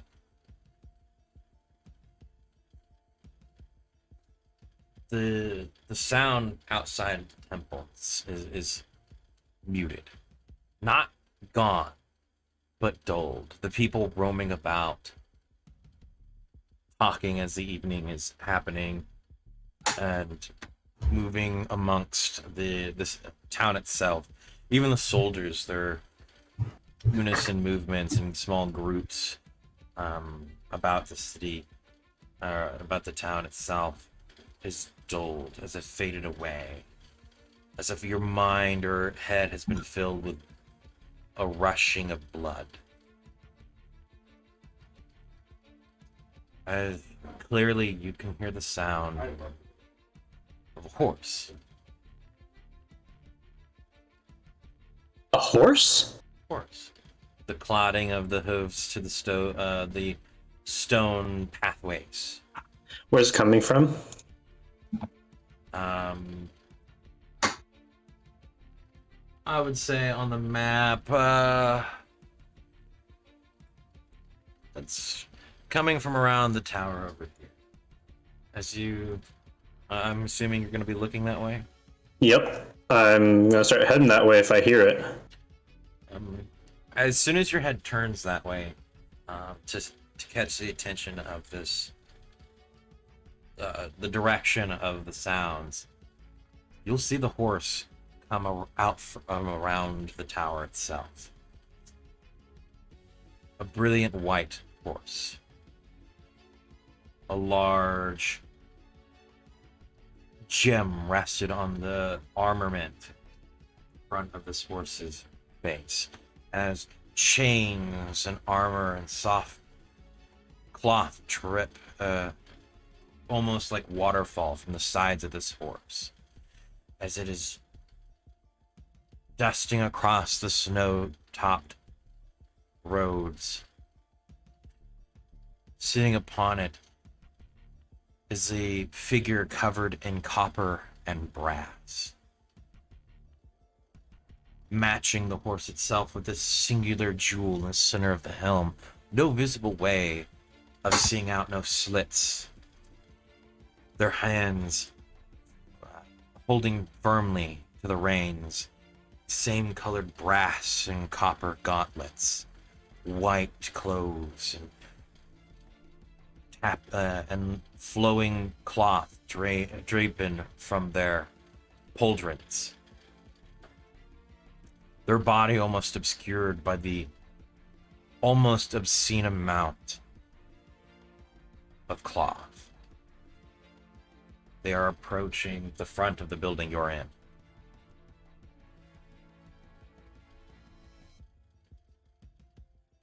Do I recognize this person? No.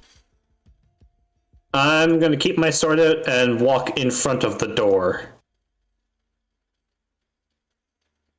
As the horse trots up towards the door, the figure looks towards you with this mask, this helm that covers the entirety of their head. As they dismount, stepping onto the ground, you can notice that their feet do not leave an impression upon the snow. No one else around you has seemed to give them notice. As if they No one's looking at them? No one sees them. I'm getting in a fighting stance.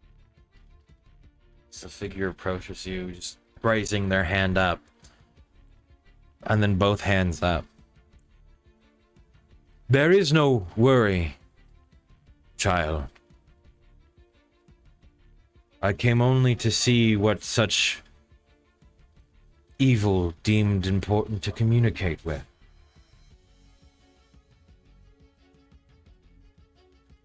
She'll raise an eyebrow. What? Pardon me. I am Ezreal.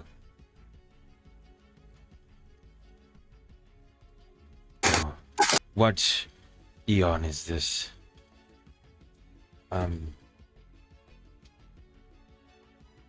Is this...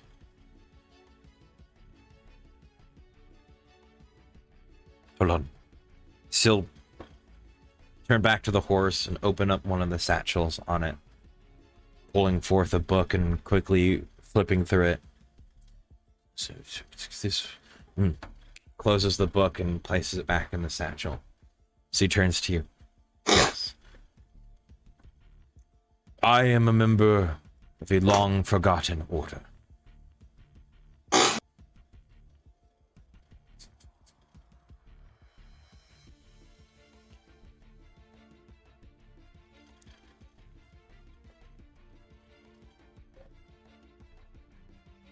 May I approach and not be stabbed? I hate this. I'm going You may to search me for a weapon. I am not a spellcaster.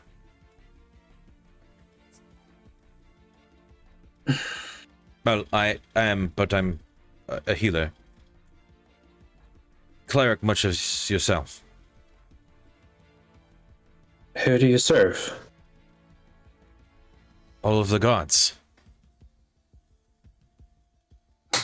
Me and my brothers were appointed as such to represent the wealth of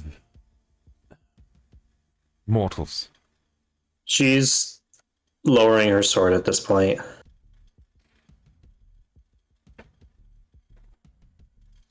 You represent all of them? They imbued me and my brothers with the power to manifest strength based upon the what's the best way to put it? My brothers and I represent the values of the gods' people. I am Ezreal, currently the strongest spellcaster. I am a cleric to the gods, as the wealth in which I represent is copper.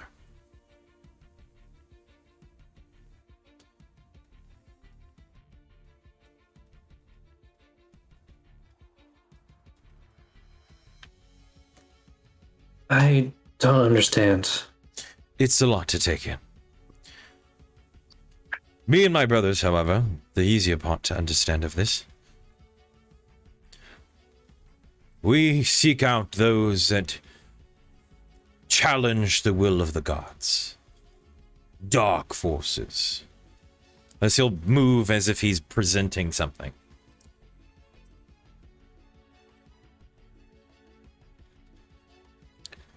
Reward to us in eons past for slaying an evil archmage was these powers granted to us by the gods.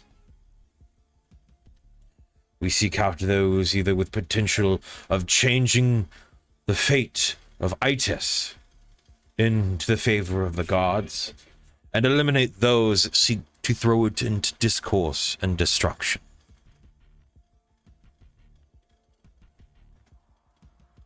We are the tithe. Those that offer to the gods.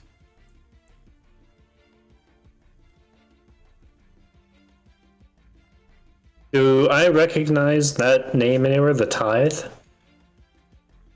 Don't think I do.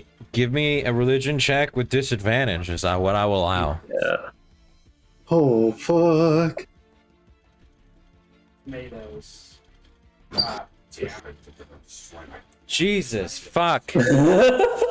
Damn. It's like the dice are like, no, they might know something. The name sounds familiar, though the tithe in relations towards the gods were supposedly a holy group of adventurers about 2,000 years ago.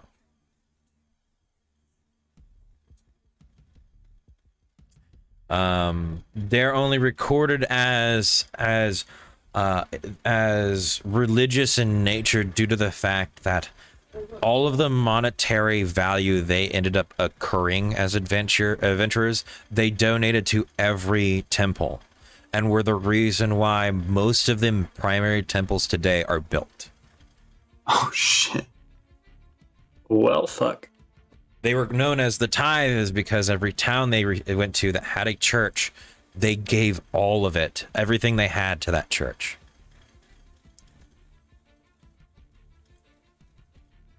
Damn.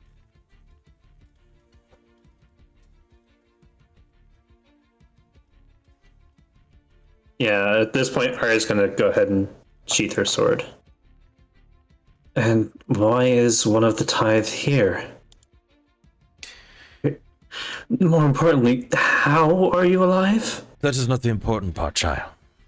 The important part is, I suspect that an individual in this area, mostly you, since you are not affected by the magic in which surrounds me, have been contacted by a dark force.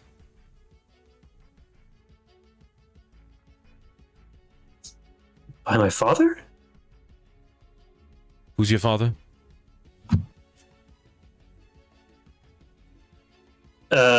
She's gonna tense up a little bit. And then... okay. Oliver Turntear. No. That's a vampire, correct? Yes. He's a nuisance, not a problem. Oh. get You mean- bitch slatted. Conversation, I fucking love it. This man, shut up. Your problems, they're a nuisance. Fuck your shit, bitch. Oh, you mean the other one? What other one? The one that we shouldn't name. Had a castle in the sands. Brought a lot of things through portals, often. Oh. That fellow. Yes. We've recently had some issues with that. No, that's... don't believe that's who I'm looking for. My brothers are keeping an eye on him. No,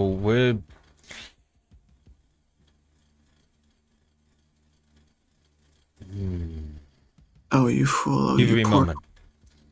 So he'll place his hands together as you'll see him essentially just praying, standing there. Kind of shaking his head left and right as if he's like thinking out loud in his head. Just...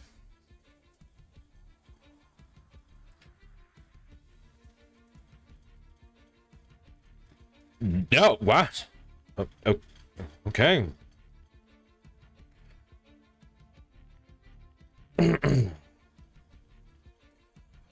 I need only to know who you've been in contact with.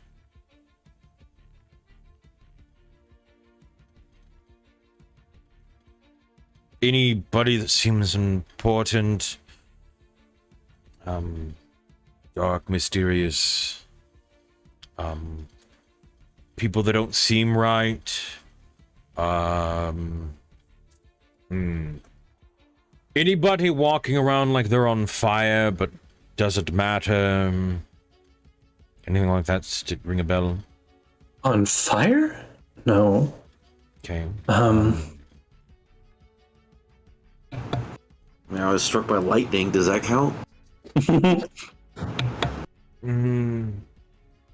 Fuck. It's dark and mysterious people. The only one that I can think of would be Gil?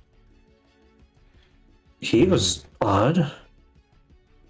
Remnants of a fallen god, cursed, blah blah. No, God damn it. Get your shit and get out.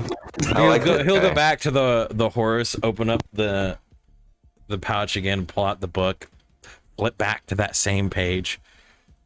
So he'll go over it, close it up, throw it back in there, turn around. You've spoken to them within the past. He'll look up at the sky. 48 hours.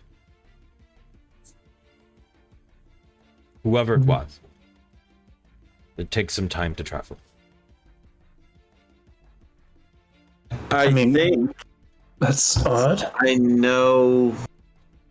I might know who it is.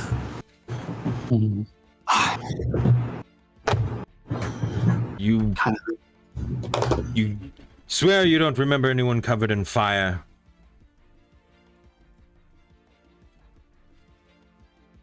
Chains, maybe? Chains? He just kind of does like the double finger point, but not the guns bit. Just like the when you say chains, like a question. Continuing motion thing. Chains, yes. Does that ring a bell? Does it pull memories of something? Somebody suspicious? Like, I don't. I think somebody wrapped in chains would probably be very suspicious. I would be very concerned if somebody were wrapped in chains, that is for sure. No. It's rare that we get a false calling like this one, but I guess it happens. Poor fool.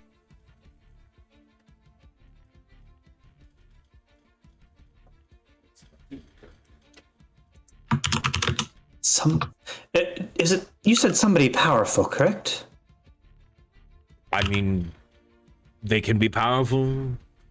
Powerful is mostly on your view of power, being intelligent, clever, agile, physical strength, spellcasters, whatever. Somebody that seems like they may stand out to some regard, maybe, or somebody that's true power is in the way that they don't.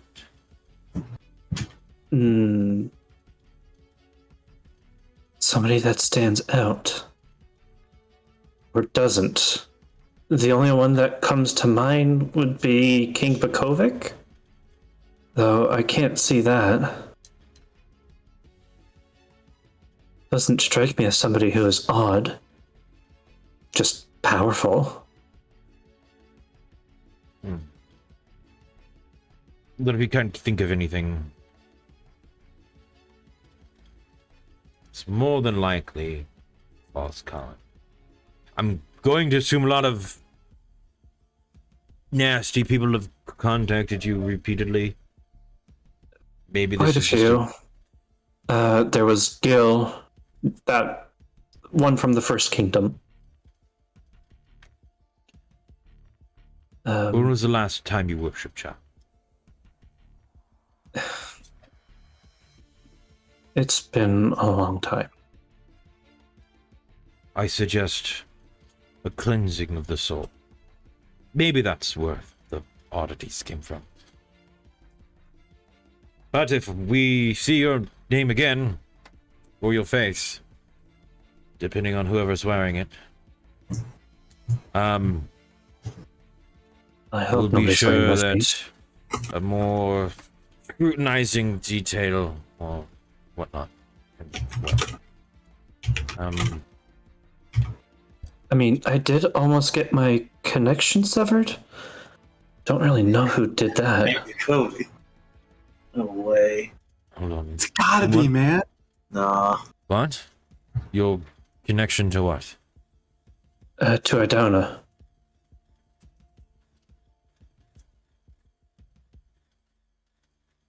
When was this? Mm. How long ago was that? 2 days? Less than 2 days ago.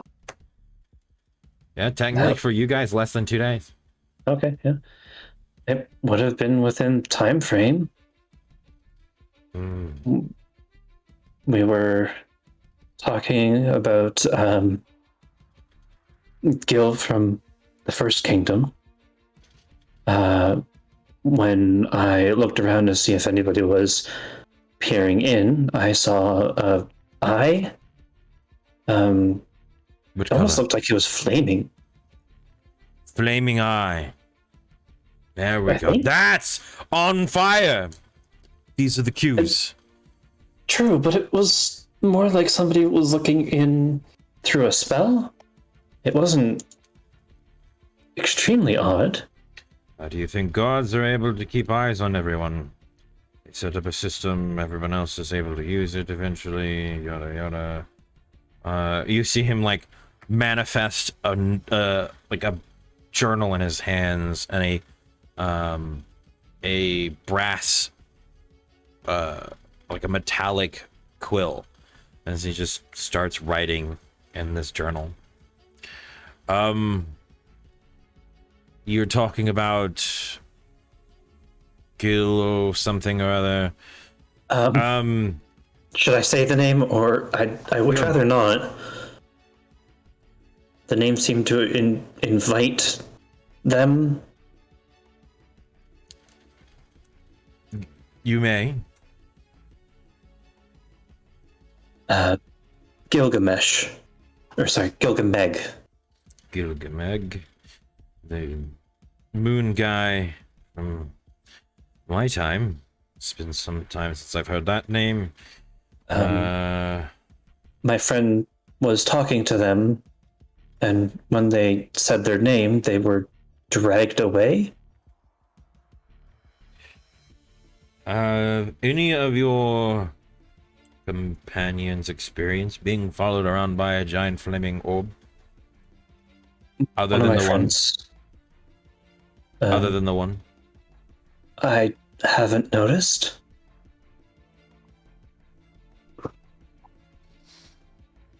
I will be trying to keep an eye out for it more often, but I have not noticed.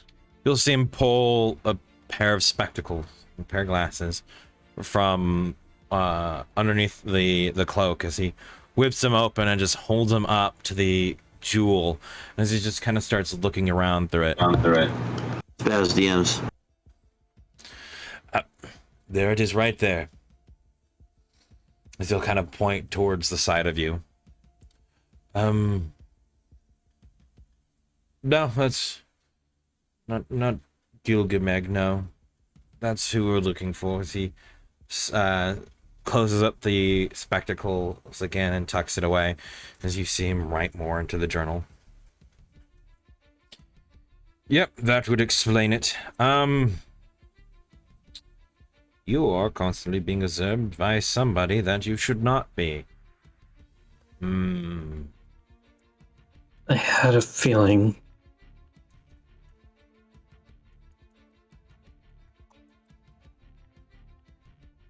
Have you at any point in the last decade come into contact with A dark mysterious book, B, B, a strange skull, C, a whispery voice to tell you to return whatever it is that you're holding back to its owner, or D, an individual that should not be alive, yet by all means remains to be. Just say yes. Book. The book. I fucking call it. I don't know what it is. In the last decade, well, there was a unmovable book in Oasis. Very common. Good way to deter theft.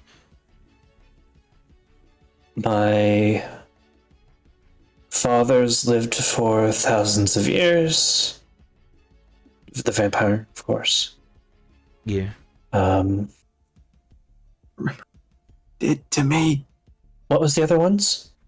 Skull and The skull, and then as a whispery voice telling you to return something. Now, whatever it is that you're holding. not a voice, but more of a feeling. A feeling. I took my father's sword in hand, I had a strong urge, but that was it. If I'm correct, the sword is well, actually, I can't remember. What is the sword? The Ruby King's sword.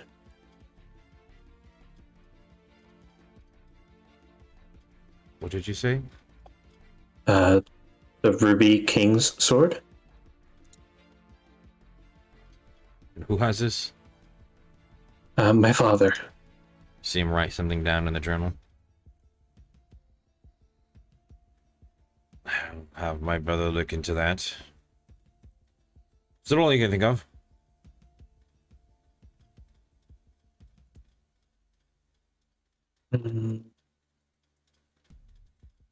Oh yeah, Feld didn't tell me about what happened to him, right? Okay. About what? What? When he found me unconscious. No. Yep, I didn't think so. Technically, I found a few of you unconscious. Okay, can I help out Cell here for a second? Sally, roll me a history check. Yeah. Because No. fuck. That's a big fat no. You can't. God damn it. God damn it. Come on, dude. I'm kidding. I'm kidding. Go ahead. God. Okay. So remember way back in episode fucking 1, or maybe it was 2 or 3, I don't know. One of the first episodes, we found a book in Khan's estate. Mhm. That When was the I book that touched killed The book I him. mentioned. Okay, when I touched the book, what happened? You were hit with, I believe it was force damage. Mm-hmm. No, Or it psychic was damage. necrotic damage. Oh yeah, that's right. Necrotic damage. It was necrotic damage. My arm Oh. withered in front of you. You healed it. Right. Right. Okay, that one. I'm trying to remember what was in the basement because there was the. There was the undead dragon in the basement. Don't worry I'm about it. trying to think of that. Yes, there was the undead dragon. There was the book as There well. was a chained book down there There too. was a but it chained was book, and something I'm that trying was to written remember in the fucking Eastman. names that was written in it. No, there weren't. We never got to the chained book. It was a Yes, we chained did. book. We never read it. That's the thing. The book of names that you're okay. thinking of was the druid name list that I found No, that I opened and read. No, I'm What? talking about a different one. What Celia is speaking about is the one that referenced Rema. Oh, Thank that you. one. Yeah, that's the one of the. Hold on, I have the passage here. There you go. See, who's the one misleading now? That's the name I was trying to remember. Oh, Ramaz. Not, I guarantee you, is not what he's fucking talking about because we haven't been in contact with him or her or whoever the fuck. Yeah, it was Ramah. Ramah was an abyssal dragon, fucking a demon of the Shade Pact. Yeah, which is a bunch of anti-gods. And do you not think that's relevant right now? Not to what he's saying, no. When the local religious law enforcement shows up. Really though, because we never encountered the abyssal dragon. We never encountered Ramah. We encountered this other fucking book that made my arm wither. But when we opened it, because the book we found was a journal, it wasn't anything special. And the chained book that was down there had a title written in thieves' cant that we couldn't even get. So neither of those are what are the problem. The book I touched the thieves' is the cant problem. one is the thieves' cant one is whatever. Yeah, we don't the care. one down there that mentioned Rema was what I was looking for. I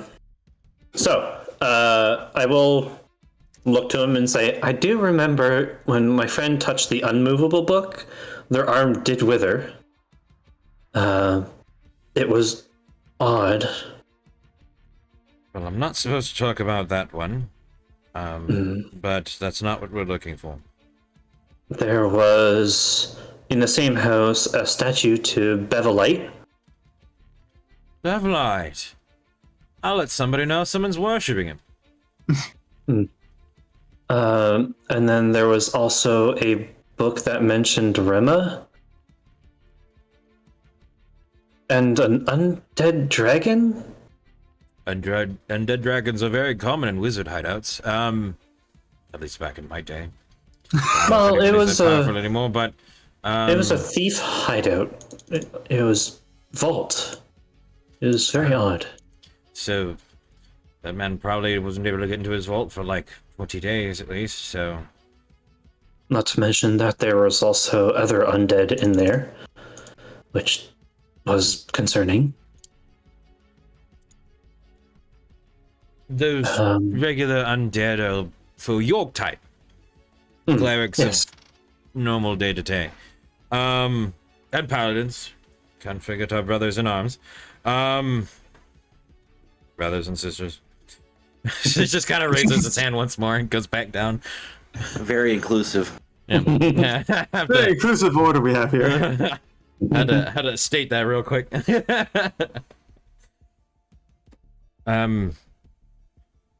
I did get my memories back after. Memory, that's a good one. Who invoked upon you the child of a goddess, worship of the gods, blah blah. Who did it? Idona was who I was praying to at the time. Oh, that's who freed you. Who was the one that affected your memories? My mother. We'll be sure to let her. We'll be sure to give them notification of the whichever. All right. Doesn't seem like you fit. I mean, you a couple check marks, but doesn't seem like you fit what we're looking for. Other than that, truthfully,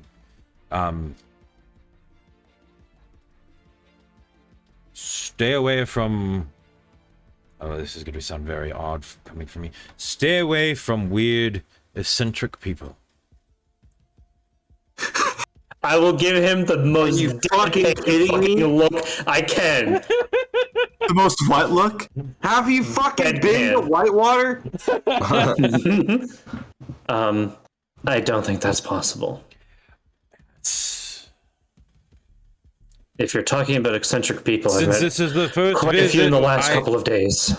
I understand. As you kind of get hear the grain, the scratching of metal against metal as his gauntleted hand just kind of rubs the helmet on his head. I understand. It's just things that my brothers and I put together to make sure that we covered all of our bases at the very first time we ever meet an individual afflicted by beings beyond the pale.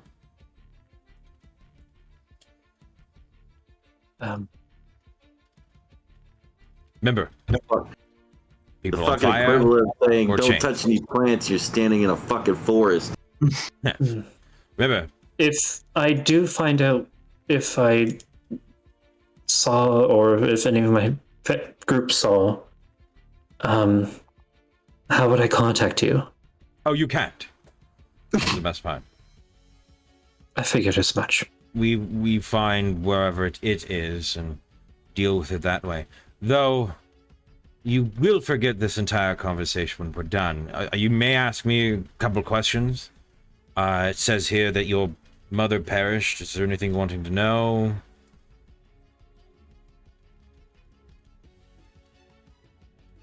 I mean, some people ask. They're going to forget. You're going to forget anyway.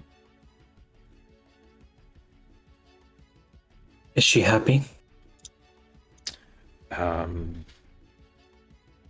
Depends on how you look at the afterlife, truthfully. She didn't go anywhere dark and demented or go somewhere like between. She's serving a light-filled presence in the realm of one of the deities.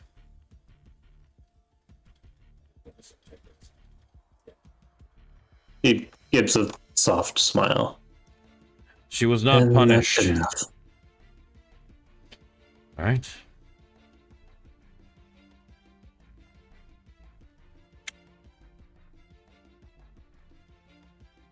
That is.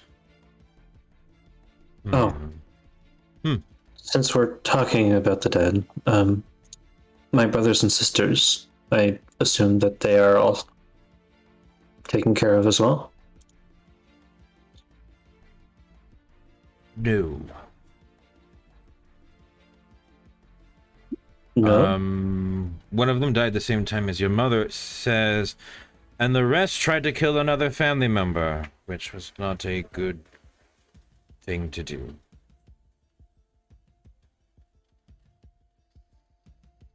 But apparently they're not being overly punished. It's more like the in-between. So... Tried to kill another family member? What do you mean by that? I can't go into details, of course. But... they perished by the hands of said family member.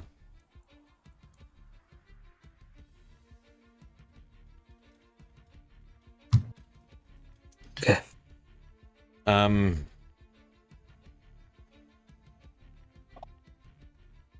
At least that's what it looks like. One of my brothers do have sloppy work, but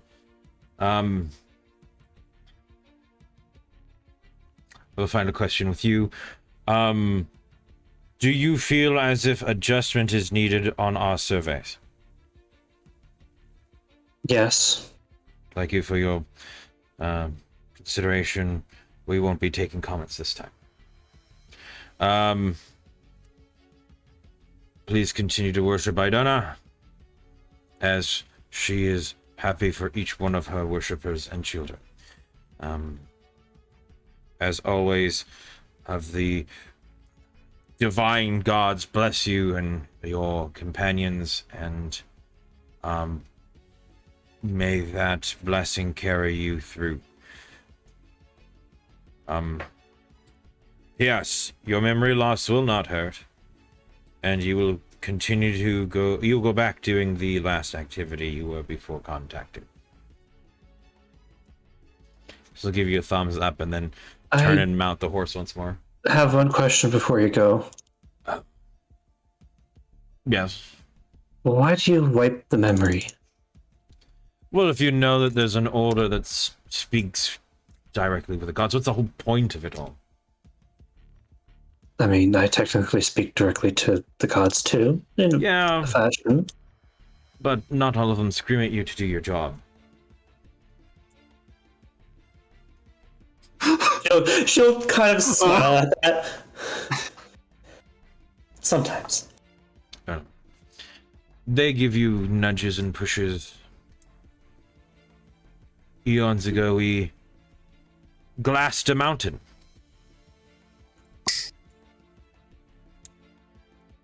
So, Well then, not to make you feel small.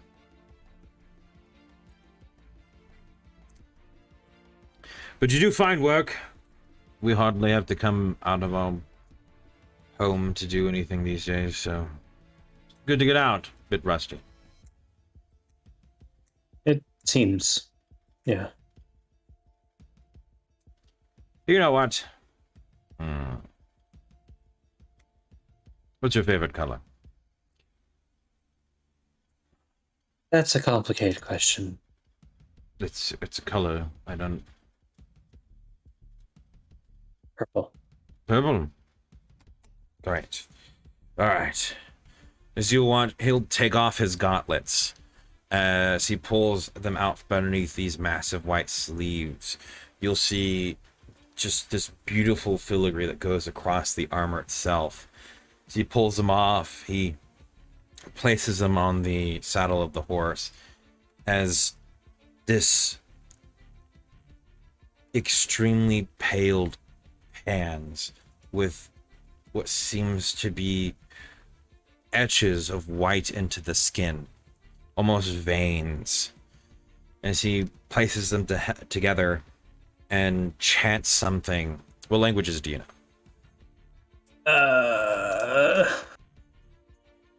Elvish, Common, and Orcish.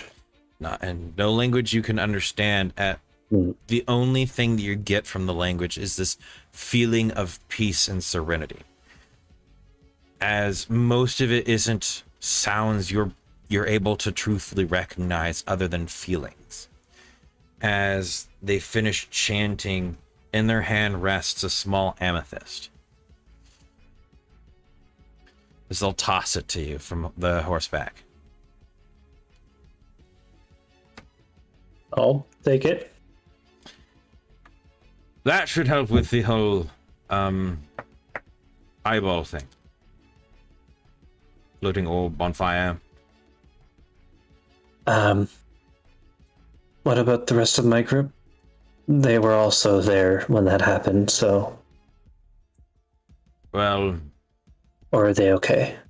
They should be fine. I suspect. I mean, I don't know what the future has.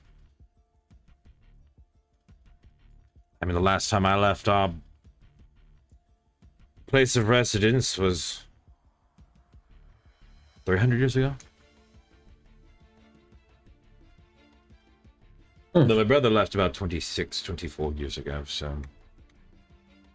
So you don't remember... Did you hear what happened 24 years ago? Are you referencing him? No. Alexander Whitewater, Yes, that whole ordeal. Yeah. And you know that there was the thing that came out of the water at the Scaled Nations? Remember, if it's on fire or covered in chains. There was a large amount of chains. Yes. So he taps his helmet. As you've noticed, his gauntlets are on his hands again. Okay. Keep an eye out, though you won't remember. Just know you'll have the urge to keep that jewel on you. I will... Chin up, go. Your journey's not over yet.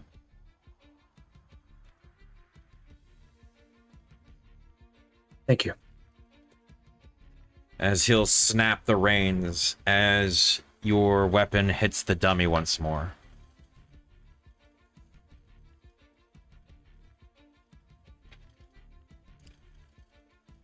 All of the anger that you were feeling has drifted away with that final swing, as a sense of calm rests over you once more.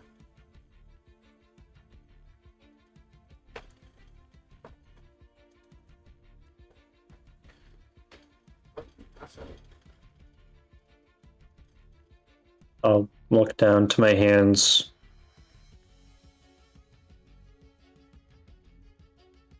Sheath my sword.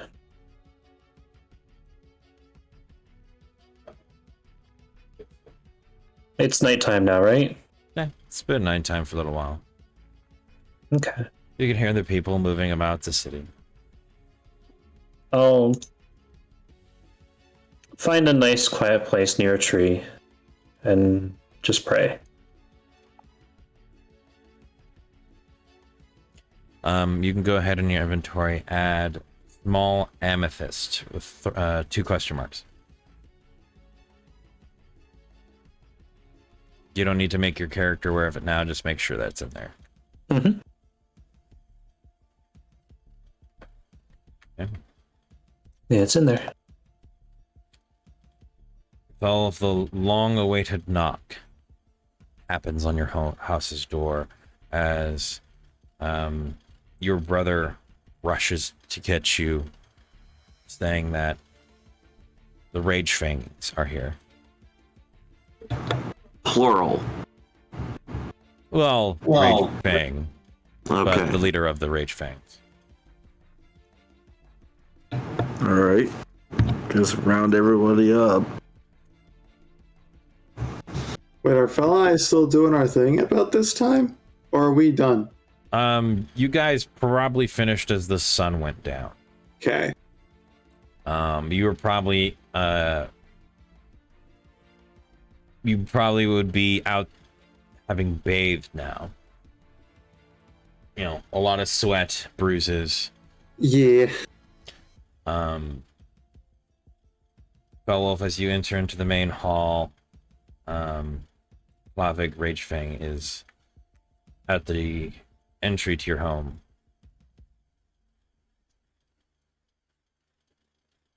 May I enter?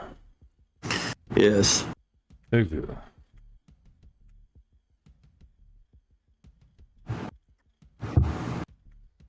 He'll step in. I spoke with my clan. And the verdict.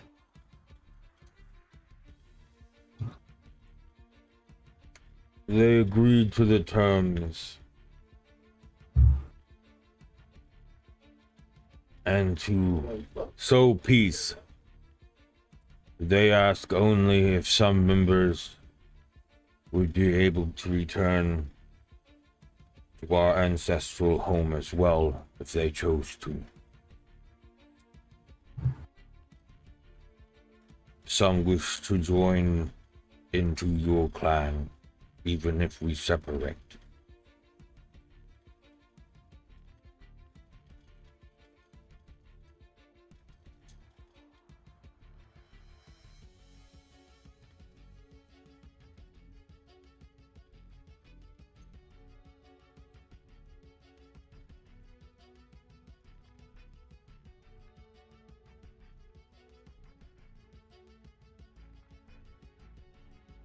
Is that agreeable?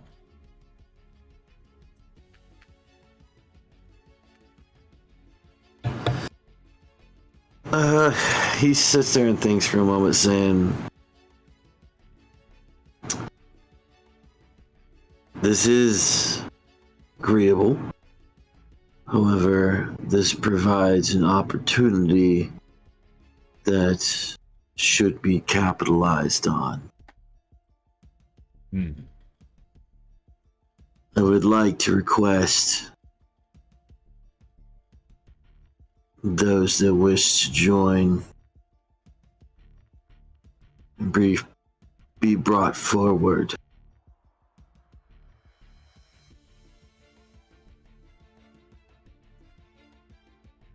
To this place so I may look upon them."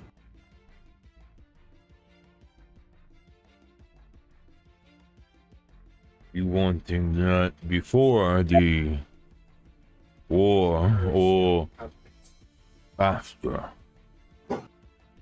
Both. So I may recognize the faces that disappear. I will fetch them and bring him here in the morning. I will ready my men as I have seen yours already for being mobilized. Indeed. I will have them at the front of the group at dawn. So be it. We meet at dawn. May our backs be lit ablaze by the shining light.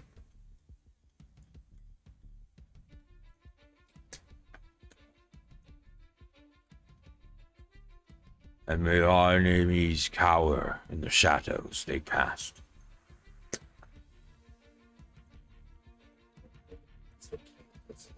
And she'll give a soft bow.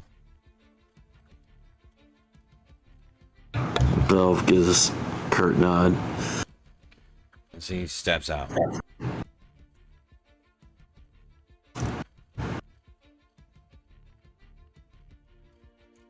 After a few moments, you will hear a singular howl. Slightly distorted, not like sound-wise, but like guttural howl. And then a distant cascade of others.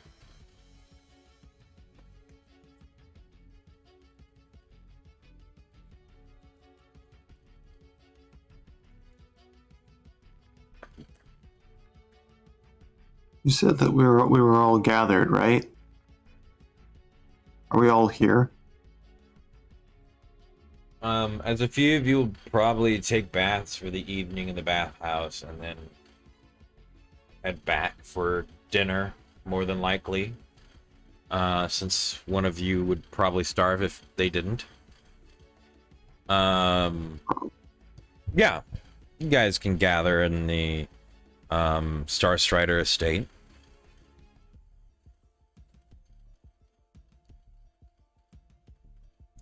But we would be there during that conversation or like after.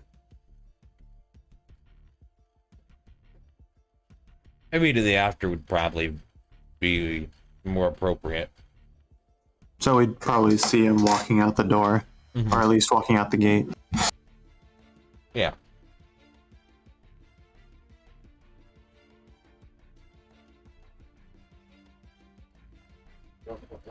Okay. As Lori would walk in, seeing Rage Fang, she'd go to Belle. So, what did he have to say?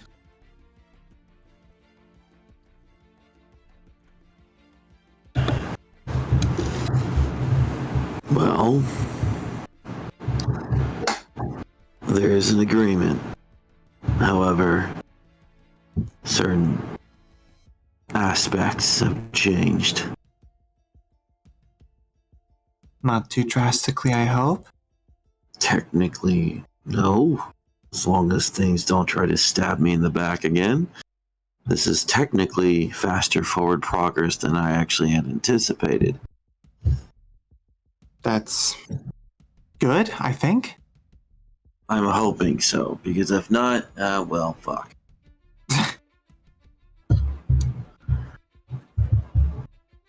I'm going to meet with some of the Rage Fang before the fight. A number of them have shown and asked to join the wolf.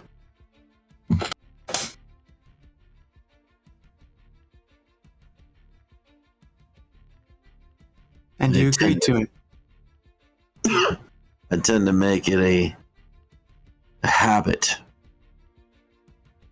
to look at the faces of those I ask to wish to fight for me.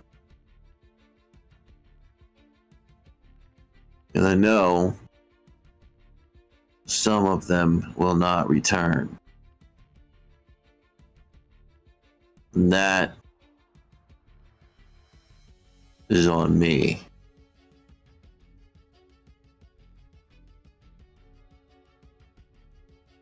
Well,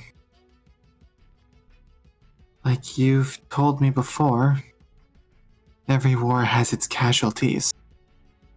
These will just be some of the many that we have to count. How am I going to force the Emperor and the Shogun to look into the faces of the dead if I cannot do so myself?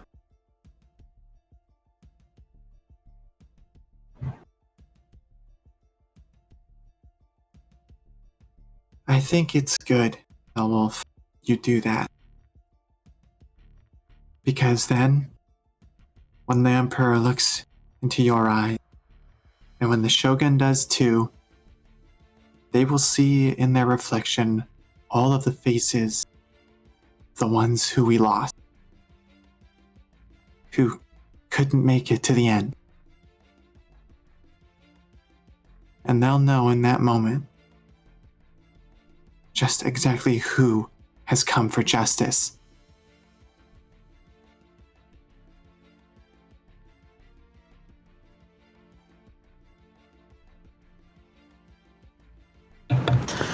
You're sounding more and more like a shaman the longer you stay here.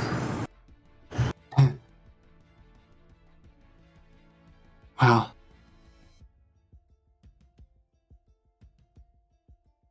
it's a refreshing mindset that I'm trying to take on. It may seem refreshing to you, but it is also refreshing to those around you. Granted, I do like the burn everything approach, but it has its time and place. I'm trying to keep that as my last resort these days.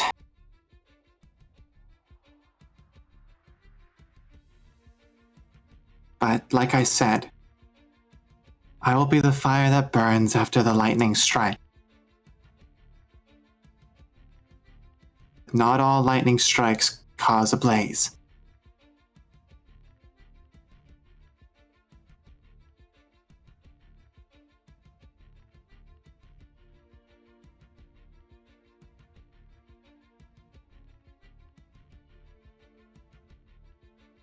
Whether I succeed or fail in what I intend to do,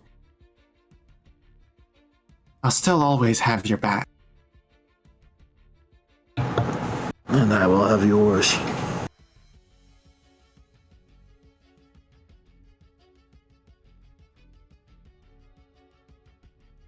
We should probably get some sleep. It's been a long day for both of us. Indeed.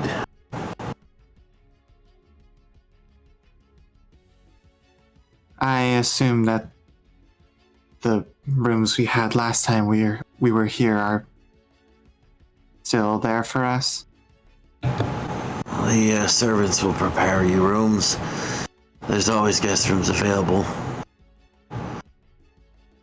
And I will go and claim one for the night. Good night, Felwolf. Good night, Aloria. Larry will give you a small smile as she turns and leaves.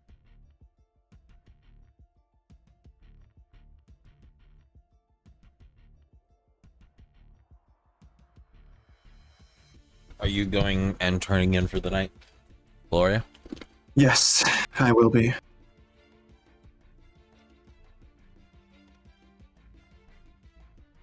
One of the servants will guide you down one of the upper halls on the second floor, and stop at between the two doors, or between two doors. Just kind of bow and kind of standing there. Which door do you pick? The one to your left, or the one to your right? Will it be an empty room, or will there be a male companion? Oh god, don't even start. I will take the one to the right. So you open the door. You're not met with a horrible visage. Oh God. You're lying on one of the mats on the floor. It's the big round belly of Mao just laying there with blankets covering him and food plates and stuff all across the floor. As soon as I get a glimpse of him, I will swiftly but quietly shut the door and go into the other one. He was in a deep slumber as you quickly then heard him snore as the door opened and then shut. Just out like a light. As you'll see the servant quickly scribble something on the edge of the door at their height, and then walk over and open the other door for you. It's What, apparently do I somebody see did what their- they scribble? What languages do you know? I know. Where's my Common, Elven, Sylvan, Primordial, and Druidic. It wouldn't be a language in which you know. Okay. I'll just go into the other room.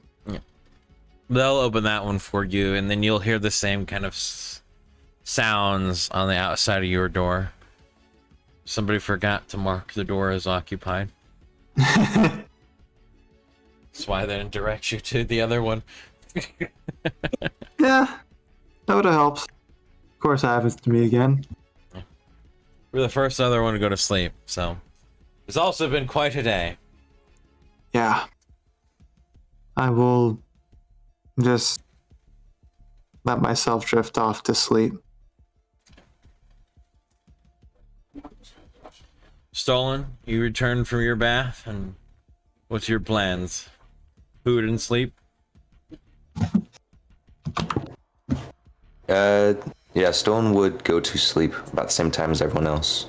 Right. And then be waking up earlier. Elenan, what about you?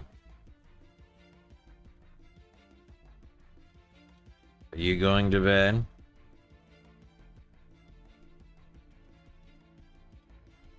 I think he's already there. Nice one. Oh wait, no, he said be right back. We'll ignore that one for now. Arya, what about you? You heading to bed?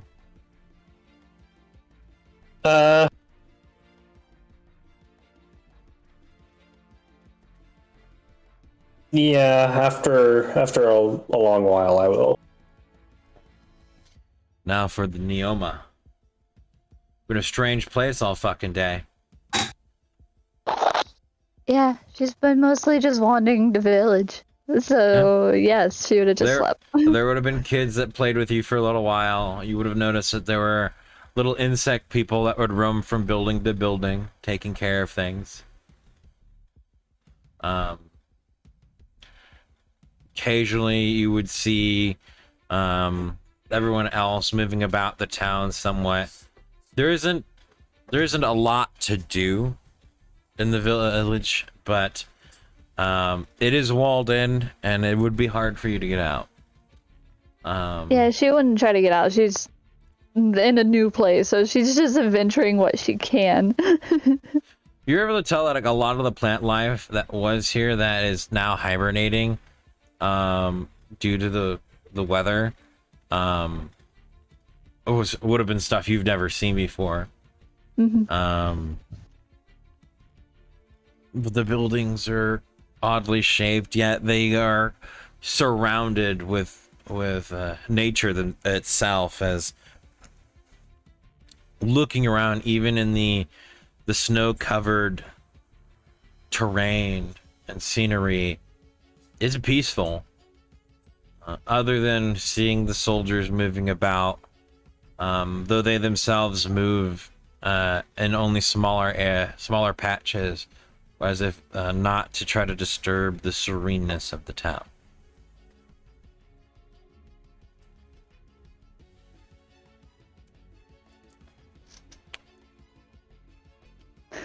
Oh god. Okay. Yeah, after she would have been visiting the town a bit, she would have just went to bed. Okay. You have been directed into one of the rooms by the little insect people. As you have not seen one of those, let me go ahead and provide the image for that. What's it?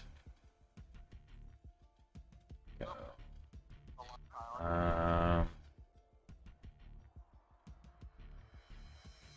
Be that.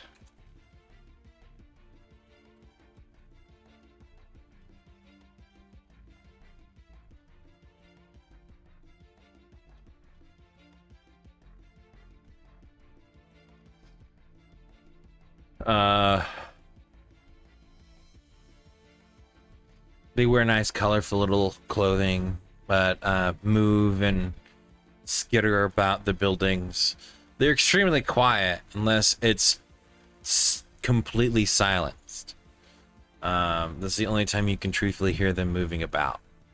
Okay. They'll take you to one of the rooms and settle you in and make you comfortable. They'll bring in warm blankets or pillows. They would just kind of make your room feel more like a accumulation of like a nest somewhat, with a lot of blankets and pillows everywhere. Trying to make sure that they make your room suited towards your needs and desires. Knowing Neoma, she's not under the blankets, she's on top of them all and just plopped.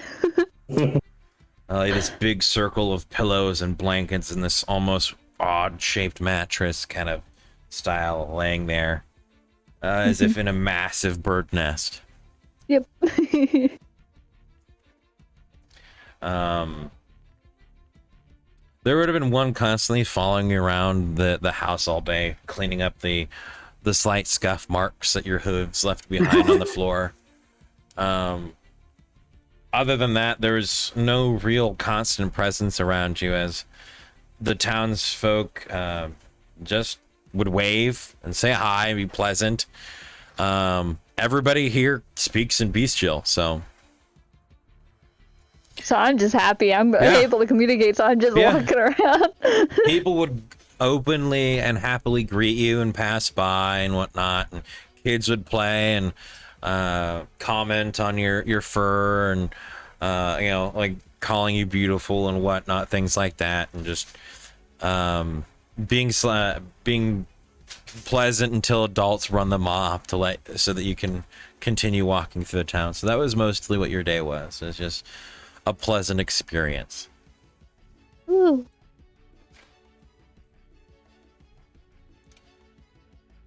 Ellen Ann, what are you doing? I don't know. All we heard from the back. Part of the day is probably going to be helping the prepare for the march ahead. Probably also just wander around for a few hours, or an hour or two at least. As it slowly becomes dark, what are you doing? You gonna be heading to bed, or are you gonna be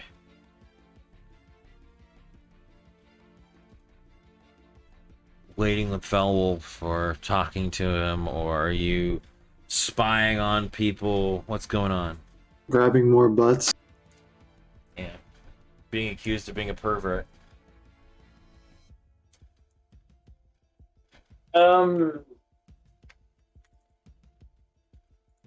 Yeah, I'd probably talk with Felwolf, some of the other siblings. Okay. Anytime Shinki would have ever seen you, she would just point it at you and just mouth the word pervert. Just like squint at you.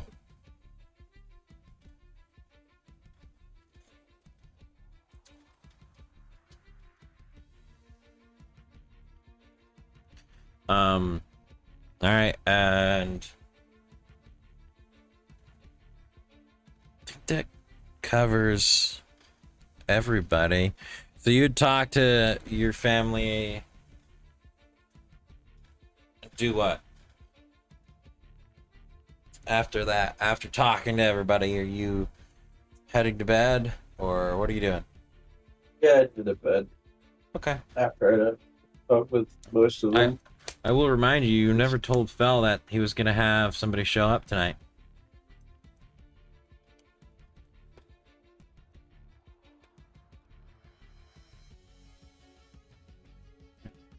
Goodbye, Small Dumb Peace, kid. Take care.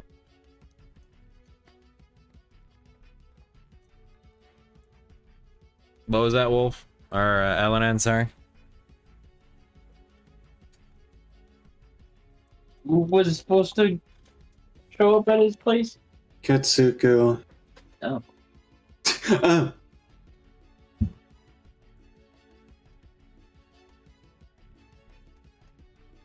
Oh well. All right.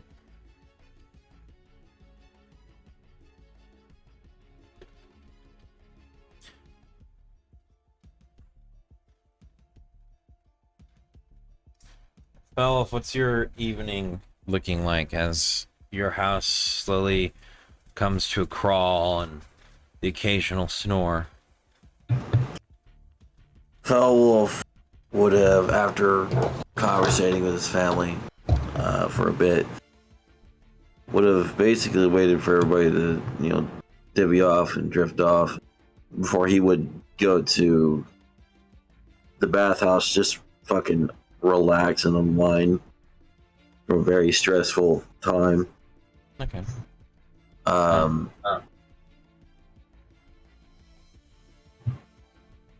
Yeah, that's uneventful. After that, he would probably go to his quarters. We'll go ahead and do it in the bath. Seems best place. Always Yeah, have honest seems legit. conversations.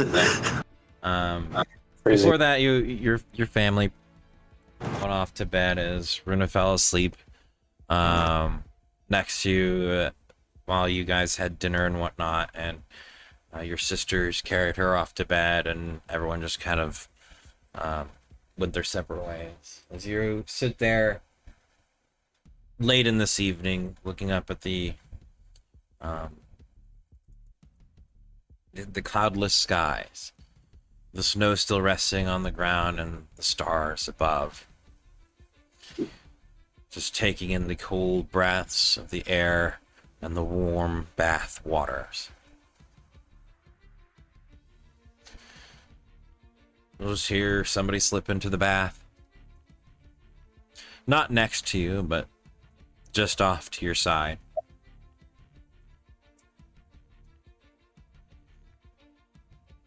Uh-oh. So, I caught your brother today. Would I recognize his voice? Yes, this would be Kitseku or Kinsuku, This would be the spider lady. Spider lady. Spider Lady. Okay. She's now in the bath. Looking naked. Fucking spat. Naked. Naked. Naked. Well, this is a part of your character, remember? As long as my eyes are closed, no, it's not. As long as he's able to not see it, as long as he's able to ignore it, he's fine. Exactly right. As long as I don't see it. Which is why I described him looking at the sky. Nice. He would continue as soon as he hears the voice of a lady, while he is, as Spaz so delicately put it, naked. Probably, you have yet to see her, so. Naked. Well, Well, I said he is naked. Yeah, he's naked. He would focus on the sky for a bit. As he kind of chimes in, he's like,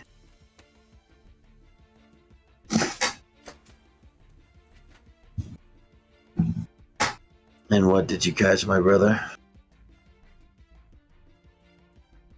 Fiddling with a parcel of sorts. He made me aware that he is aware of what the message itself said.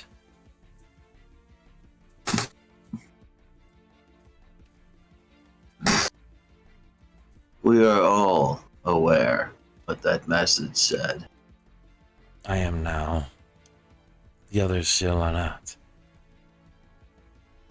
My family has been made aware, as is my team. I have no intentions on acting on that unless my hand is forced. I know not why the Snake Clan has chosen this route.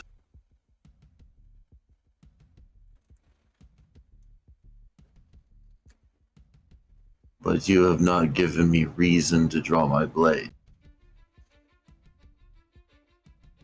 I would hate to see where you draw it from right now. You would be surprised. I probably would. Though...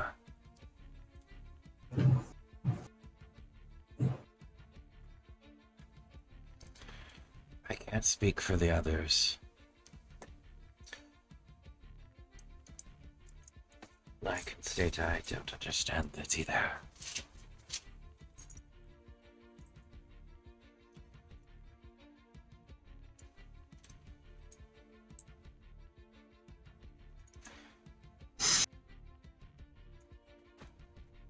Have you been made aware of my plan? Not in its entirety. I suspect there's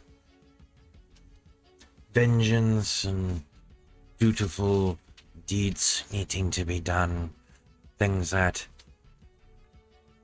people like myself are not quite familiar with.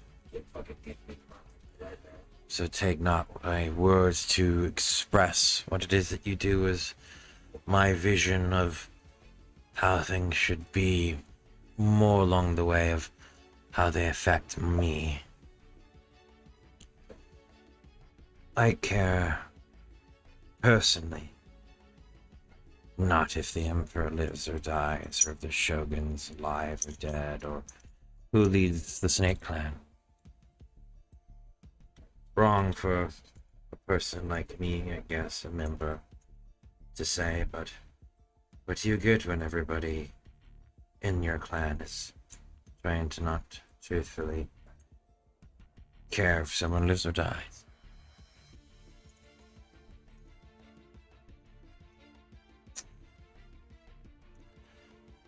All life is precious. However, I am no fool. This is not a quest for vengeance. This is not a fit of anger. This is simply progression. Leaders who do not advance their people fall to the wayside, to be swept away in history and forgotten. History is not shone brightly on our people. My aim is to change that.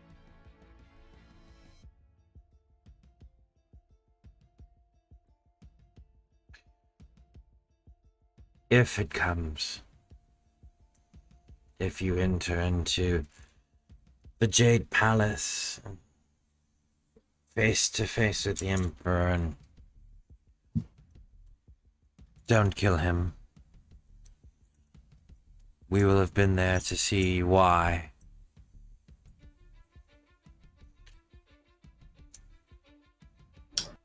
My intention is not to kill him immediately.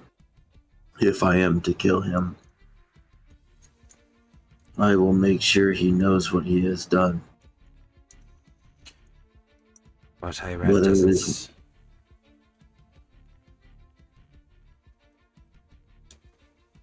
Go on. Whether it is willing or not, fact is he has done it.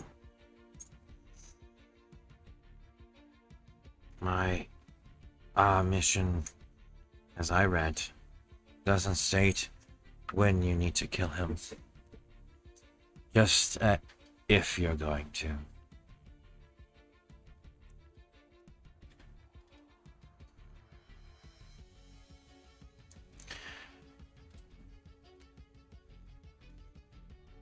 I have a question.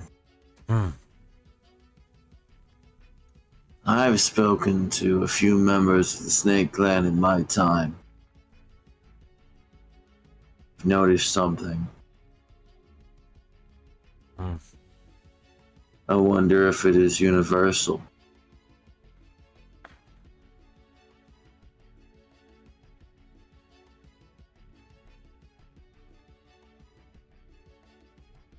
Can the Snake Clan members think for themselves?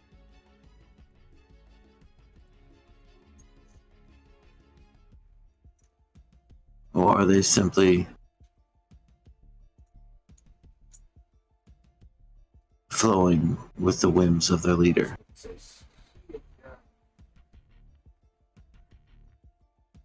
There are many that try to justify actions through their own thoughts, though I doubt anyone truthfully understands the other.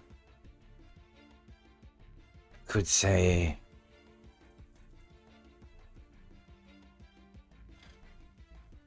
there's enough unique ones where they prioritize action over inaction. Then tell me this. Obviously, the snake is not of one mind.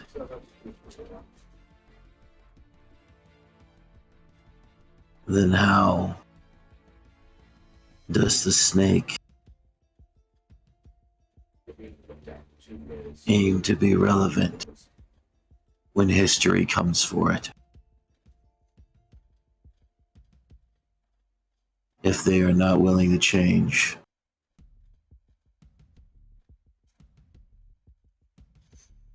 Honestly, I don't think that was ever the plan. I refuse to believe that any of my people are that weak, regardless of what clan they come from. No, I mean, I don't think the Snake Clan was put together with the intent for it to live beyond a certain purpose. I think it had a goal in mind.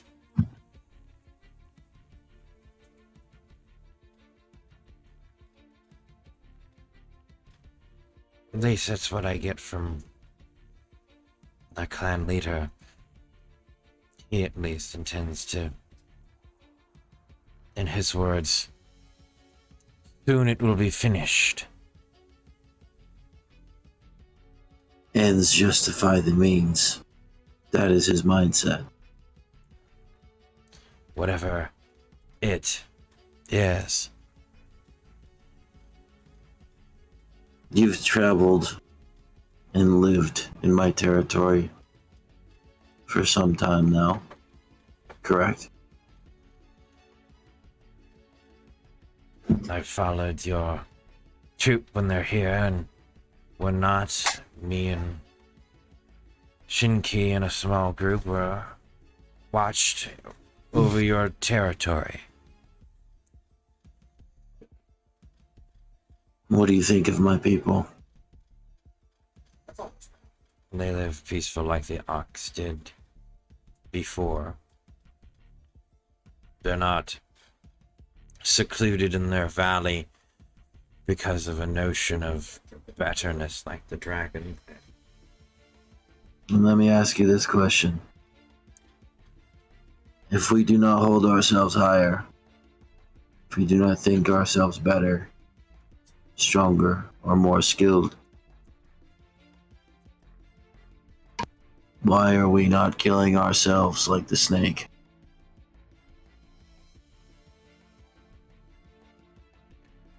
I remember when I first learned of this practice, the snake deals with their internal differences.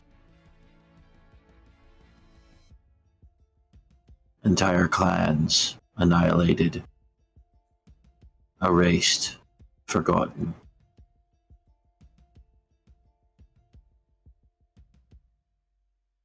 Only through my action were a handful spared that day. My reasoning was valid.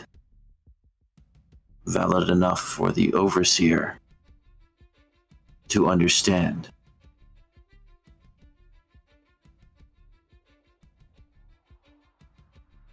And I still hold true to that opinion. I hold the snake in high regard for a reason. However,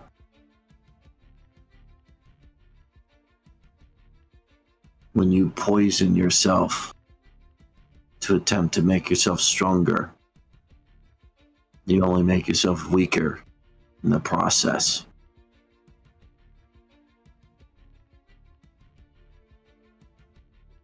Each one of you are unique. Doesn't matter how skilled you are, you bring something to the table. This seems to be a fact that is unobserved, from my opinion. Or at least ignored for this end goal. So sure, the snake may acquire their end goal. That I have no doubt. But how many of you will live to see it? That is my concern.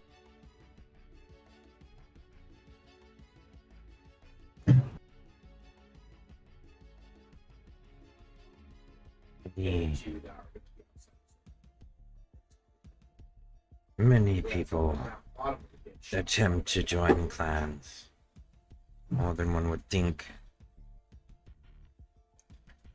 Many get turned away. My question for you is, where'd they all go when put away from the gates of the clans in which they saw? What did they do? Do we see the repercussions of turning away all those hungry for skill and a place, for whatever good or cruel intentions? They walk now under the banner of a plague that walks our empire. Your very question is answered by the notion of the wolf, the code that we live by. Everyone deserves a second chance.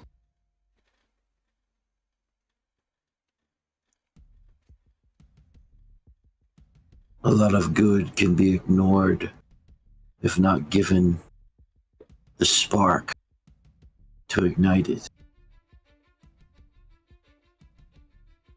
Yes, I have turned away. I have hunted those.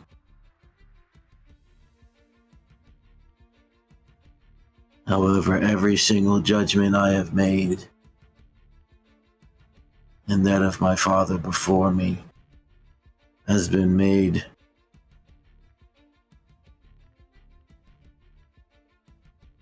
for our future.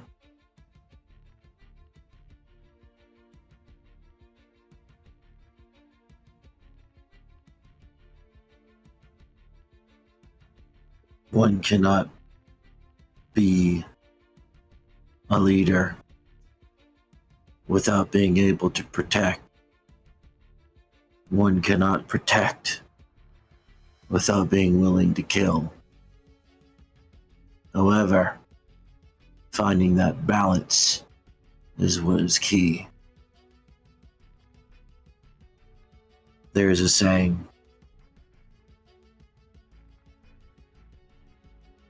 just because you have a sword doesn't mean you need to use it. However, knowing how to use that sword is better than being ignorant.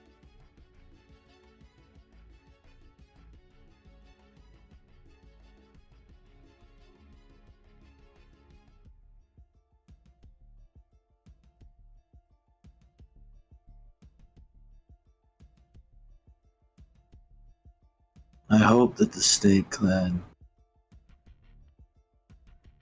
evolves from this isolated entity. They can do much more. I know what they seek is a very singular goal, singular role, if you will. That is fine. You do not have to have grand ambitions to evolve or to better your people. If that's not your wish, then don't go for it. However, holding secrets to those who could, that's just self-destruction.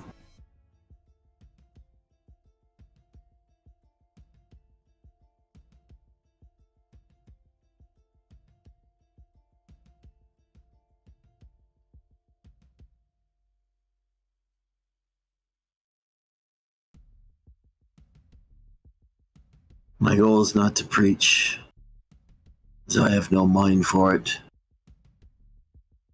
My goal is not to persuade, if I have no heart for it. I approach this from a stance of realism. Our people have tried these borders.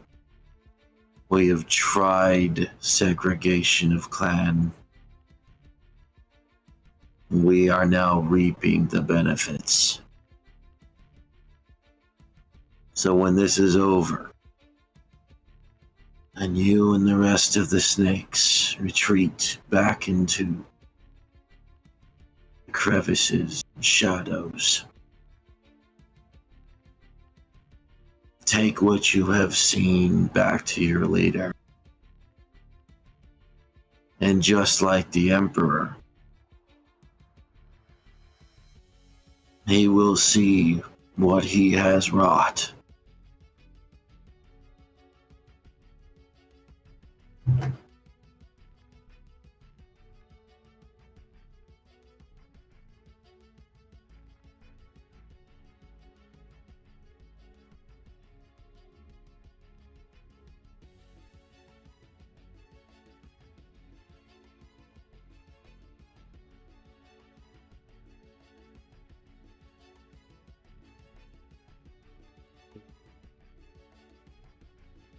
In the West. A good part of it, yes. I had questions to our leader too about why, what we're doing. He asked me a question I think you're better suited to answer than someone like me who just hunts.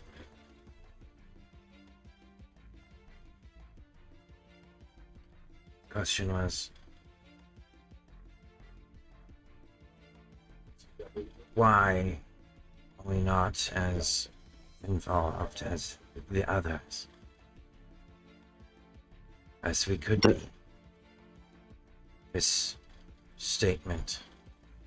To me, it's a question.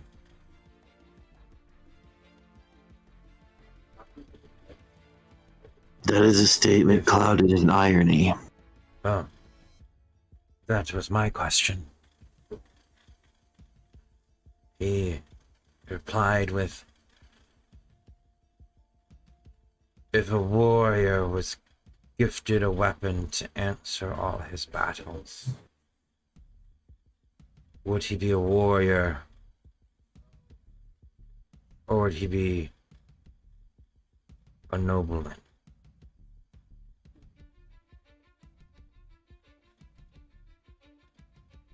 A warrior is a person who rises through challenges, regardless of what they are. A person who will struggle through the strife, push through the pain,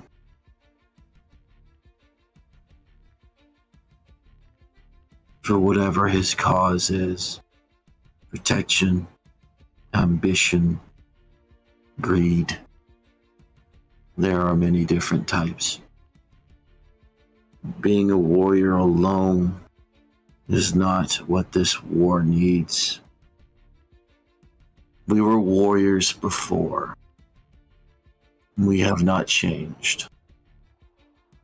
In terms of your question, allow me to give you a demonstration. The greatest of all the Western empires. The one that their entire alliance looks to. A place where they meet with all nations' head.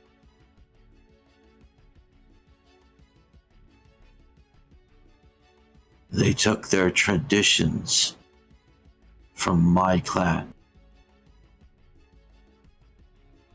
So I ask you, which is truly greater?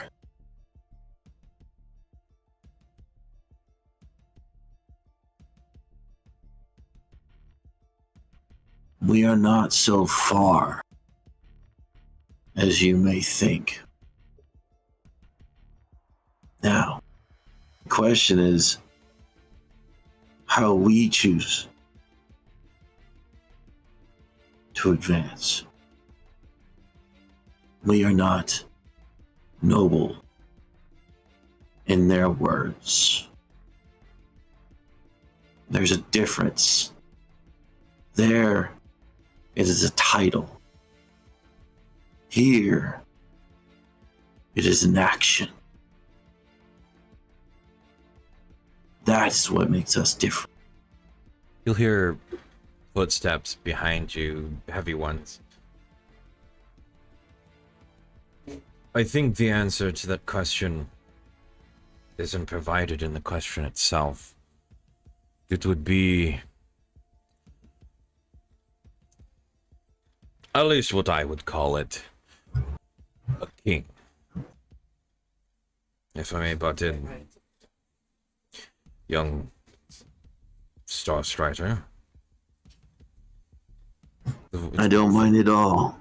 Of all the souls I've met in the West, the only one that could carry the label of noble, or warrior for that matter, would be you. You honor me with such praise. No.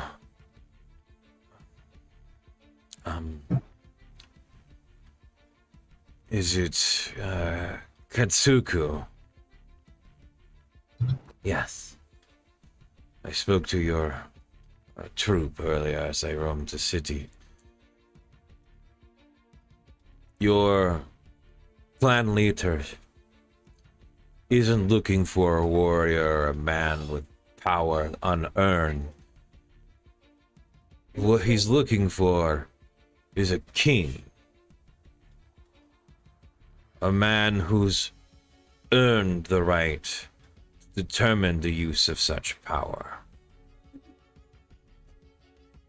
Not by actions, but by the power he already wields that was gifted. Belief. Respect. There's an ad.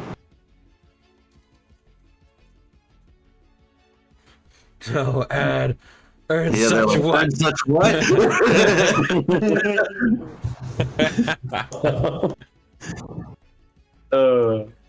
Man, gotta remember, I can't plug, getting subscription right now because the ad. But I want to see one of those type of matchups when I go against my opponents.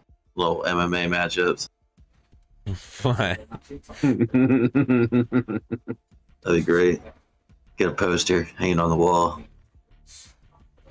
Mm. All right, I don't see them now. I don't get to tell when there's ads. I have them, so I'll let you know. It's over, by the way. So. Okay. All right. Yeah. Sorry for that. God, what was it? No, he's looking for a king who's already earned such power, that being respect, faith, belief,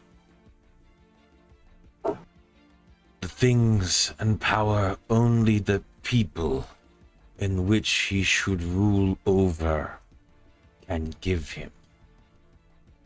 If a king, warrior, or noble has none of these things already, what use is an army but to strangle the will of the people? No. Your king is looking, your clan leader is looking for someone worthy of a title.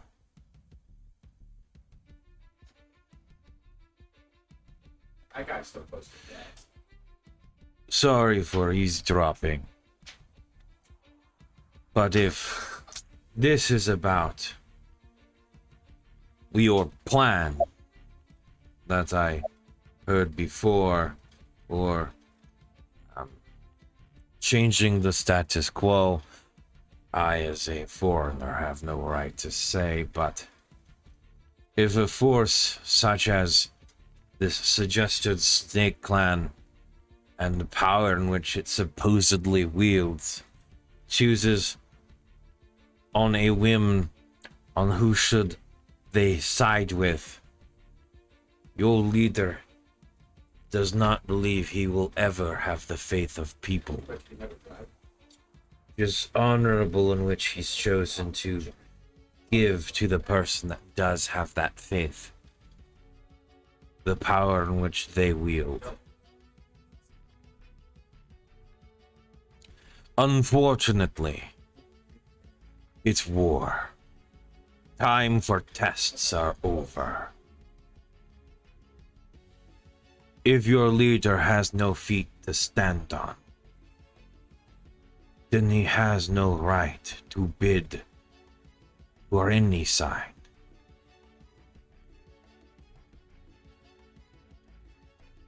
In that regard, he is not an assassin. He is a thief, and nothing more.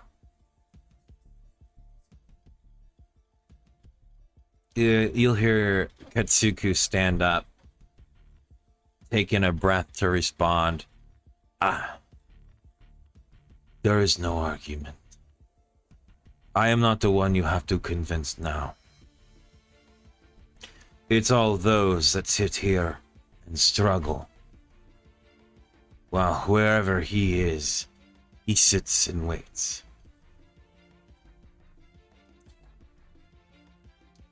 Warriors can be murderers and murderers warriors, depending on whatever side you are on.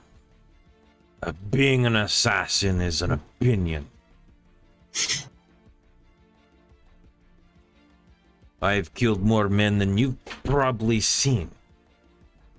Many would call me happily a murderer.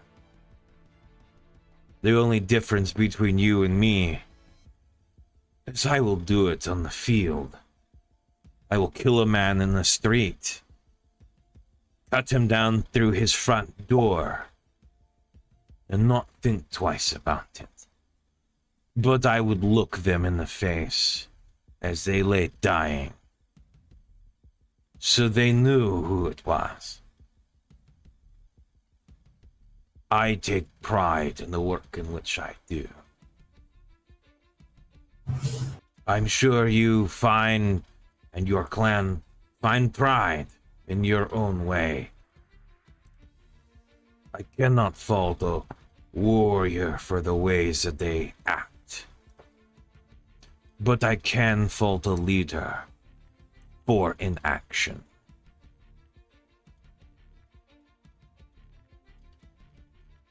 So when you send your messenger to inform your leader the plot or their choice of inaction until others' action is discovered,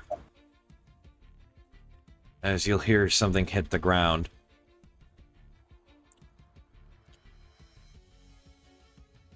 then you can have him decide whether or not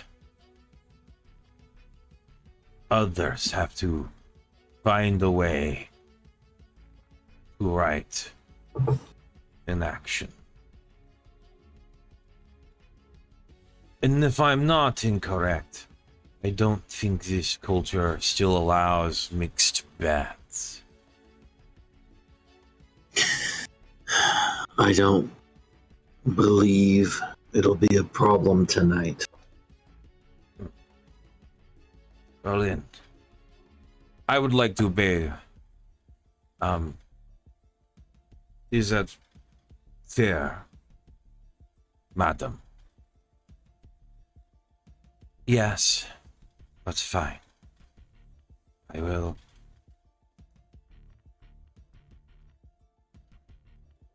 Inform.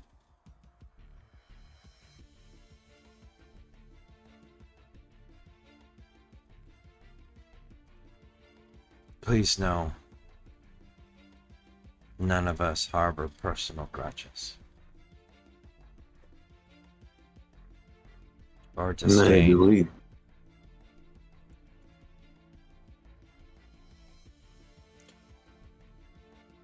Shinki and I are both thankful, for it was you that saved at least one of our lives.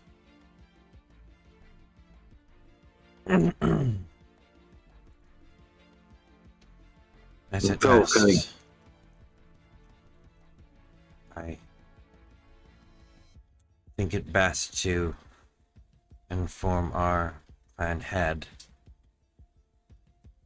of maybe reevaluation.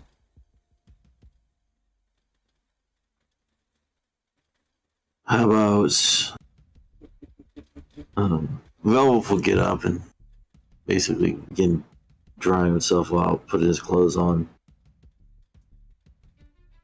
If your clan leader truly wishes better for his people, as any leader should, in one way or another, have him himself come and talk to me. Then, instead of through proxy,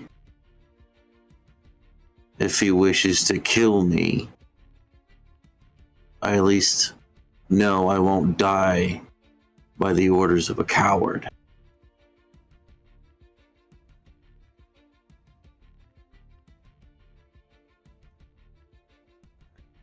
However, I would like to say one more thing before I leave. Ketsuku, every life is precious. That is why I stopped that fight. I said it then.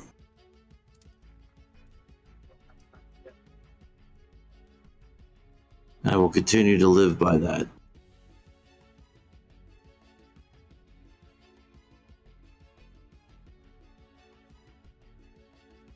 If we prize life so poorly, then why do we even bother? And he just leaves after that.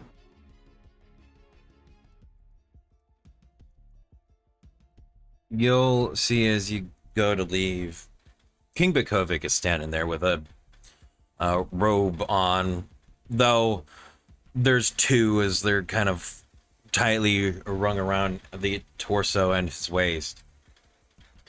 But on the ground in front of him, you will see a shinobi, fully dressed in the gear that they wear, unconscious and slightly bloody.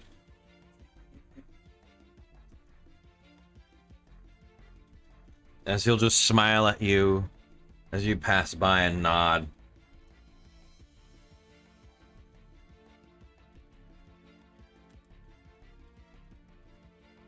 My character goes back to his house to sleep.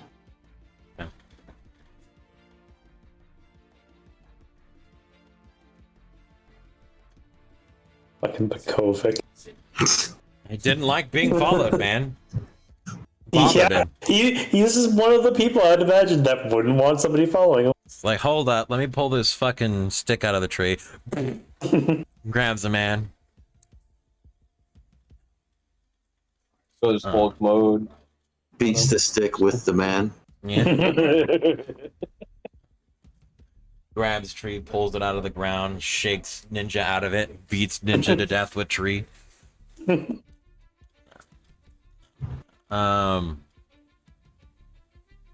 see how we're doing for our time here. Yeah, I think this would probably be a good place for it. Yeah. Yeah, it's a good stop off point. 7 hours. Well, almost taking a bath with King Bukovic, taking a bath with Spider Lady. It's a good way to end the evening. Yeah, I took a bath with Spider Woman. All right. Yep. You gave Lori your pole. I gave what? You gave Lori your pole arm. Yeah. That arm is a pole. Let's see here. All the strange, cool things that happened today. Arya met and forgot meeting God Police, I guess. Yep.